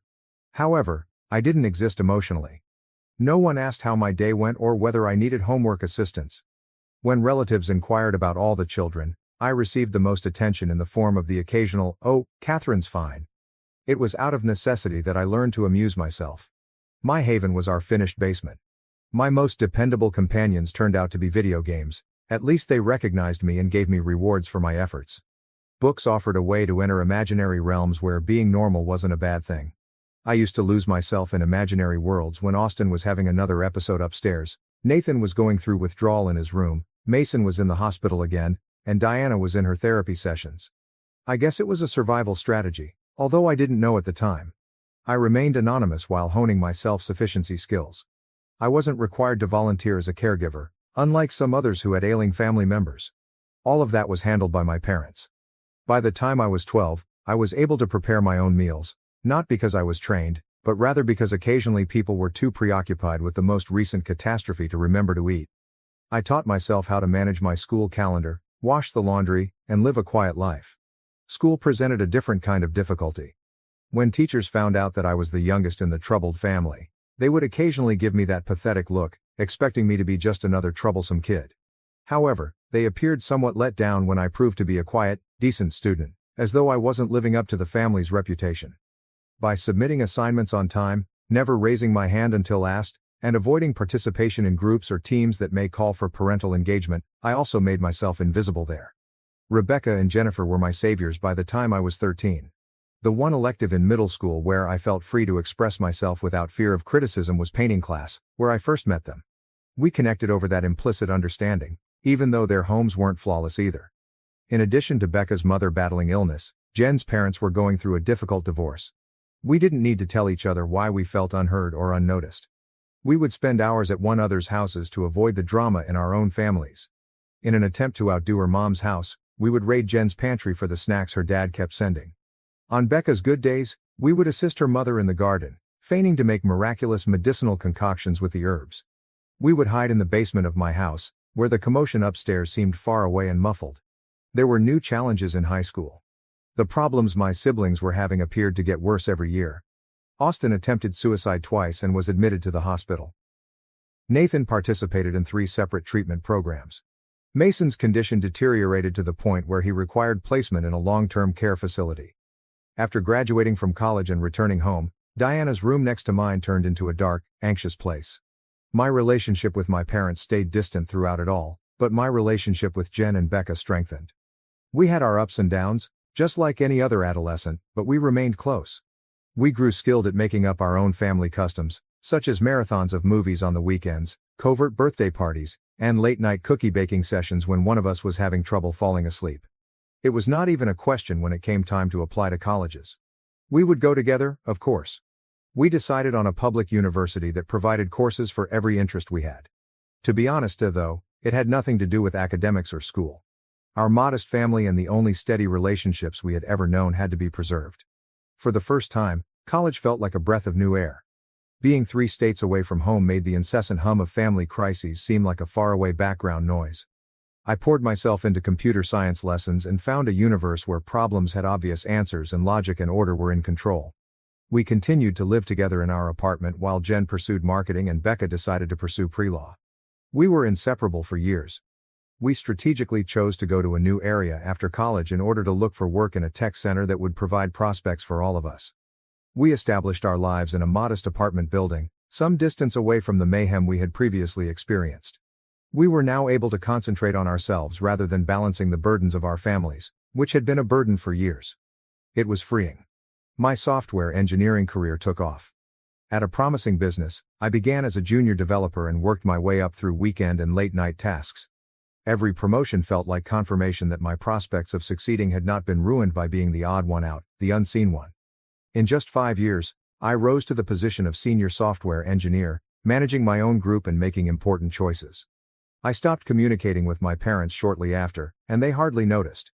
I didn't imagine they would suddenly become interested in my life now because, to be honest, we hadn't talked much even when I was living at home. My mother would occasionally text, generally with a casual message like, "How's work?" or "What's going on?" But we didn't actually discuss anything. It's better that way. At least that's what I believed. I was no longer in need of their attention. Becca and Jen were sufficient. Each of us had a prosperous career.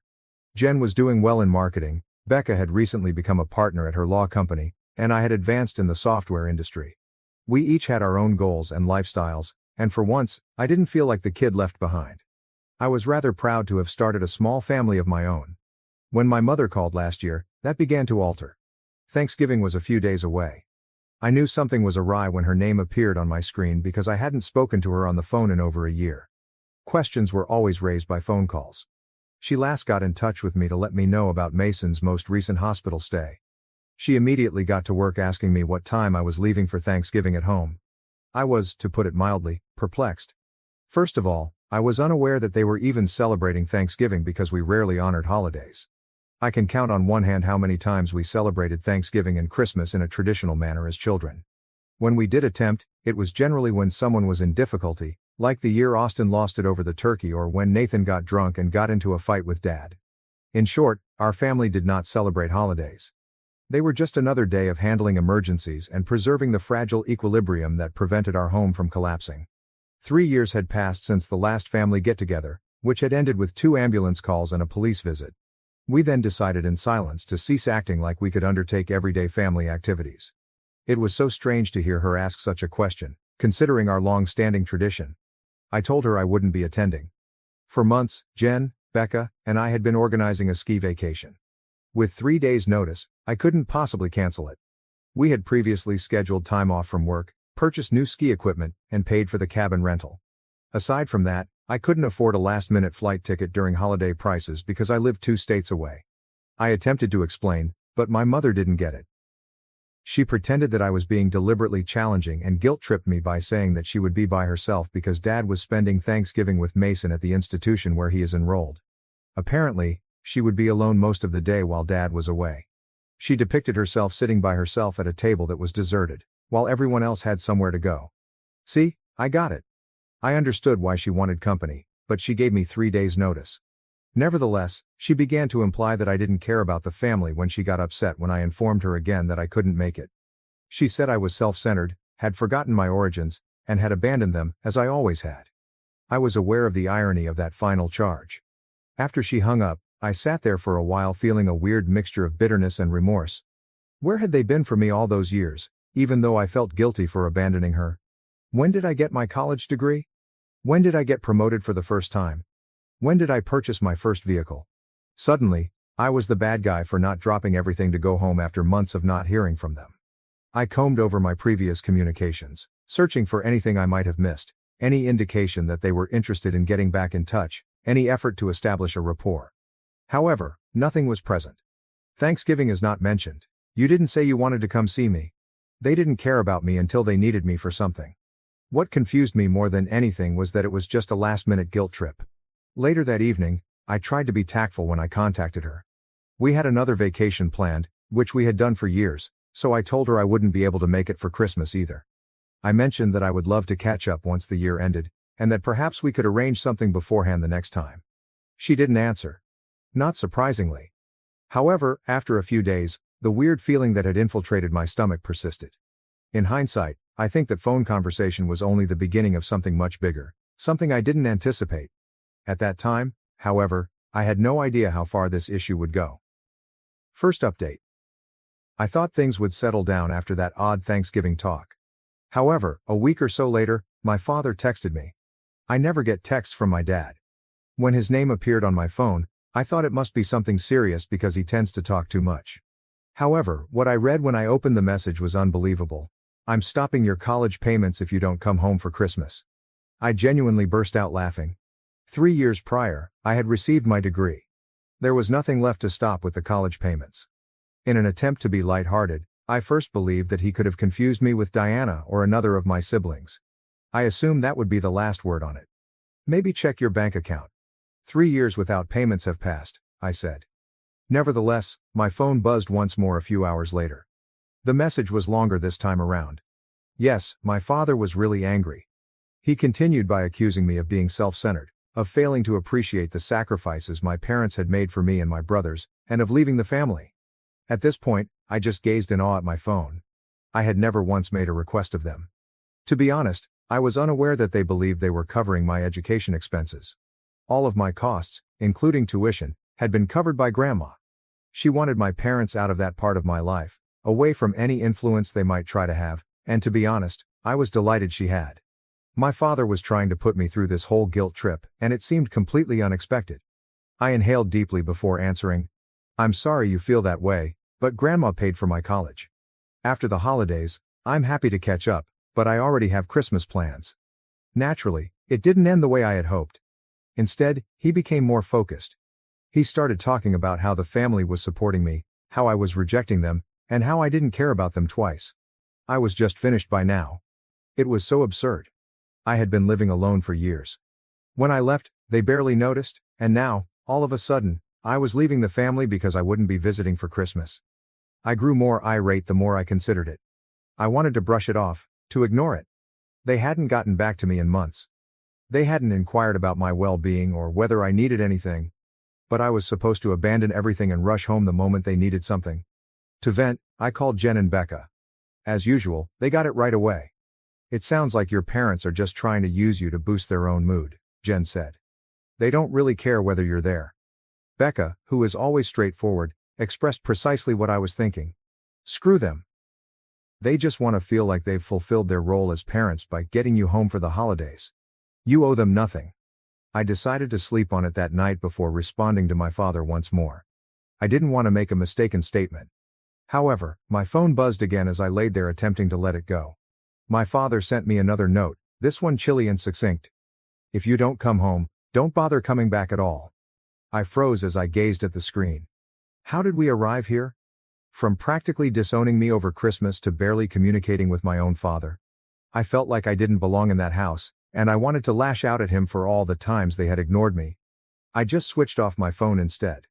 I didn't want our holiday plans to be marred by this. Second update. My mother sent me a number of further notes when I got up the following morning. They were more of the same. They expressed their disappointment in me and their perplexity at my lack of communication. Here, too, I laughed a bit. They were just now realizing that I had been aloof my entire life? But there was something odd about these texts. I hadn't previously recognized the urgency between the lines of manipulation and guilt. I was really drawn to one message. "We need to discuss Mason's future care arrangements. You're the only one stable enough to handle this." At that point, things began to come together. This has nothing to do with family time or Christmas. They wanted to tie me up in something more significant. That morning over coffee, I showed Jen the messages. I had never been able to read between the lines as well as she did. She added, calmly swirling her latte. "They're planning something. This sudden interest in getting you home, the guilt trips, the threats, they want something from you, and it's not just holiday company." In search of any clues I could have missed, I spent the morning going through old emails and messages. They had been setting the foundation for months, and there were sporadic references to Mason's care facility getting more costly, my parents growing older, and ambiguous remarks regarding future arrangements. I simply hadn't noticed it. Their attorney sent me an official letter that afternoon. There was a draft document regarding Mason's guardianship arrangements within. I hadn't even been asked. They simply assumed that I would assume this enormous burden. The paper described monetary obligations, care needs, and legal duties that would fundamentally change my life. In the hopes that my sister could shed some light, I gave Diana a call. She sounded worn out and somewhat resigned. She said, "They've been talking about this for months. None of us are in any position to take care of Mason. Austin's still in and out of institutions himself, Nathan's barely staying clean, and I can barely take care of myself. You're their only option." I wrote a concise, forceful email to their counsel after hours of internal discussion. I clarified that I had my own life and work and that they needed to look into other possibilities because I would not be taking on Mason's guardianship. I included a personal remark and copied my parents on the email. "You should have asked me directly instead of trying to manipulate me into this." My mother's, father's, and Diana's phones began calling in a matter of minutes. All of them went to voicemail. I refused to be persuaded to change my viewpoint by guilt. Instead of using legal ambushes and manipulating holidays, they might politely and directly address Mason's care if they so desired. Third update. I didn't hear from my family for a week. I was beginning to believe that perhaps they had finally understood. Their family lawyer sent a certified letter to my office with a suggested care plan for Mason that was only focused on me accepting responsibility for him. A schedule was outlined in the letter. I was to begin assuming the role within the next 6 months. Information regarding financial responsibilities, medical decision-making authority, and power of attorney was included. They even suggested that I move closer to the family by including a real estate listing for a home close to Mason's care facility. Becca, who had done some elder law work during her internship, and I took the letter to lunch. With each page, her expression darkened as she carefully read it. "This is presumptuous even by legal standards," she stated. "They're essentially trying to restructure your entire life without your consent." My life would have been totally turned upside down by the care plan. They anticipated that I would return to their state, handle Mason's medical and financial matters, pay him frequent visits, and be available 24/7 for emergencies. Without ever requesting my consent, they had meticulously arranged every aspect. My mother contacted me again that night. Determining to speak directly, I picked up this time. She said, "We've already found a perfect house for you." Without even saying hello. "It's only 10 minutes from Mason's facility." "Mom," I said, "I'm not moving. I'm not taking guardianship of Mason. You need to stop planning my life without asking me." A long pause ensued. "We have no other choice, Catherine. Your father and I are getting older. None of your siblings are capable. You're the only one who can do this." Soon after, exhausted but determined, I hung up the phone. I wrote a formal answer that evening through my own attorney, clearly refusing to be a guardian and asking them to cease mailing me legal documents without my permission. I blocked their email addresses and phone numbers the following morning. They could contact me via the appropriate legal procedures if they so desired. I had had enough of being forced into a life I had never chosen. Update number 4. My mother's sister, Aunt Linda unexpectedly showed up at my office 2 days after I blocked their numbers. Her appearance at work took me entirely by surprise because I hadn't seen her in years. She continued.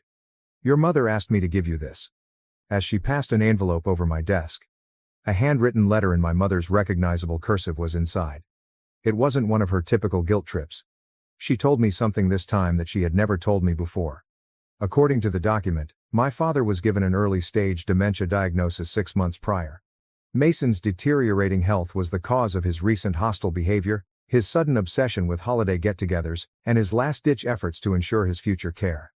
Aunt Linda whispered, "We should have told you sooner," as she observed me reading the letter.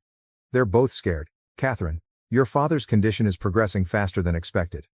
Although I was deeply affected by the revelation, my stance remained unchanged. If anything, it strengthened my conviction that I couldn't care for Mason. They wanted more than just me to be Mason's guardian because my father's health was getting worse. They wanted me to someday take care of my father and him.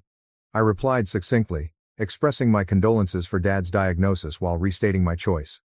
"I can't be the solution to everyone's problems. I care about you all, but I won't sacrifice my entire life because you're afraid to look for other options."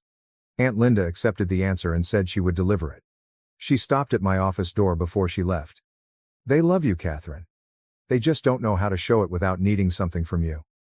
I sat in my apartment that night and looked through old family pictures. Their affection had always been accompanied by requirements, demands, and expectations that I had to meet.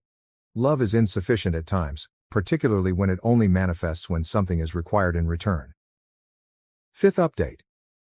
An unlabeled envelope showed up at my residence last week. In addition to a statement from my father's neurologist recommending family support meetings, there was a comprehensive medical report describing his health. Though they were employing various strategies, they were still attempting to entice me back in. My doorbell rang just as I was ready to throw it. As she stood there, my mother appeared older and smaller than I had remembered. She began chatting without waiting for an invitation, discussing Mason's growing care demands, Dad's declining health, and how she was unable to manage everything on her own any longer. She claimed, "I'm not here to guilt you," but in reality, she was doing just that. "But your father might not recognize you soon. Don't you want to spend time with him while he still knows who you are?" I stood in my doorway, feeling a familiar mixture of sympathy and rage. "Mom, I understand this is hard," I insisted. "But using Dad's condition to manipulate me isn't going to work. I've made my decision." She looked at me like I was a stranger. She whispered, "When did you become so cold?" "I'm not cold," I answered.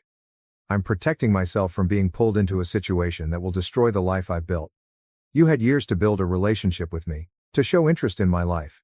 You can't demand everything now just because you're scared." She didn't say anything else, and I shut the door, fatigued but relieved.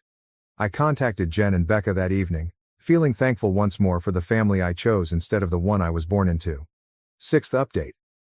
Diana texted me this morning, and it completely altered my life. "Dad passed away last night. Thought you should know?" For what seemed like hours, I gazed at those words. Not a big lead-up. No reconciliation at the last minute. No heartfelt farewells. A straightforward text message declaring the dissolution of a complex relationship. Diana inquired further about the funeral plans, but I was already certain I wouldn't attend.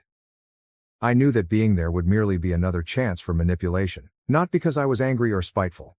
Mom would undoubtedly take advantage of the opportunity to bring up Mason's care, transforming even Dad's funeral into an opportunity to change my life to suit their purposes. I pondered my decision while sitting in my home office and gazing out at the metropolis I had created. I knew that was the best choice for me, even though some could describe it as cold or self-centered. Even in the face of death, the same courage that had enabled me to forge a life apart from the shadows cast by my family was now enabling me to uphold those boundaries. As soon as I notified Jen and Becca, they arrived with champagne and food. I finally broke down in tears as we sat on my balcony. Not only for Dad's passing, but also for the bond we were never able to have. For the acknowledgement that never materialized. For the father he didn't know how to be, and for the daughter I couldn't be. Later that night, Diana texted me again. "Mom's asking if you'll reconsider coming back now. Mason needs you more than ever." I didn't answer. Rather, I turned on my laptop and donated a sizable sum to an organization that helps persons with disabilities and those who care for them. Instead of taking part in what would inevitably turn into another family power battle, it seemed like a more heartfelt homage to Dad. I woke up feeling remarkably calm the following morning. Setting limits with family members might occasionally be the most difficult to uphold. However, they are frequently the most essential. I've discovered that leaving doesn't always imply cruelty. It is the ultimate act of self-preservation at times. I want to express my gratitude to everyone in this community for their understanding and support. Your feedback has made me feel less isolated in this choice. Thank you to everyone who has told a similar story. It has made me feel less bad about following my own route. To some who have implied that I'm being cold or self-centered, I respect your viewpoint, but I know deep down that this is the best decision for me.